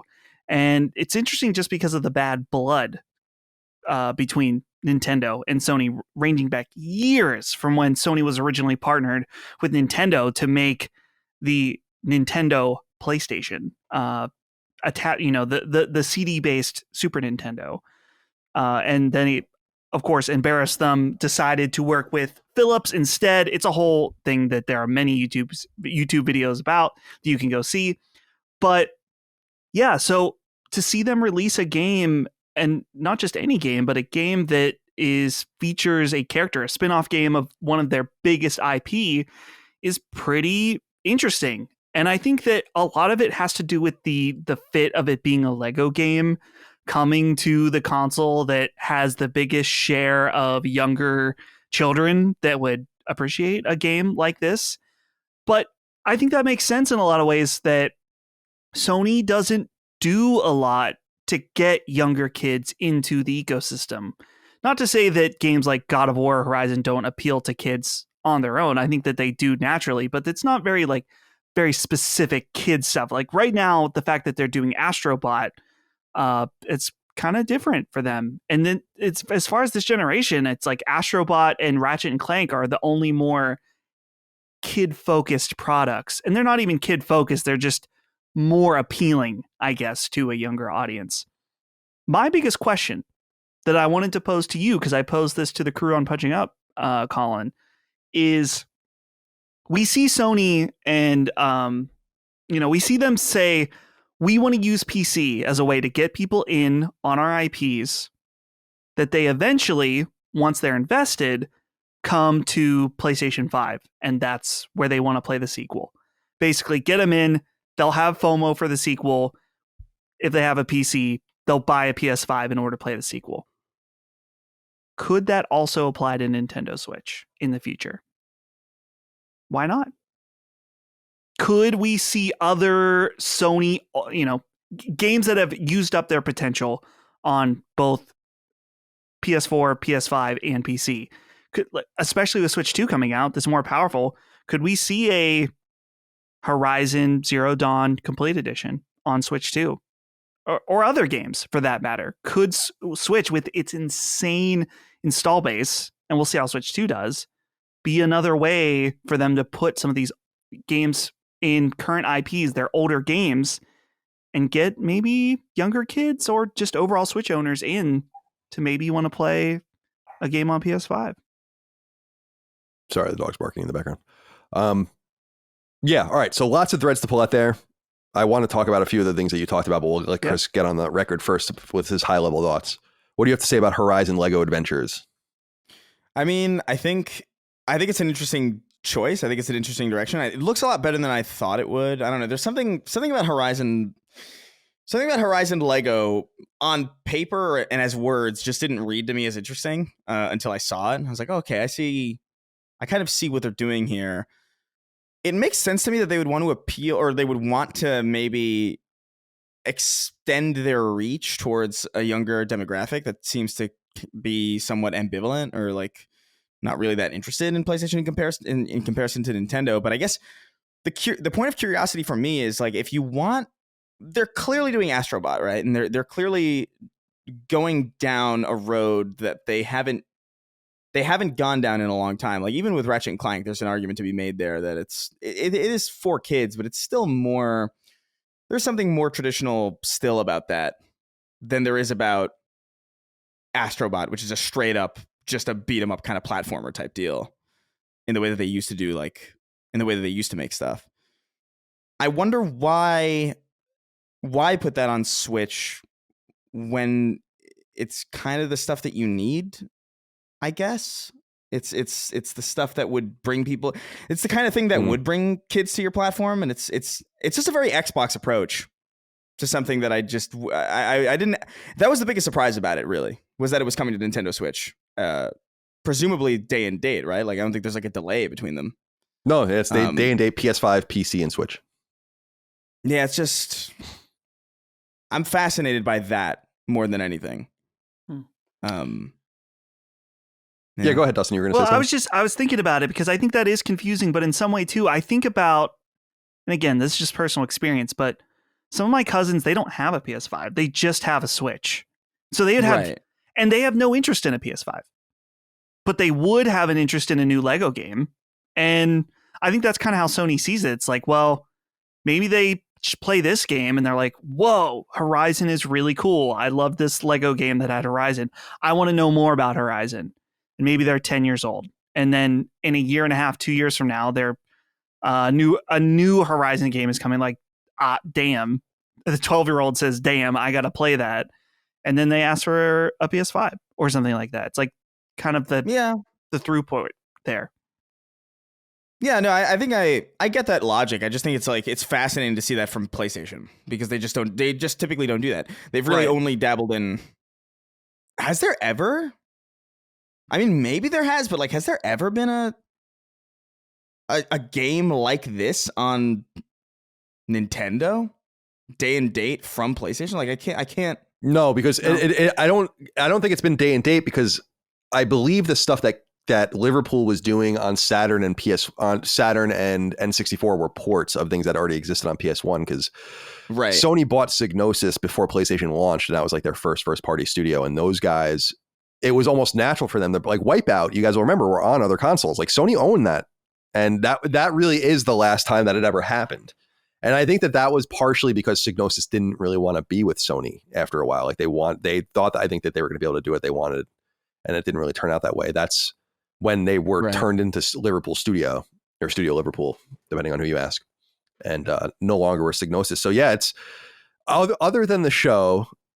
So there's a lot to say here. I'm looking at the inquiries we have from the audience. Because I don't want to skip anyone. So yeah, all right. Michael Alady wrote in and said, okay, CDC, I want to test the temperature with you guys. Some say Sony is the one who wanted to release Lego Horizon on Switch themselves. Others say it makes more sense that the Lego company made the Switch port a requirement in exchange for using the license, as Lego games sell best on Switch. What do you guys think? Who do you think pushed for the Switch port? It's hard to say, in my opinion, because Sony has the leverage to get Lego to work with them, and they could theoretically pay whatever fee would have been necessary, a deep tens of millions of dollar fee probably, to not release the game on other platforms or whatever. And maybe like kind of defer marketing costs or have some sort of beneficiary relationship with Lego where it's like, you guys can trust us. We make high quality games. We'll make sure this is great. We want it only on our console. Just like, let us license it. You'll make your money. We'll market it ourselves and so on and so forth. So I don't know that Lego would have necessarily had that leverage, not because they're not powerful, but because Sony could have just said, no, we don't want to do that. And if they walked away from it, it's like, are you really missing anything by not doing a Lego Horizon game? I don't really know. So I just think it's beneficiary for you to just for all of us to use the license. So that's kind of my opinion on that. So my opinion is that it is Sony. And I think that that's good. When I saw this, I couldn't really believe it and I went and immediately tried to find a press release because I was like, did they release it on Xbox too? Because that would be kind of interesting, although I personally don't think that they're going to do things like that with Xbox. I just don't think that, it doesn't seem from my perspective that they have any interest in playing nice with Xbox at all.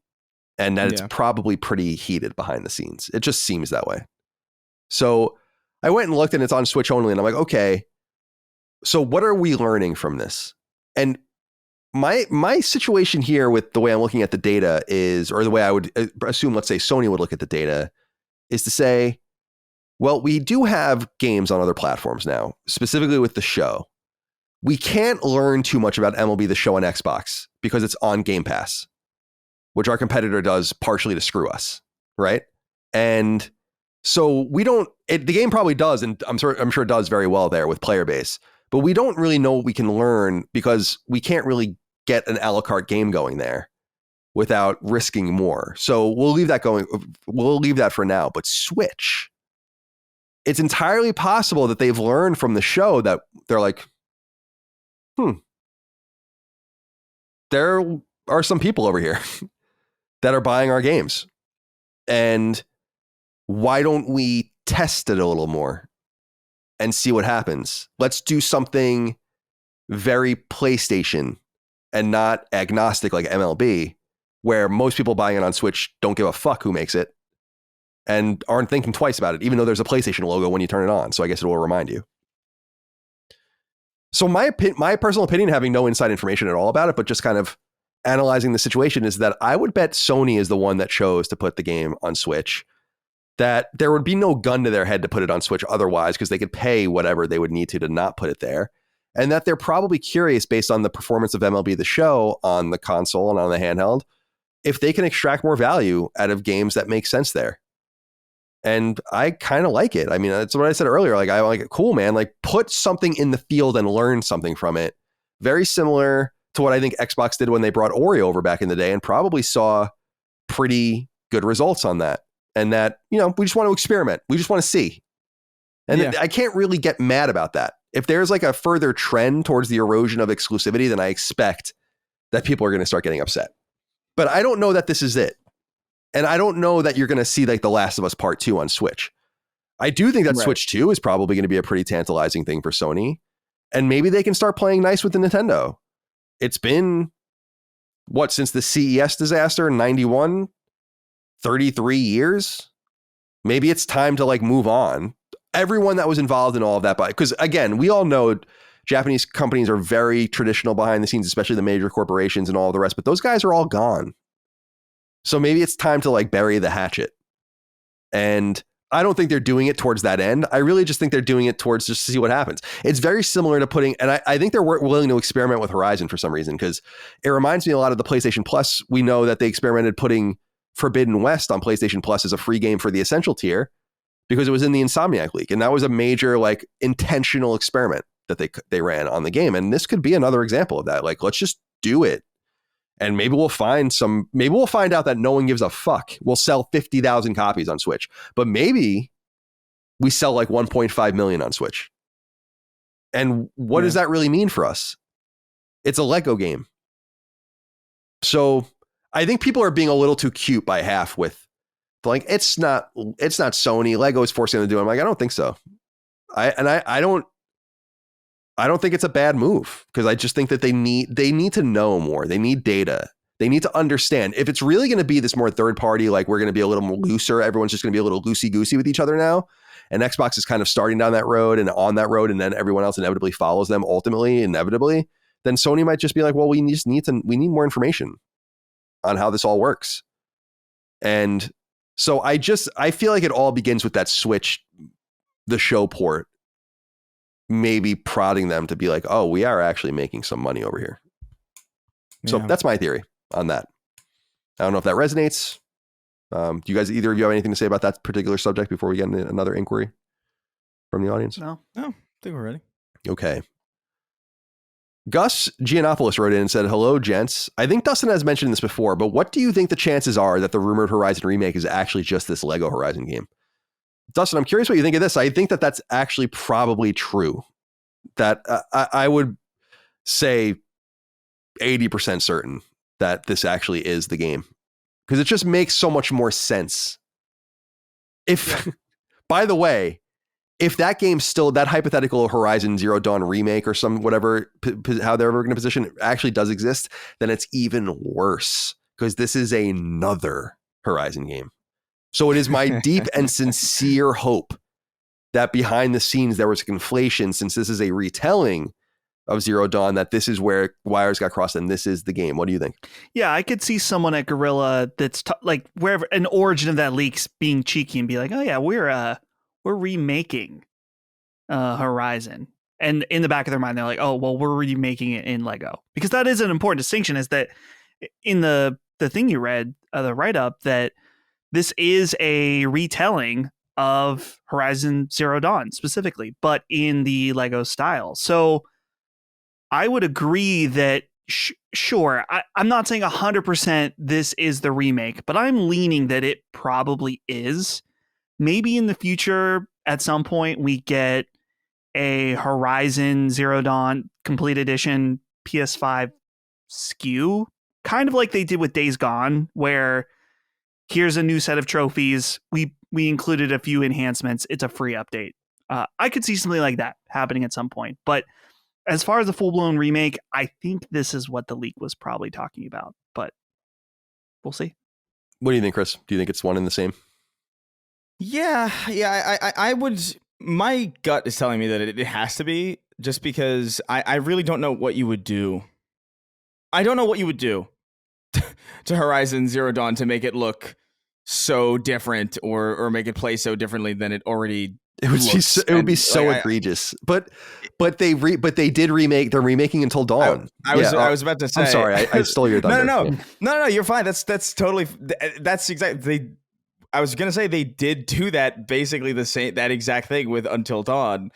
So I think there's a slight possibility that there is still this remake, but I am pretty heavily leaning. I think like 80%. The only reason that there's like a sliver of doubt as to like, oh, maybe there is another like a remake is, okay, so let's say you have this Horizon Zero Dawn retelling in Lego, right? But then the next Horizon game is the next single player story in the Horizon universe is the third one. Playing the Lego game isn't really going to fill you. I don't think you could go from the narrative of the Lego game to Forbidden West. You know, I do think there's a possibility where they're like, hey, listen, we got all these extra fans over here. Let's put out, a complete edition, next gen, which really just amounts to, maybe you see even more peach fuzz on Aloy's face. I don't know. That's a possibility. But I think sincerely that based on what we know and based on how many Horizon games we know are in existence, I feel like this has to be what they were talking about. Yeah. Well, in Lego Horizon, you'll be able to zoom in on Aloy's face, and the beads of sweat on her face will be made of little Legos. Yeah. That would be an amazing attention to detail. To be fair. It's one thing that's clear with this game and just Horizon generally is, and people really poo-poo Horizon, I think, overly so, because it's a very strong seller. It's one of the strongest selling series that PlayStation's ever made. But man, they really want it. Like I can't help but read into like some Herman Holst bias, just being a Guerrilla game and how Guerrilla has kind of ascended under his stewardship versus the head of PlayStation Studios and now co-CEO. It is funny that things like this are slipping through, but Uncharted disappears for fucking 10 years or whatever, But yeah, I'll be very interested to see how this does. The Switch release is awesome. And I'm surprised not part of the rumor, because I don't think anyone would have believed it if it was part of the rumor. Caleb Harrison touches on something important though about the game. He says, hey guys, despite my personal lack of enthusiasm for the Horizon IP as a whole, I can't stop thinking about how brilliant the concept of a Lego Horizon game is. As a father of two young boys with a third due in mid-July, who has been a fan of PlayStation since the inception of the brand, it's strange and a bit disheartening that so many of the modern tentpole titles for the console are inaccessible to a younger audience due to their aggressive violence, language, sexual and mature themes, etc. I understand this myriad reasons why things have shaken out this way, but there's no doubt that the E for everyone market is underserved by first and second party efforts over the last few generations. A Lego variant of an otherwise mature franchise like Horizon is a fantastic way to engage with a younger audience and provide some much needed levity to PlayStation Studios without the risk associated with building a brand new IP to compete in this space. The decision to release on Switch, which I realize is the bigger piece of news here, is also quite canny, though I worry that this move transparently telegraphs an unfortunate dynamic at play. Nintendo is for kids, while PlayStation is for grown-ups. Still, I appreciate this effort to adapt the marquee experience for all audiences. I think that this could be a reusable template for other IPs in the future. What are your thoughts? We'll get into that last question in a minute, because I want to kind of cap things off with that. But it is true that it's not that PlayStation appears like it's for adults. It kind of is. I mean, and I don't mean that as like a slight, because I think Xbox is identical. It's not like it's like, it's like there does seem to be a real attempt to differentiate between the consoles with your subject matter, and the whimsy and the childlike shit is just not really seen from first and second party on these consoles. That's why Astrobot was so unique. And we talked about that last week about like, wow, this is really awesome. Like a $70 or $60, whatever it's going to be, full length 3D platformer is not something you see anymore. Cause like you say, even with Ratchet and Clank, it never has really been right for kids. I feel like the remake in some way made it more for kids. And that's what reminds me, and Chris, we'll go to you first, is Sony has tried. I just think it's kind of been half-hearted. Like, yeah. Remember that we were making fun of it. It never happened, I don't think, but there was going to be like a 200 episode Sly Cooper cartoon series. And then they did the Ratchet and Clank movie. And the Ratchet and Clank games are obviously coming out in the background and doing decently. But they have tried, like PlayStation Move Heroes and all the weird shit they did for Move. But it's never been like this earnest, real attempt to do it. They've let all the studios like Insomniac and Sucker Punch that used to do those kinds of things, and Naughty Dog, they don't do any of that anymore. And so it does kind of feel like there's a gap. And this does seem like an attempt, like a very intentional attempt to remedy that. What do you think? Yeah, I definitely think that's definitely at play. I guess from my perspective, I think PlayStation, to their credit, has done a good job growing with their audience. But at the same time, Nintendo kind of understands on some level that there will always be kids, you know, like and those kids, if they're ensnared that young, are going to go into adulthood with these very fond memories of these IP and latch onto them and stay there well into adulthood. Whereas, like, I feel like there's a tendency for games of a more adult nature to, it's cool that they grow up with us, but there's also a chance that those games kind of maybe fall out, or maybe we even outgrow those, or maybe like there's a point where it's like, I'm set in a way that doesn't seem to be true for Nintendo, as we've seen from just the sheer amount of units that they're able to move and the sheer amount of sales that they get on individual. What was it that Animal Crossing sold? It's like 28 million or something like that. Yeah. And that was just physical, right? If I remember correctly. So like, I think it might be physical and digital. Yeah. There was some crazy thing where it's like, this is an insane attach rate, and this is an insane amount of units for a single game to move.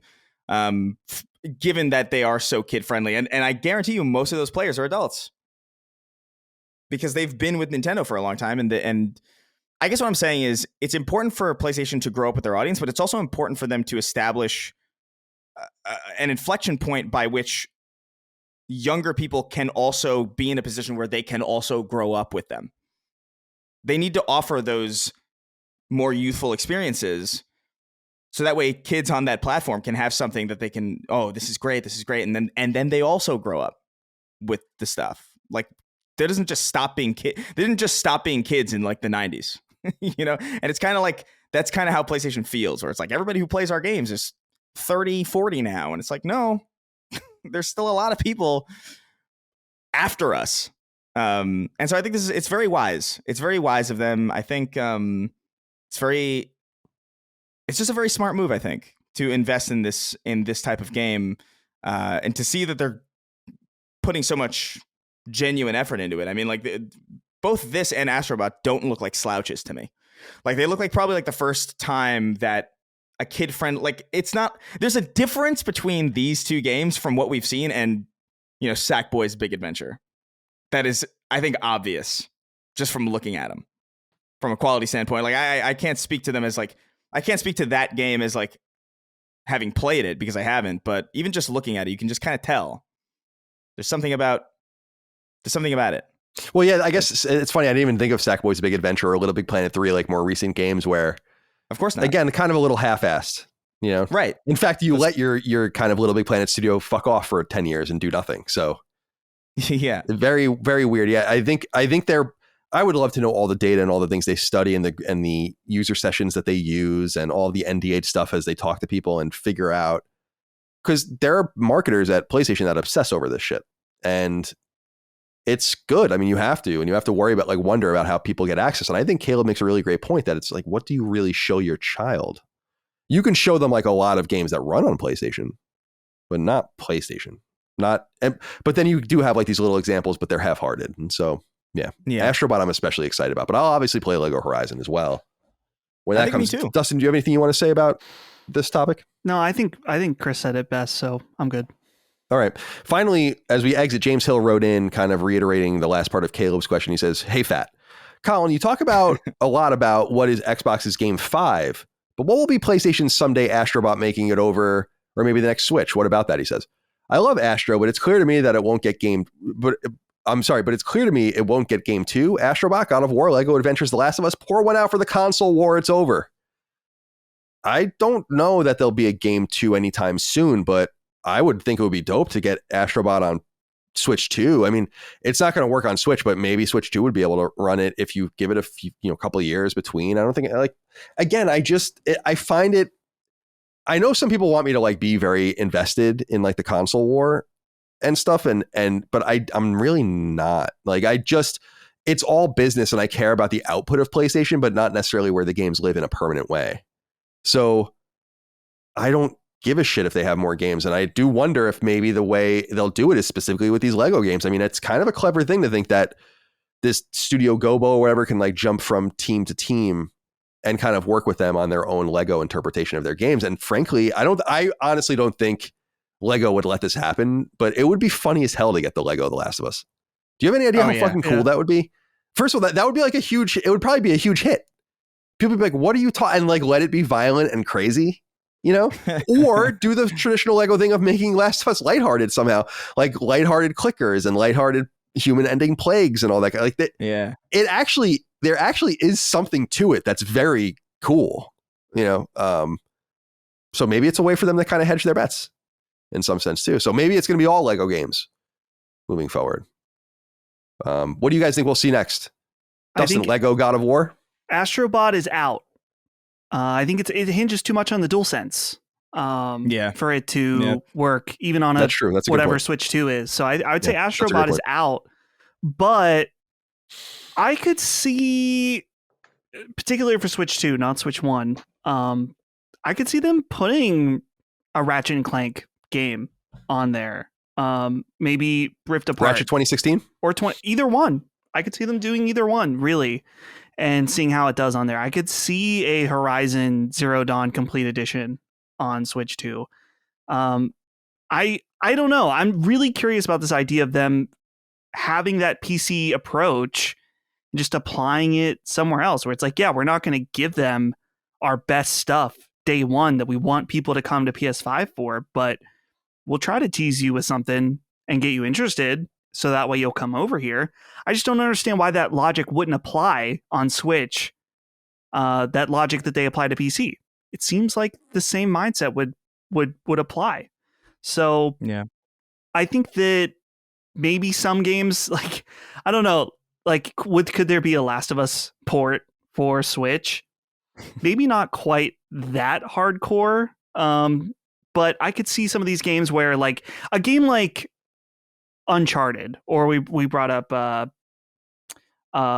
Ratchet and Clank, but particularly Uncharted. That's a game that, yeah, it's for adults, but that's a game I'm sure tons of kids play or played when it was out. Yeah, like, my nephew in middle school, it's like one of his favorite series. He loves Uncharted. Right. He loves it. Yeah, something like that. I might have something to do with it, but he definitely on his own like loves it. It's not like I'm forcing him to. Right. Yeah, but those are the types of games where it's like, this is kind of an adult game, but kids can play it. It's not like The Last of Us, which I wouldn't let a third grader play or something like that. Chris Collin, Dustin Furman going to be playing that 5 years old. What age would I let a kid play? I don't know. I said third grader, but Last of Us 1, Last of Us 2, I don't know what age you let. I haven't thought about that. What do you think about this this whole question, Chris, about what might come next and what might make sense? I think so. I have two answers for this. I think the obvious answer is probably Ratchet and Clank, just because I don't know what is left to extract out of the PlayStation ecosystem from that, and I do think it's like tailored.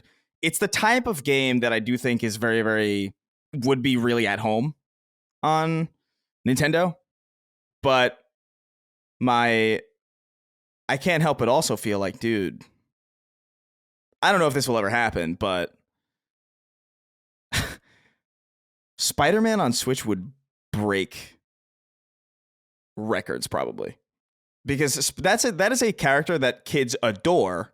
That if you're stuck on Switch, for example, and you've just not really been able to play those games, that being suddenly available on a portable machine like that I can't even.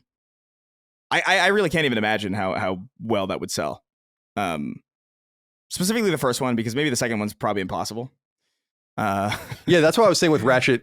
Like, it's got to be 2016, because I don't think the Switch or even the Switch 2 might not even be able to deal with. It runs on deck. Would be rough. Oh, okay. So well, I'm pretty sure maybe it's a little chunky, but I think it can run on deck. I'll look it up. But So maybe Switch 2 it would be possible. Not Switch 1 though. Yeah. I don't know. Well, but I have a hard time imagining Last of Us on Switch, but like Spider-Man I think is a little bit more approachable and a lot more like, easy to imagine. But that would be a massive deal. That would also be a huge. But at the same time, it kind of, I don't know, there have been Spider-Man games on Nintendo. That's kind of the thing about Spider-Man that feels so weird about like it's almost bizarre that it is exclusive in the first place. As far as like a name goes, like obviously Insomniac. But that would be interesting. Think about the 4 consoles or platforms. So like Steam, Nintendo, Xbox, and PlayStation as circles on some sort of like mutated Venn diagram where they overlap with each other with their audiences, right? If you can envision it in your head. And Dustin, I think that you make a really interesting point that I had never really considered.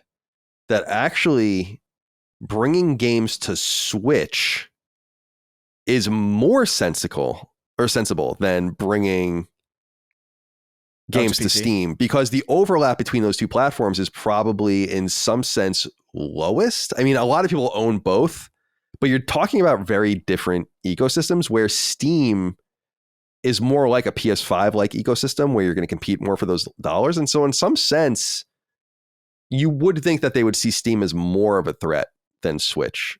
And if that kind of logic plays through ultimately in the short to midterm, then I think maybe more will come over. And I can't get too upset about it. But I again, I think it's just an experiment for now. We'll see how it all does. Yeah. And it kind of does fit. It's because it's coming to PC as well. It fits within their whole mantra of, you know, games as a service or like multiplayer games, which this is. It'll have single player, obviously, but you can play it multiplayer locally or online. So there's some angle to that. Something that hasn't come up, I don't think, that is very peculiar to me is no PS4 edition. That doesn't. I don't understand that really, just from a logic perspective. The original games are on PS4 and they still say that they get 2/5 of their play hours on PS4. And if you can run it on Switch, certainly you can run it on PS4.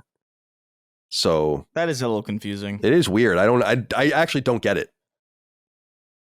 I don't know if that will come later maybe or something like a Hogwarts Legacy kind of situation, but did you ever think that over, Dustin? Like, where's that? Like, where's the PS4 version? That is the Switch thing is the craziest thing. The biggest mystery though is where the PS4 version is, just because I feel like that would be an obvious. They were making PS2 versions of MLB The Show until 2012. Are you kidding? Yeah. I wonder if it's just a company decision that they've decided that first party is leaving PS4 behind at this point. And now that they're opening up, particularly with this game, Switch development and PC development, that they're like, let's just leave it. So, but then I don't know. I think about the flip side of that. It's like so many PS4s out there. Well, there is a case to be made.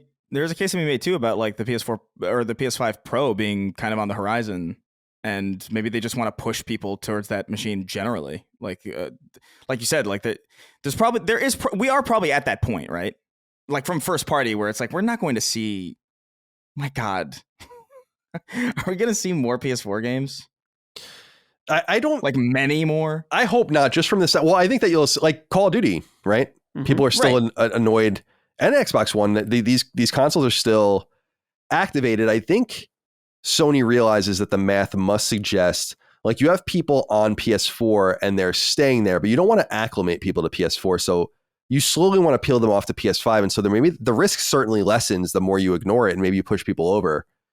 But I feel like to make that push, you need to do it with more meaningful games, not Horizon, fucking Lego Horizon Adventures. I don't think anyone's going to like be like, this is the game I'm going to jump into PS5 for. But nonetheless, I find that very conspicuous and strange. Just not, again, if it was PC and PS5 only, then I'd be like, okay, that's what you're going to do. But it's PS5, PC, and Switch. It's curious. Yeah. Dude, I mean, it's going to be fucking, it's going to be fucking awesome. They're going to be getting Call of Duty going on Switch. Did you read that they did like, there was an interview with someone where they asked about that with like the Activision people and they just basically avoided it completely. Because I think that they're probably going to obviously activate that Nintendo stuff on the next Switch. And that will be fucking weird. Seeing the game back on Nintendo after years of being away. What was the last one that was on Nintendo? Was it probably a Wii U one, right? Yeah, it was a Wii U one. 3? Black Ops 2 or 3, I think. Yeah, On Wii it was U. one of those. Because they say that, like, I think Bobby Kotick had said, like, we should have never stopped making Nintendo. Like, I have no idea why we stopped doing it. Because I think the Wii U scared them away. I think everyone was like, all right, we're done. And they kind of just created a different pipeline. And then they realized, oh, shit, we really should have been making Switch versions of these games. The last one was entire time. Ghosts on Wii U. They Oh, did Black so Ops 2 and they did Ghosts. That's 2014 or 2013? Yeah, That was the console one- release year. PS4 Yeah. one. So That was terrible. All right. Well, that's Horizon Lego Adventures. Holiday 2024 on PS5 and PC and Switch. Will we be saying that more often outside of the MLB The Show? Who the hell knows? All right. This is a small one. This is the leak I was mentioning earlier. Not much to say about it, but we should get it on the record. Number 2. Don't look now, but we may just have a new NVIDIA-style leak on our hands, this time from none other than Epic Games and their Epic Games Store. As reported by multiple sources, Epic Games Store has grown enough to garner a SteamDB clone, the ever-valuable scraping site for Steam that contains an enormous amount of content about the storefront, its games, and its player base. Thus, EpicDB has launched, and it has already leaked an enormous amount of information about unannounced games, though it's worth noting that this leak isn't nearly as spicy as the NVIDIA one. What is included here, however, are Sony-published games. EpicDB scraped information about 18 separate Sony titles on Epic Games Store, including the reveal of a number of code names we've never heard of before, each no doubt describing a specific upcoming game report. The Sony code names are Kondo, Carrick, Testament, Utah, and Rhode Island. Sources indicate Testament is a reference to Helldivers 2, while Utah represents The Last of Us Part 2's PC release, the one that Naughty Dog has reportedly finished and is sitting on. Since Ghost of Tsushima's director's cut is explicitly listed among Sony's games, Kondo could be a reference to Rise of the Ronin's PC port. The nature and connections of Carrick and Rhode Island are unknown. Other publishers were hit too, as listed by the Games Leak subreddit. Sega had 6 code names listed: Terra, Axel, which some people think is Final Fight, Porridge, Crocambouche, Keelfie, and Curly Whirly. Activision has a lone listing called Oranda. Bethesda lists code names Osiris 2.0, Brownie, Enigma, Brant, and Pipit. Ubisoft lists Puff Pastry, Profit Roll, Grotopia, Glosset, Islemaker, and Melodica. WB lists 4: Sundance, Project Dinner, Farkleberry, and Hydra. And there are many, many more publishers and entities like Gearbox, Embracer, Paradox, Saber, SNK, Rebellion, 505, Nacon, Bandai Namco, and more. So we don't really know what a lot of these are. There's connections on the Games Leaks subreddit that connects some of these games to things that people think that what they are. But unfortunately, while Epic was loose with the scraping or the ability of these sites to scrape them, they were smart enough, or these entities were smart enough to use code names. So we don't really know what they are. Dustin, what do you have to say about this? Anything interesting stand out to you? It's kind of cool to see and hypothesize and maybe put together what some of these might be. yeah, I like seeing the code names. That's always fun. It makes me think like, what should our code name be for behind the scenes, like Project Gobbler, something because Right. there's Project Dinner here. Yeah, You can make it whatever you want. So, yeah, I'm trying to remember because I know we were talking about this in staff chat. Was the Final Fantasy 9? Oh yeah, I remake? forgot to put that in there. Final Fantasy 9 was, so they have Square Enix has I forgot to put that in there. You're right. Yeah. Final Fantasy 9 was listed as Project Momo. And the reason that people have definitively connected it is because there's pre-order bonuses already listed for Project Momo that are definitively tied to Final Fantasy 9. So this Final Fantasy 9 remake or whatever it's going to be is all but confirmed at this point. Yeah, I remember hearing something about that. I don't know if we talked in our Discord, so I don't know if I should say it if it's not for public about that 9 remake. But oh yeah, I can't remember who's. I'm just not going to say it. But I'm very intrigued by that and what's taken so long. Me too. I want to see what the nature of it is because I think it's going to be something very pretty. Like imagine if they redid it like Triangle Strategy style art or something like that. I mean, it would be pretty cool. Yeah. Or just some, they did it with the Mana games as we mentioned earlier. Just some unique upres. It's not going to be what they did with Final Fantasy VII, and Final Fantasy VII Final Fantasy IX doesn't need that kind of remake either. It's a great game. So it will be exciting when people are finally re-exposed to it. But so there's that. Chris, do you have anything you want to add before we move on? I just think it's so funny that it's all code names now. I really like that. I mean, I know code names have been around forever, but I like seeing a leak like this where it's like, listen, it's all code names now. Like we can't have another one of these. But a lot of these are I gotta say, a lot of these are pretty well well, obfuscating. Like I can't make heads or tails out of a lot of these. So the code names are doing their jobs. I do wish they were a little bit crazier. Like have a little bit fun. Like I remember there was a Halo 3 build called Pimps at Sea before that game was out, and I thought that was amazing. What if one of them was Bussy? Just amongst this list, there's one that's Bussy. It's like, oh, that's what I'm saying. It's like, why not? That? Like I'm working on Bussy right now. Project Bussy. Project Bussy. I'm sure that exists out there if you're brave enough. Probably multiple on the internet. Project Bussies. Project if you're Bussy. brave enough. So, what's funny about this to me in closing is the NVIDIA and Epic leaks. It's not like PlayStation Network or Nintendo or something and someone scraped all this information. It's from two places in GeForce's like storefront or whatever. And then this thing where it's like no games are being sold in these places. This data is all coming from these weird exterior sources that are ruining it for the larger platforms. It's funny. They got to tighten things up. And as I saw, I don't know if it was EpicDB themselves that took it down or if they got in trouble, but that site is not up anymore. So, or it wasn't when I was researching. I don't know if it's been put up since.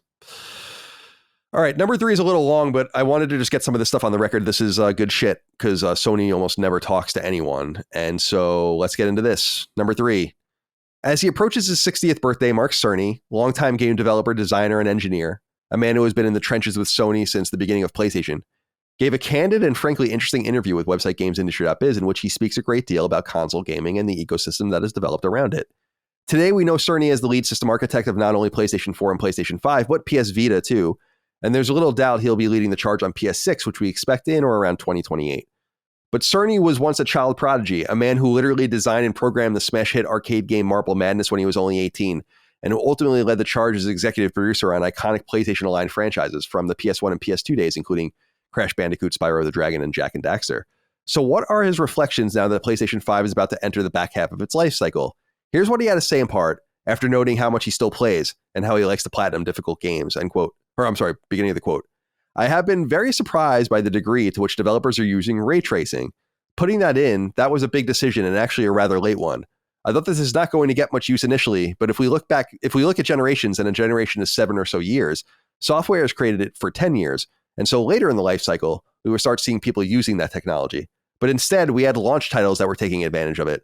I guess having worked on games for consoles that were a bit difficult to get into, like PlayStation 3, I can be a little skittish about very deep technology like that.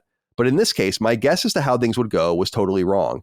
And I am happy to have seen this early adoption of the technology. The other thing that has been surprising is the push to 60 frames per second. Based on previous console life cycles, I would have expected there to be a lot more games that are 30 frames per second only, just because the artwork can be so much more detailed if you have a longer time to render it. Instead, the almost universal rule this time around has been games run at 60. It's great from a play perspective. Gamers overwhelmingly prefer games that are at higher frame rates. I just didn't expect such a departure from previous generations, end quote. He also gets into the creation of hardware, his more recent specialty, and admits that it's actually quicker to make hardware now than a piece of premier AAA software. His goal naturally is to reduce this time to make games, and he thinks they're doing that. Quote, with the consoles, one thing I've been trying to do is reduce the amount of time it takes developers to get going with their games. I call this time to triangle. All that means is that if I just want to get a triangle up on the screen, how long does that take to build the engine technology that will allow me to do that? That might sound very difficult. The first PlayStation, you could maybe do that in a month, but the consoles got so complex by PlayStation 3, it was taking 6 months to a year. So I've been working to bring that down. PlayStation 4 and 5 are much quicker. It takes a month or two before you've been working to bring that, before you have the fundamental graphic technologies up and running on those systems, ellipsis. I see people asking, if the time the triangle has been greatly reduced, why is it then taking so many years to create a game? And the answer is that that's what teams are choosing to do. They're going after these massive creations that really do need 4 or 6 years to put together, end quote. One interesting point Cerny makes is that he thinks PS4 and PS5 have actually had an unusual reverse influence, and that he thinks these lower powered machines actually spurred the development of more powerful PC functionality. He notes, quote, I like to think that occasionally we're even showing the way for the larger industry, and that our efforts end up benefiting those gaming on PC as well. It's a tech-heavy example, but on PS4 we had a very efficient GPU interface, and that may have spurred DirectX to become more efficient in response, or to look at something more consumer-focused. I believe that releasing PS5 in 2020 with a very high-performance integrated SSD put pressure on the PC world to get their corresponding direct storage API into the hands of their games. And there's a recent development here, which is console exclusives that were created to run on bespoke PlayStation systems are now making their way to PC. That conversion has been simpler than many thought. The main consequence is that the minimum spec for PC versions of the game gets a bit higher, perhaps more CPUs or more RAM, in order to replace the missing systems, end quote. Considering that Sony isn't trying to make a low-end PC with PS5, he made fun of a Linus Tech Tips video where they created a PC like PS5 for cheaper than a PS5. Quote, they had to get a used motherboard. That was the only way they could get a PlayStation 5 equivalent for a PlayStation 5 price. And if you're using used parts, well, you can get a used PlayStation 5 on eBay for $300. I think that as long as we continue to create a very nice package, the future of consoles is pretty bright, end quote. So it's a lot there to get through. I say we kind of break it down point by point if we can. So I'll start at the back half. Dustin, what do you think about his contention that the reason games are taking so long is because of the choice of developers? It seems no one really explicitly says this. And I think that there's a lot of truth to it, actually. You don't have to do this. Like, you don't have to take 5 years. It's a choice. It's an arms race. And so that's necessary. But I'm glad that someone with Mark Cerny's balls can say, you know, yeah, it's not anyone's fault but the developers for taking this much time. Right. Well, yeah, I think there is some of that. I think that there's also some standard now, or more higher standards are set for graphics, unfortunately, just because look at a game like Rise of the Ronin that looks fine. No, it doesn't look as nice as, you know, a God of War or something like that, but it looks completely fine. But people are like, oh, this looks like shit. It looks last gen. So I think there is some degree. It's like, yeah, developers don't have to make their games as pretty as they do, but also we see sometimes the consequence. Well, I say the consequences, but look, Rise of the Ronin is sold incredibly well anyway. So it's maybe it doesn't actually matter. So yeah, there is some choice to it. I can see that. But as games get more complex, it's kind of the nature of how it goes, is that it's just going to take longer to make more complex games. What do you think, Chris? Well, I was actually going to say, like, I think the expectations comment is, I think, pretty on point. I think I mentioned this recently, actually, in a show that we did. I can't remember if it was a Summon Sign or maybe a Sacred Symbols Plus, but I mean, I think about Craig a lot from Halo Infinite and how that one face of that brute became like, oh man, they're really not trying at all. And then that was kind of an impetus to delay that game. I don't think that game wouldn't have been delayed without that. I think it still would have been, but the fact that that was as big of a deal as it was kind of shows that there is a tendency to kind of jump on shit that doesn't look as great as like a Last of Us cutscene, even if the games that they're talking about or analyzing aren't going for the kinds of things that those games are going for.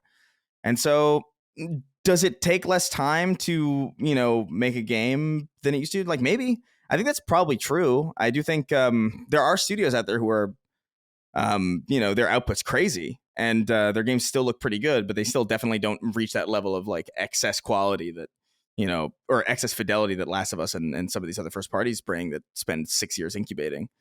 But I also feel like it's not necessarily unreasonable for them to want to take that extra time and to polish because they've seen the ramifications of not doing that. And even if it is just optical and doesn't really have anything to do with the bottom line, it's ideal to have a positive optic.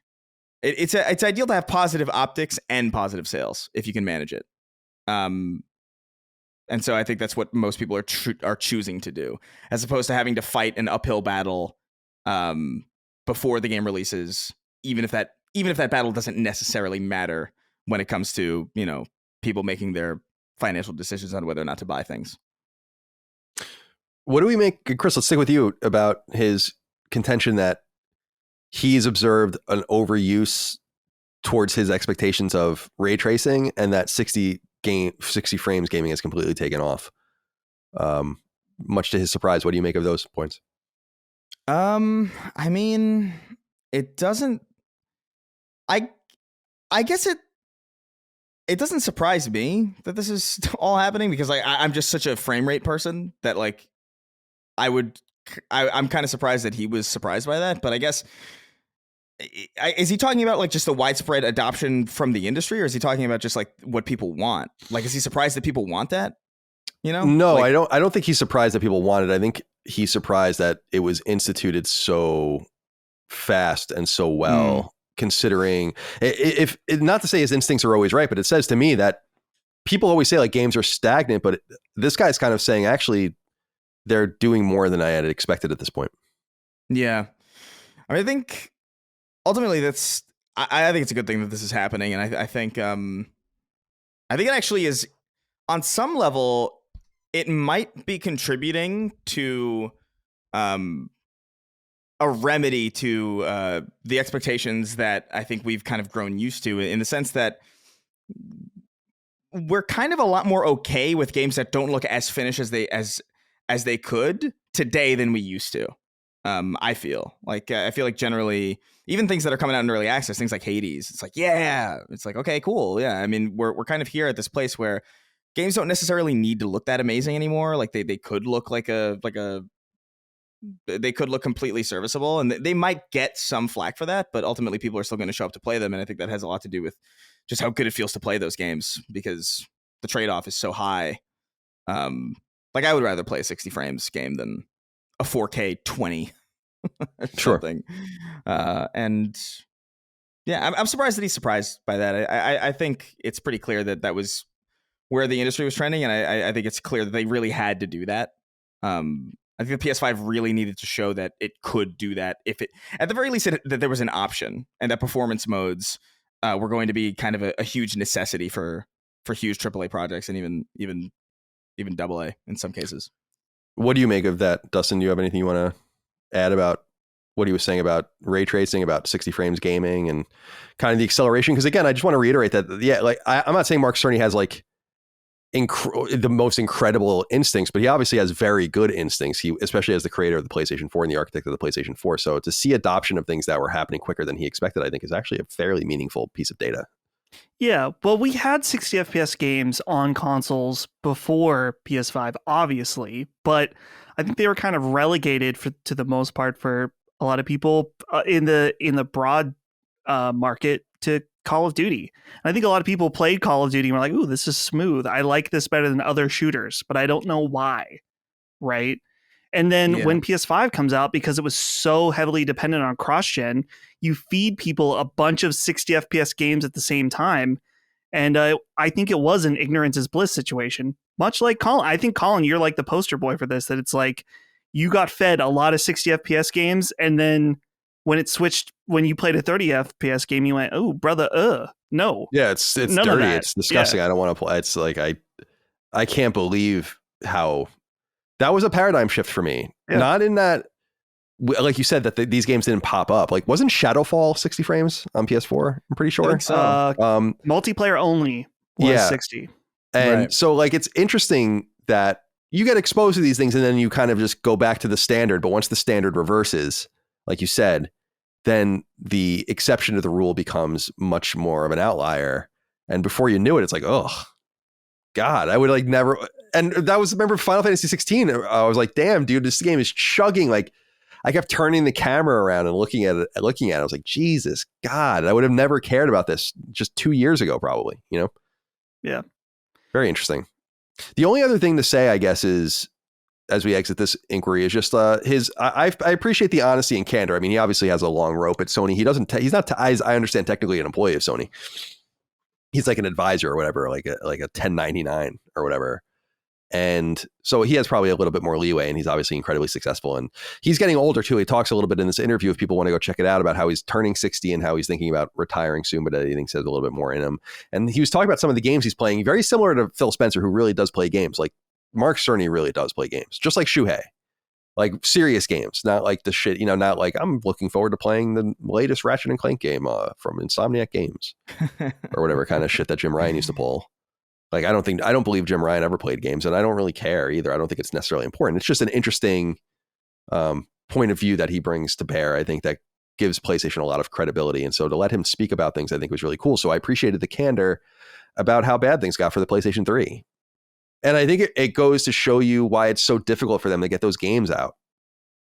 The PS3 was all fucked up. He was literally saying it could take 1 or 2 years to get things really going.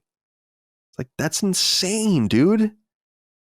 And it's insane that people were making games in that period of time. It makes so much sense why Naughty Dog and Sony were so keen on getting Uncharted games and The Last of Us games out pretty quickly, because in the PS3 era, because they had like cracked the nut kind of, and it's like, well, we got to like extract this energy now. And like, yeah, you don't have to work like that anymore, which is kind of cool.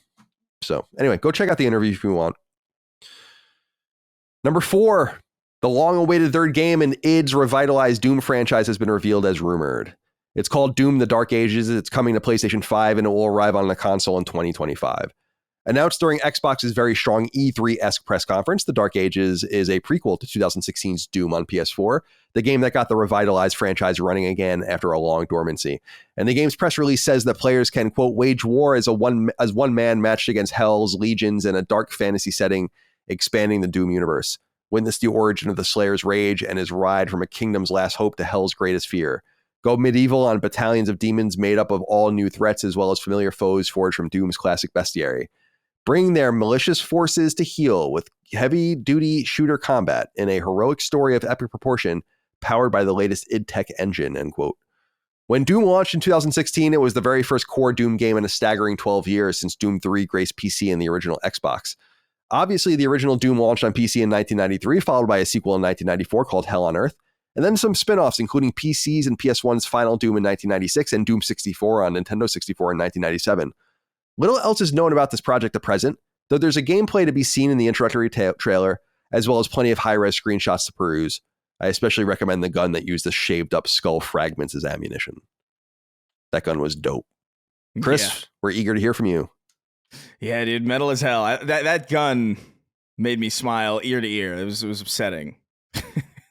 But yeah, no, I think I'm super stoked about this. Obviously, Doom doesn't miss. I loved 2016. It was a whole joke on the show that I wouldn't go a single week without mentioning it. And Doom Eternal was very much the same thing. Although it's interesting imagining going as much as I love Doom 2016, going to Eternal and going back to Doom 2016 is really difficult because the Eternal opens up your movement options so drastically that it can feel very limiting going back to 2016. And so I wonder how they're going to handle that, given that this is apparently a prequel, given that they say like witness the origin of the Slayers. It seems like to be, and also just the setting of it being like medieval fantasy. He's got like a sword. He's got a shield with a chainsaw on it, which is very the hint of Gears in there. Just putting a chainsaw on something pretty non-chainsaw like. I love it. He's flying dragons and shit. It's dope. Everything about this trailer was I injected into my veins territory, and I loved it. Looking very forward to playing this. This is next year, I believe. Yep, 2025. But no date exactly. But I'm stoked about this. Doom is awesome. The revitalization of Doom is really one of the more impressive things that I think has happened in the industry. Like overall, like the fact that they managed to get this ancient franchise, which does have a history, kind of back in a way that's so true to itself, but also like breathes so much new life into it to the point where it's like it's very unrecognizable compared to the original Dooms, but also still keeps that spirit, and it's successful and people are excited about it. That people are excited about a new Doom in 2024 is really amazing if you really think about it. So yeah, I'm in day one. Yeah, Doom is more relevant than ever, really. I mean, PC gaming was big in the 90s, but very overestimated in terms of how many games sold. Like I was looking at System Shock, which was like a really successful game. It sold like 250,000 copies, so a game like Doom, it sold millions, but it wasn't like today. It's got such a bigger reach and a whole revitalized fan base, and all of the games pretty much available on modern hardware, so they have a lot going for them. It's pretty cool, because I love Doom as well, and I'm totally tapped out personally. I'm not going to watch anything else going forward. Me Dustin, too.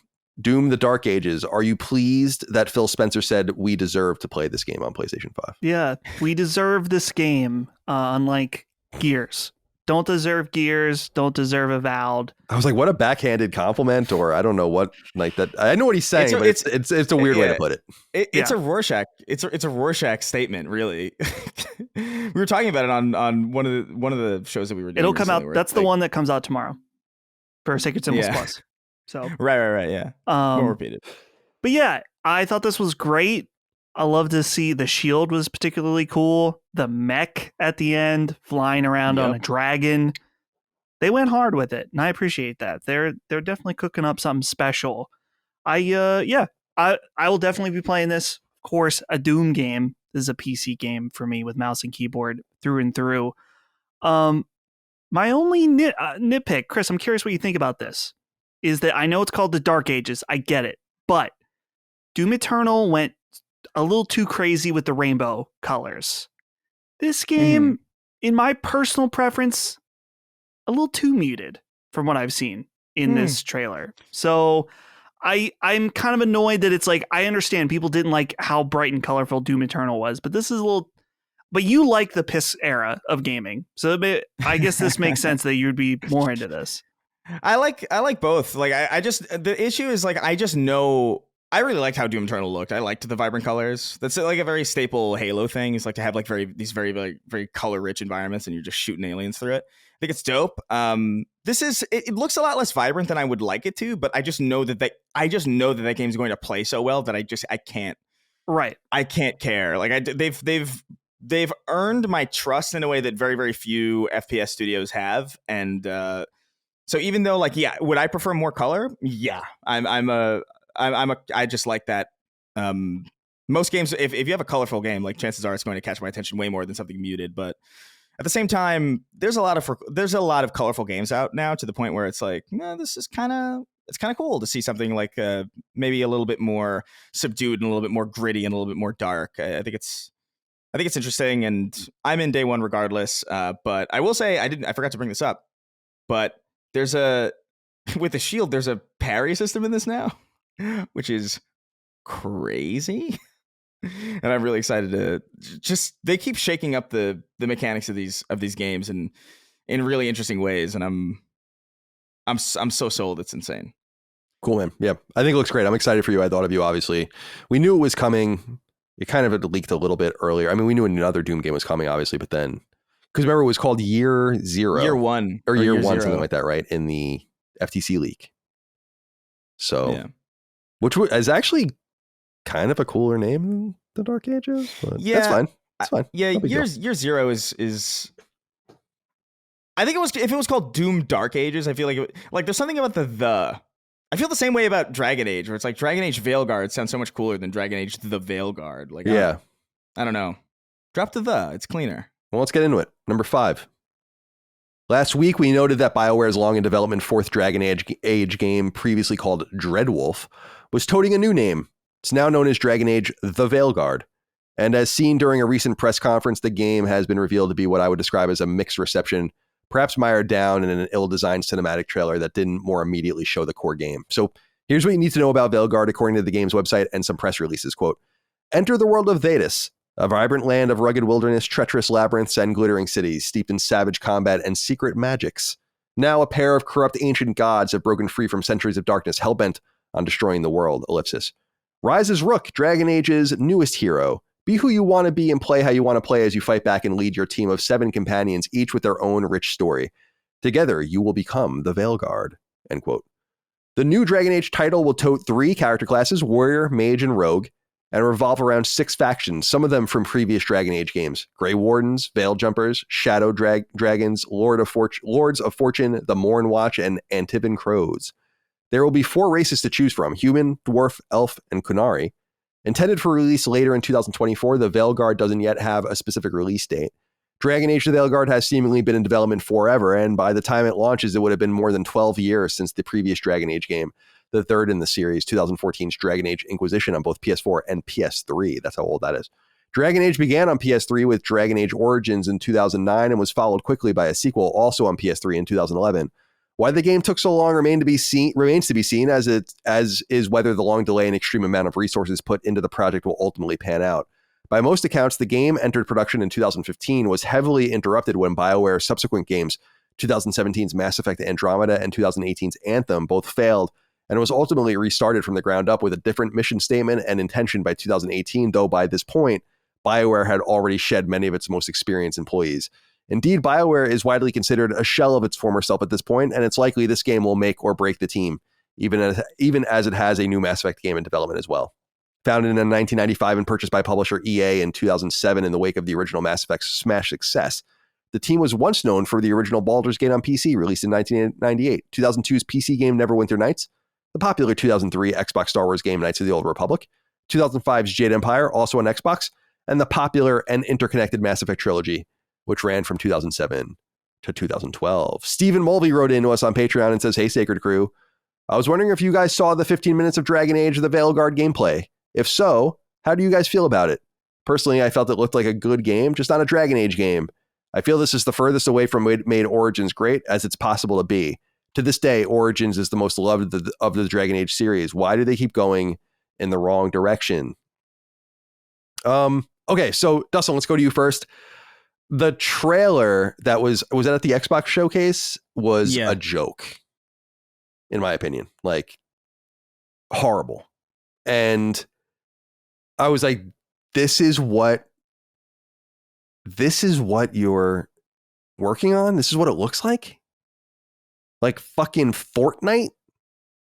You know? And then they showed gameplay and I'm like, oh, okay, it's not quite like that. Why did you show it like this? What were you thinking? I just couldn't believe the dissonance between the two videos in my personal opinion, but I couldn't give a fuck less about this game. I'm not going to play it. And I was just so turned off by that trailer. I couldn't believe it. A lot of people were. So anyway, what are your thoughts, my friend? Yeah, that initial trailer was bad. And again, like, what were they doing? What were they thinking with this trailer? Especially because a lot of Dragon Age fans, when they saw the actual gameplay, were into it. And so it's like, man, how'd you miss that badly? But in terms of what I think about this gameplay trailer, it seems kind of generic. I'm not really into the combat either, but I've never been into Dragon Age games, so I'm not surprised I'm not really into this one either from what I'm seeing. Of course, I have an open mind for when it gets closer to release, but I watched through this 20-minute thing and I was pretty bored during it. But I know a lot of people were really, like, Lockmore was super into it. He loves Dragon Age games, so I'm not saying it's bad. I'm just saying I don't like it. Lockmore probably wants to live in a Dragon Age game. Well, he lives in Europe, so yeah, close enough. He's halfway there. He's close. Chris, any thoughts on this, on Dragon Age The Veilguard? Are you interested in it? What did you think of the trailers and the gameplay and the reaction? Any thoughts? Yeah, I mean, I thought I echo what you guys said about the trailer just being like just very not good. Didn't they have like some cover of a David Bowie cover in there, and it was just like, what is this? Is not. I don't know much about Dragon Age because it's just not a series that I'm connected with really at all. But like, I knew when I was watching that trailer, this does not feel like Dragon Age at all. As somebody who's completely divorced from it, I knew something was wrong. And the gameplay looked a little bit more appealing. Like, I thought it looked cool. I think just right now, my eyes kind of glaze over when I see like medieval fantasy guy with sword kind of, because I'm just so I'm already inundated with that right now. Not necessarily the setting, but just like that general vibe. And so I don't know if I was really in the space to even be receptive to it, but I honestly, like, as I was like looking through it, I was like, this looks kind of good. Like, I could see myself maybe playing it. It's just, this is, how many Dragon Age games is this in? This is like the fourth one. I don't know. This is one of those things again where it's like, am I jumping into the middle of something that I'm like, I think it looks completely competent. Like, there's nothing from the gameplay perspective anyway. That trailer was so bad. I can't believe they let that trailer go. Yeah, it feels like it was made last generation or something, you know? It feels like they don't that trailer feels like they don't understand the position that they're in. Like, you know, like it feels like you should know better if you are BioWare and you have had this really long string of really public and really embarrassing failures, that if you're going to come out swing it, you're going to show your new game for the first time, why the fuck would you pitch it in that way? Like, why would you do that? I could have told you that was a bad idea. But yeah, they quickly nipped it in the bud, which is good. I'm really curious to see how it does. I'm curious to see if it's good, and I'm curious to see how it does. Like, do people care? Seems like they do. But there are so many there just seems to be so many of these games now. I feel like that's a major differentiation. First of all, I played the original Dragon Age Origins on PS3, and it's kind of like in some way got CRPG, like, blood flowing through it. It's not, but it's, to make it so actiony, it does seem like somewhat of a betrayal of what the franchise was. But Mass Effect evolved into more of a third-person shooter and less of an RPG over time. And I think I like the original Mass Effect a lot, actually, but I think it benefited focusing more on gameplay and all of the rest. So we'll see how people respond to it. What I'm more interested, though, in is with the deep competition on the market for just people's eyeballs, especially in this action RPG realm that they're now going to try to dwell in. Dragon's Dogma 2 sold 3 million copies and was considered like a huge success. Like, what are the expectations here? Yeah. Dragon Age Inquisition, 2014 was a notoriously weak year for games. I think people that were around know that. It's like a notoriously weak year. But that was the game of the year for a lot of people, Dragon Age Inquisition. So it's not like it's like a series that people didn't like. They did like it. But it is funny that the game took so long that the Dragon Age Inquisition was literally a PS3 game. Okay. PlayStation Plus, time to get into it, and we'll wrap this news up. Number 6, it's another week, and thus it's time for new PlayStation Plus games. This time, one's coming to the PlayStation Plus game catalog, available only at the extra and premium tiers of PS Plus. So nothing here for essential subscribers, which are most of us. Nonetheless, here's what you can look forward to being added to the game catalog beginning June 18th, starting with PS5 only titles. They are as follows: Sega's 2023 sim game Football Manager 2024, Paradox's 2022 port of the 2020 grand strategy title Crusader Kings 3, Piccolo Studios' private division published 2023 action game After Us, Ubisoft's 2023 port of the 2019 city builder Anno 1800, and for PSVR 2 users with the premium tier of PS Plus only, the 2023 port of Better Than Life's 2022 VR game Kayak VR Mirage.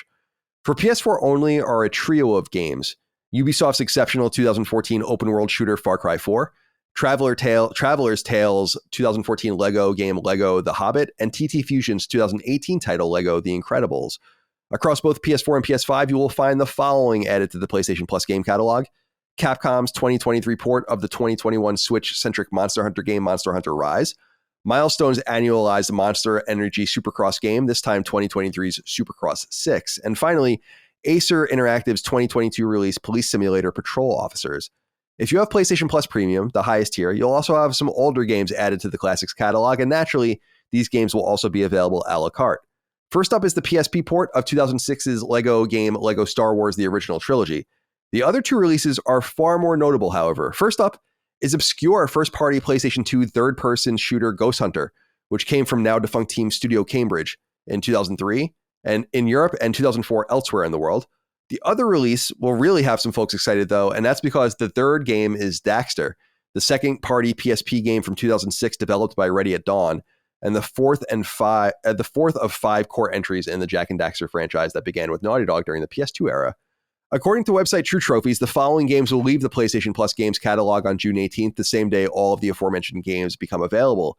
Games leaving the service include EA Sports FC 24, Grand Theft Auto 5, Brothers: A Tale of Two Sons, The Talos Principle, MotoGP 23, SpongeBob SquarePants Battle for Bikini Bottom Rehydrated, and others. So, decent month for the game catalog. Those classics are pretty interesting, dude. Ghost Hunter is a pretty obscure game, and I was surprised to see it pop up. I'll be interested to see if people check that out. That's probably one of the most obscure first-party games ever that was ever made by a PlayStation studio and released at retail. And let's see here. What else? Oh, about Ghost Hunter 2, Push Square wrote a story about it, which I was really glad to see because I was like, no one's paying attention that this game was announced. It's so weird that this game is coming out with trophies.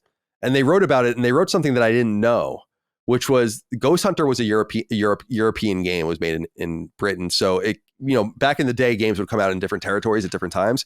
So this game came out in Europe, and then because it was a disc game, obviously PS2 games, you can update them or whatever. It actually was updated and then released in the States. So we actually got a different, better version of it. And then Daxter, rather, I was going to call it Jackster. Daxter is a well-liked game and an early Ready at Dawn game. Ready at Dawn, of course, went on to make The Order 1886 later on. But they made Daxter, and then they made the God of War PSP games. And then they made The Order 1886. So there's that. PS Plus games for the month as of June 18th. All right, my friends, let's get into inquiries and wrap this fucking thing up. We've been going long enough. 6 questions, comments, concerns, thoughts, and ideas from the audience over on Patreon, patreon.com/laststandmedia. You submit your inquiries on the weekly thread in the newsfeed. I pick through them and try to come up with the best inquiries to read to the audience. We begin with Connor Reese, who says, "Greetings, gentlemen. This question is mainly for Colin, but I'd like to hear Chris and Dustin speak on it as well. I must say I am really looking forward to playing Assassin's Creed Shadows. Assassin's Creed is my comfort junk food gaming franchise. They're usually fun adventures set in a historical backdrop, and while I have played every mainline entry, it's been over a decade, I think, since I was genuinely excited about a new game. Though Shadows looks like a bit of a budget Ghost of Tsushima, I still think it looks fun. My question is this, Colin, what would get you to play an Assassin's Creed game today? They seem right up your alley based on the open world collectathon type games you enjoy.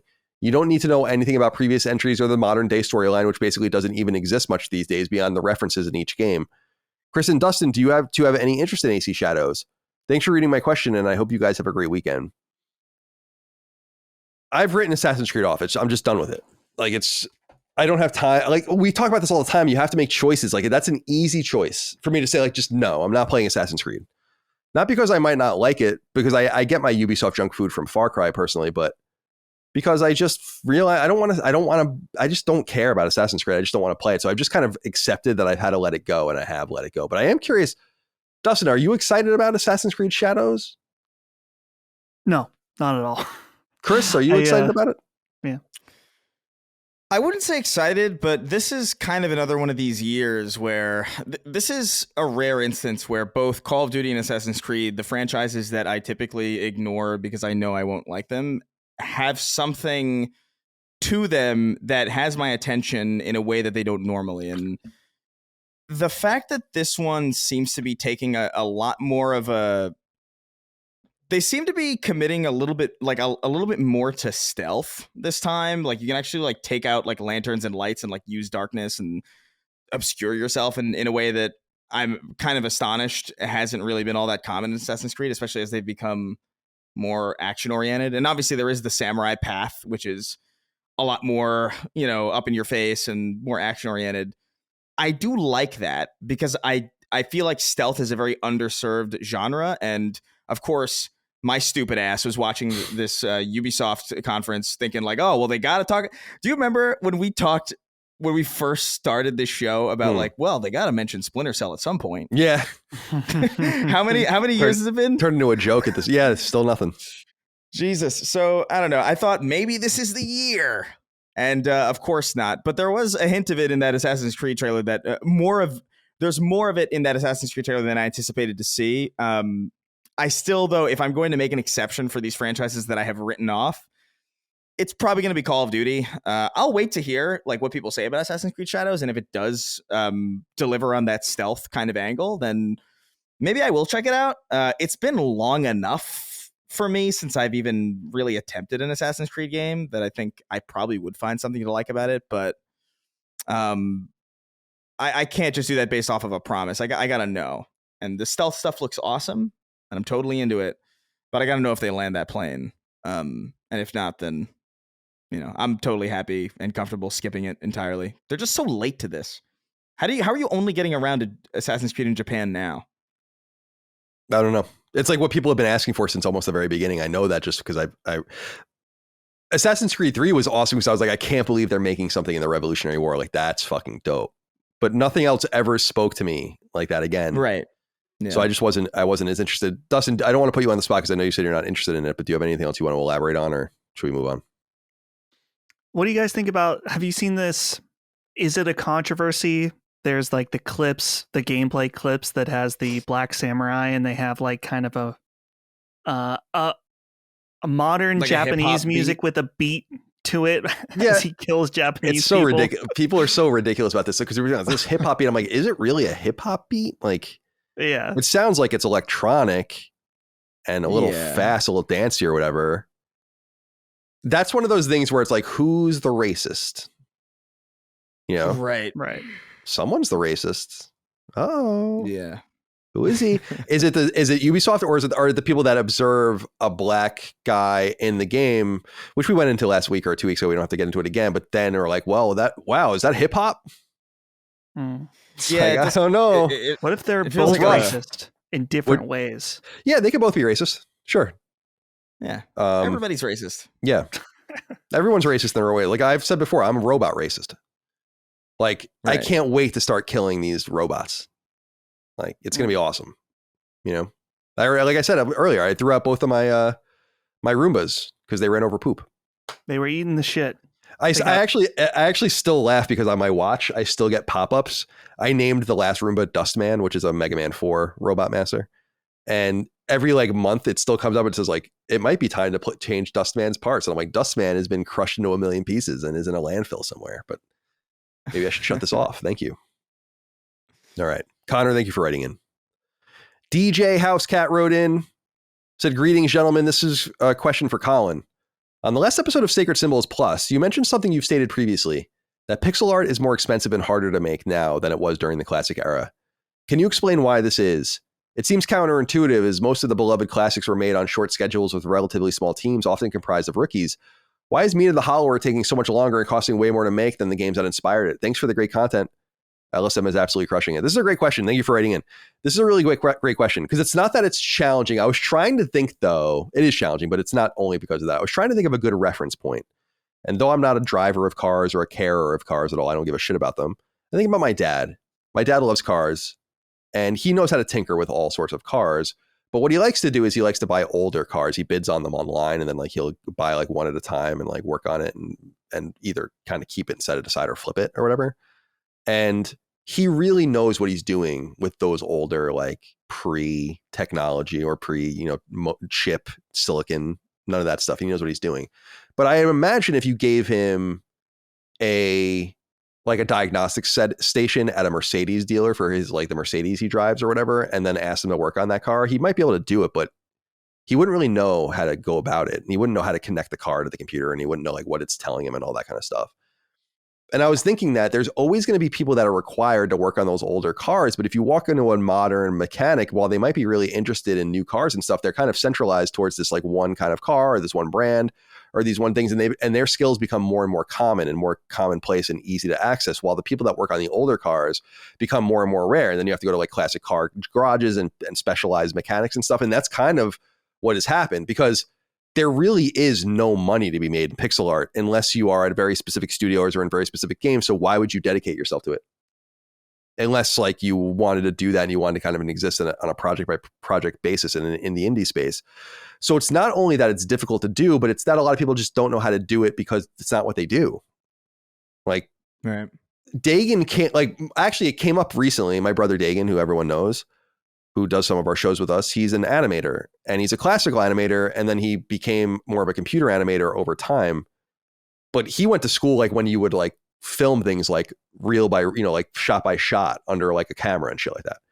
And the reality is people don't know how to do that anymore. And eventually people will not need to know how to do it anymore. And there might be some specialists that can, but Dagan can't segue his artistic skill towards pixel art. Someone asked me recently, like, oh, why doesn't Dagan, my sister, I think, one of them is like, oh, what, can Dagan work on this with you? And it's like, this isn't what Dagan does.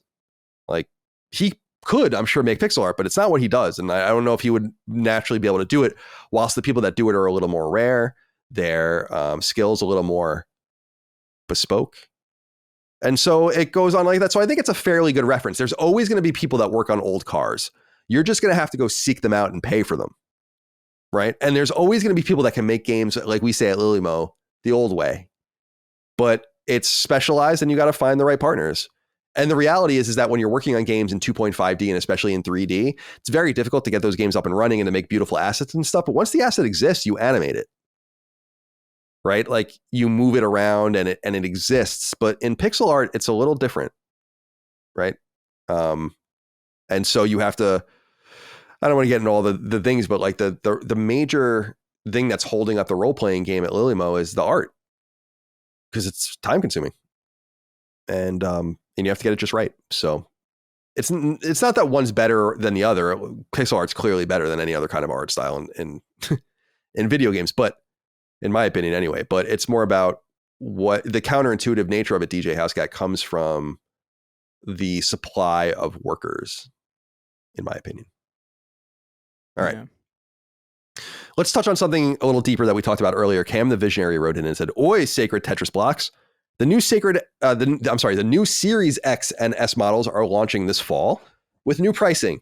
The special edition Xbox Series X has a $599.99 price tag. What do you think Xbox's strategy is with these new console variations? Lastly, do you think this will give PlayStation the opportunity to easily launch the PS5 Pro at the same price and tout an even more powerful and impressive console? During the Christmas season of 2023, the Series X could easily be purchased for $350 from multiple stores for a week or so, if memory serves me. This holiday season should be interesting for console hardware sales." Dustin, let's get back into this subject a little bit. We talked about it earlier, a little flippantly, I guess. What is going on here? I'm trying to make sense of this because I know having the Series X diskless is great. It should reduce the price. Having a bigger hard drive is good. It should increase the price. So that would kind of net out rather. It's just kind of strange that they're going to position a console at $600. That's kind of, by the way, the notorious price point. Not for nothing. $599 is a toxic space for a base console. So what do you think? Is this going to work for them? Yeah, I am pretty confused by this overall. The $600 Series X does come with 2 terabytes of storage, and it does have the cool Galaxy look. It's got the green base, controller's special. But I don't know really who this is for, in that it's not for your current base, because they could just go and buy a bigger storage card for their Series X, unless someone wants to double dip so they can get the Galaxy edition, which I'm sure some people will. And then the digital edition, correct me if I'm wrong, is the digital PS5 $399? Yes, or it was. They might have raised the price because of inflation. I'll look. Depending on where you are. Because the digital Series X is $449. So you're not getting a $100 discount like you are at PlayStation. You're getting a $50 discount for not having a disk drive. So that's kind of interesting too. But all right. I'm sorry, go ahead. Keep going. So yeah, is it $399 for the digital? Digital edition console model group Slim is $449 on PlayStation Direct and Amazon. Oh, okay. And the PlayStation 5 console. Yeah, so I think that's actually old stock. I think all of the PS5s now are 500, right? The Slim group. I think that's what it is. Like remember there was the black box digital edition.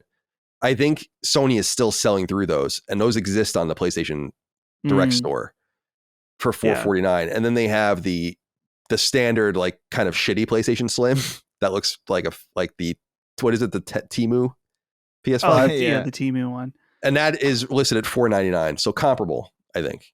I don't know if, okay. in other words, I don't know if they're they're the same console, but I don't know if they're being discounted to just get rid of them. In other words, is what I'm saying.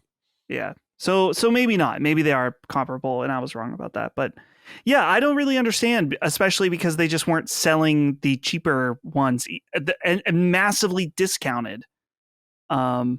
It's really odd. I really don't know what to make of it. I have little commentary because I truly don't understand, other than they're just hoping that some people are really going to like the way that Galaxy one looks, and they're going to be willing to spend even more money on it because it has more storage. Dude, I'm just seeing this, by the way, on where did it go? Oh, I closed the window. The PS5 on Amazon is selling really well. Like in the console sales charts. Like, why? And Astrobot looks like it's doing pretty well too. Speaking of Astro, Chris, do you want to sound off on this? I'm sorry. The new Series X and S models launching this fall. Anything to say? $599 price tag. Any interest? Or not? We all have Xboxes. We don't need them. I guess what we need to know is, will this move the needle? Because again, 800,000 units sold total over the last quarter, which is really meager. Yeah, I am equivalently bewildered.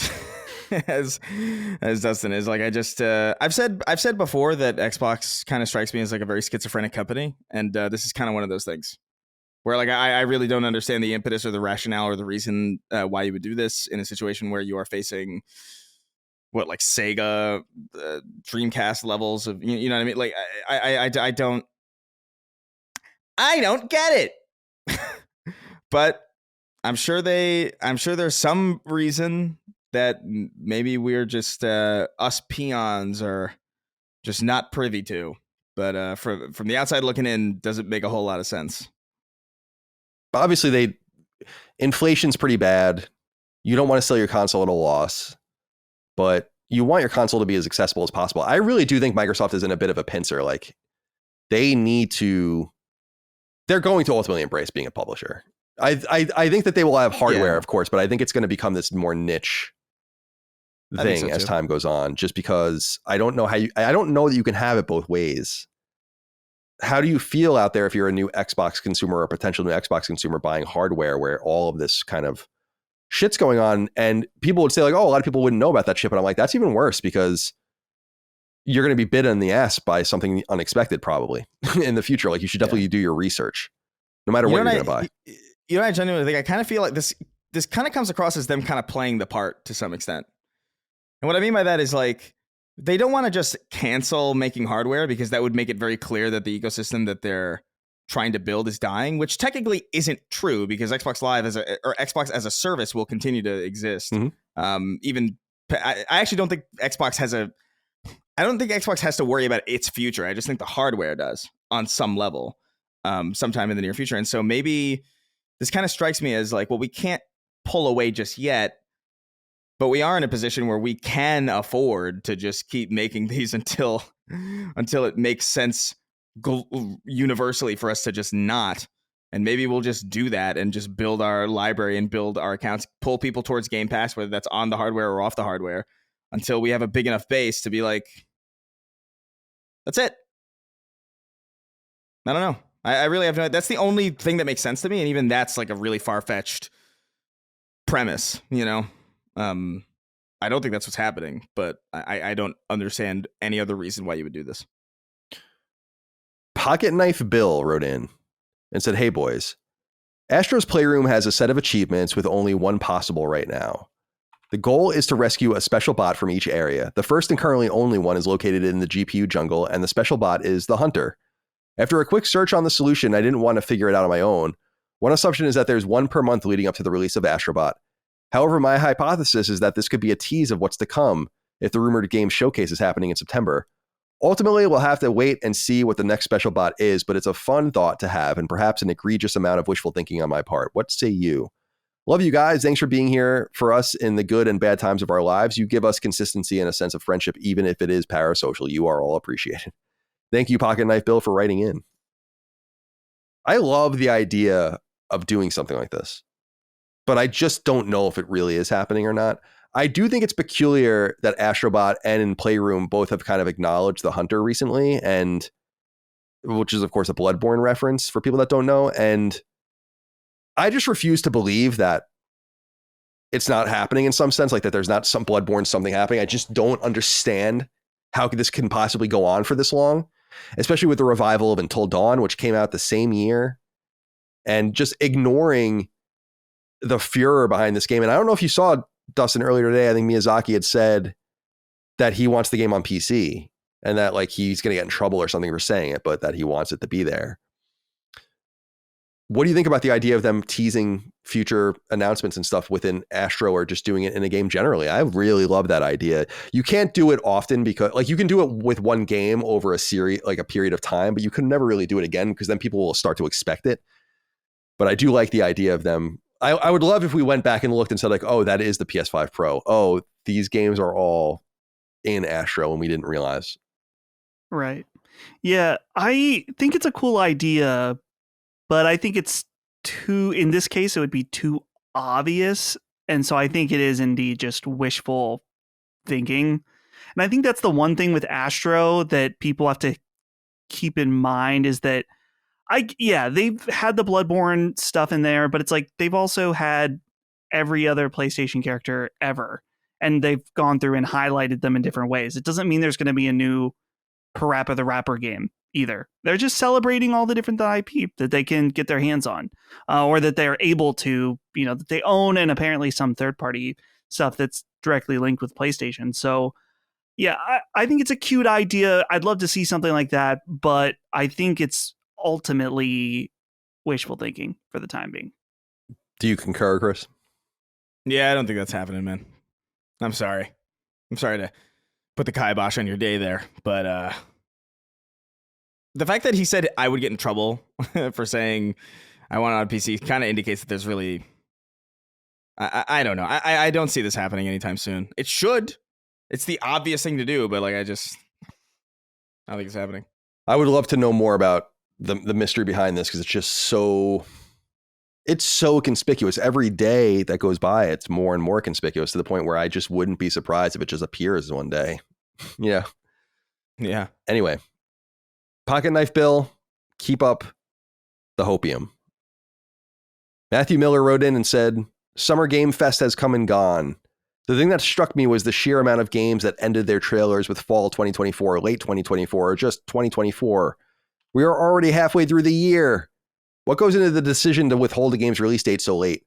I find this especially egregious in relation to games such as Avowed and MGS3 Delta, whose exact release dates have since been leaked, but both still chose the vagary of fall 2024. Yeah, the Avowed release date was interesting because I think Obsidian published it on their own website and then took it down.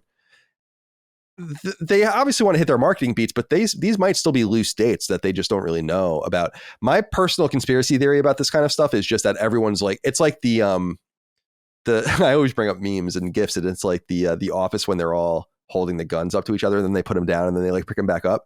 It's kind of like that with all of their different rivals, as they kind of see who's going to go first, what they're going to say, what they're going to do. And I think it's kind of wise to wait as long as you possibly can.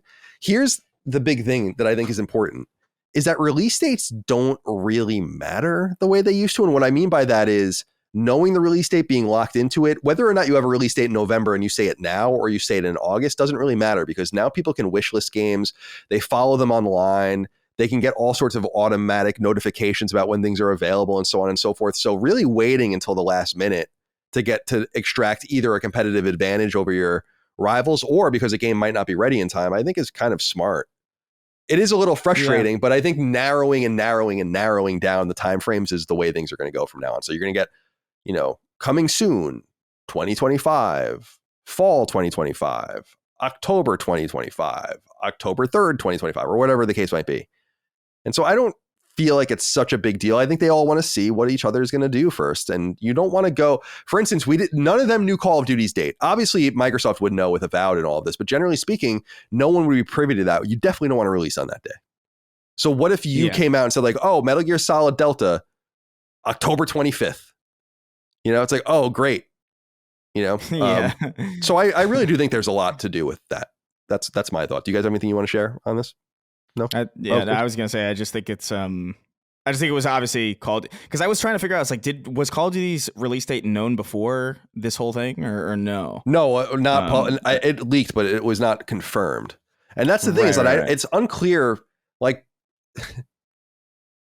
how can first parties don't have to worry about it because they have access to the data early, but obviously people talk to each other, but I still think everyone works in more mystery than you would think of what each other's plans are, because there's such a huge advantage to keeping that silent, and you just don't want to go at the same time as someone else, so you just keep everything quiet. Like, I'm sure Avowed is aiming for November, but they might get scared off from that date, or they might not be ready in time. So I just think that when you're dealing with a looming Call of Duty release date and these other games, you don't want to fuck around. Just wait, just release it. Plus you get another beat.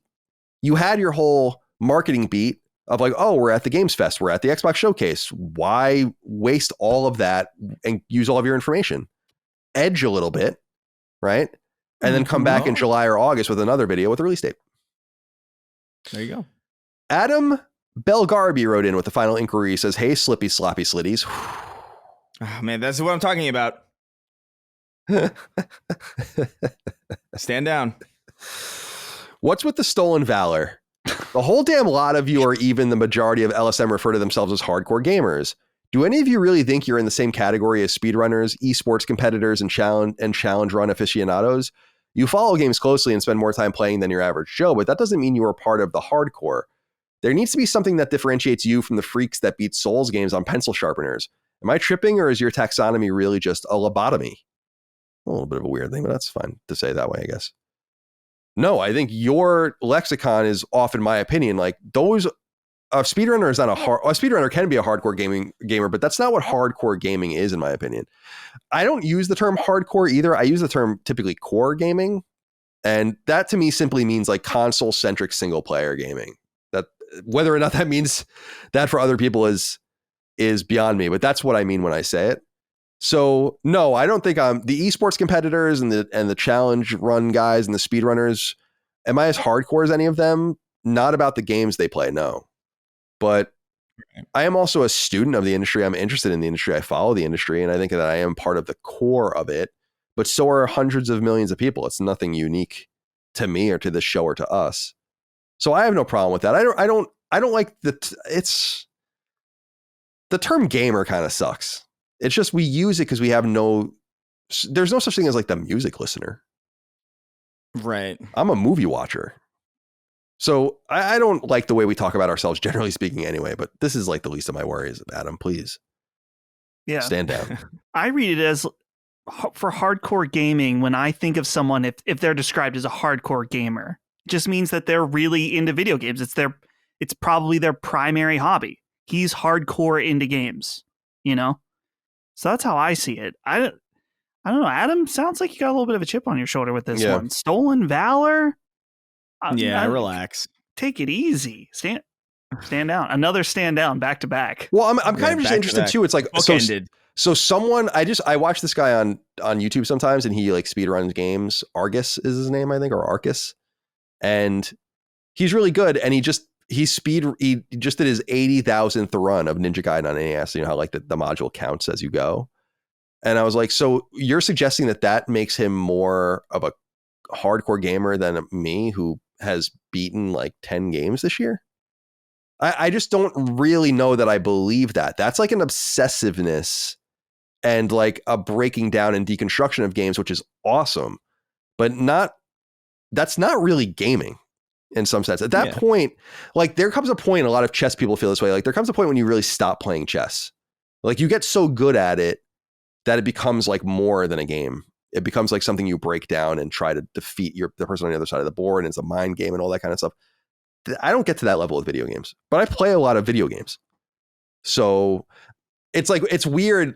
We saw in Sony's own data, the average PlayStation 5 owner since the console's launch has spent $700. Dude, I spent $700 on games in like 3 months. Right, yeah. So I thought that was low too. Like, what'd you say? I said I thought that was low too. I remember being like, that's really not a lot. Like I spend thousands of dollars a year on games. Like there's just no doubt about that. So it's just, it's like what is the qualifier, I guess.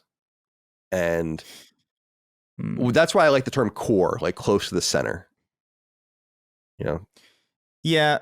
I consider like when I think about these people who like beat Dark Souls on like a a jar of peanut butter or like the people who are on a pregnancy test. Yeah, on a pregnancy. Yeah.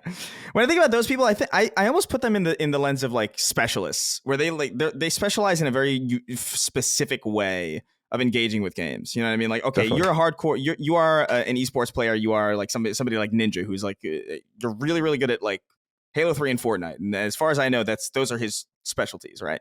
And he's going to be very, very good at those specialties. He probably knows more than most people would know about those games.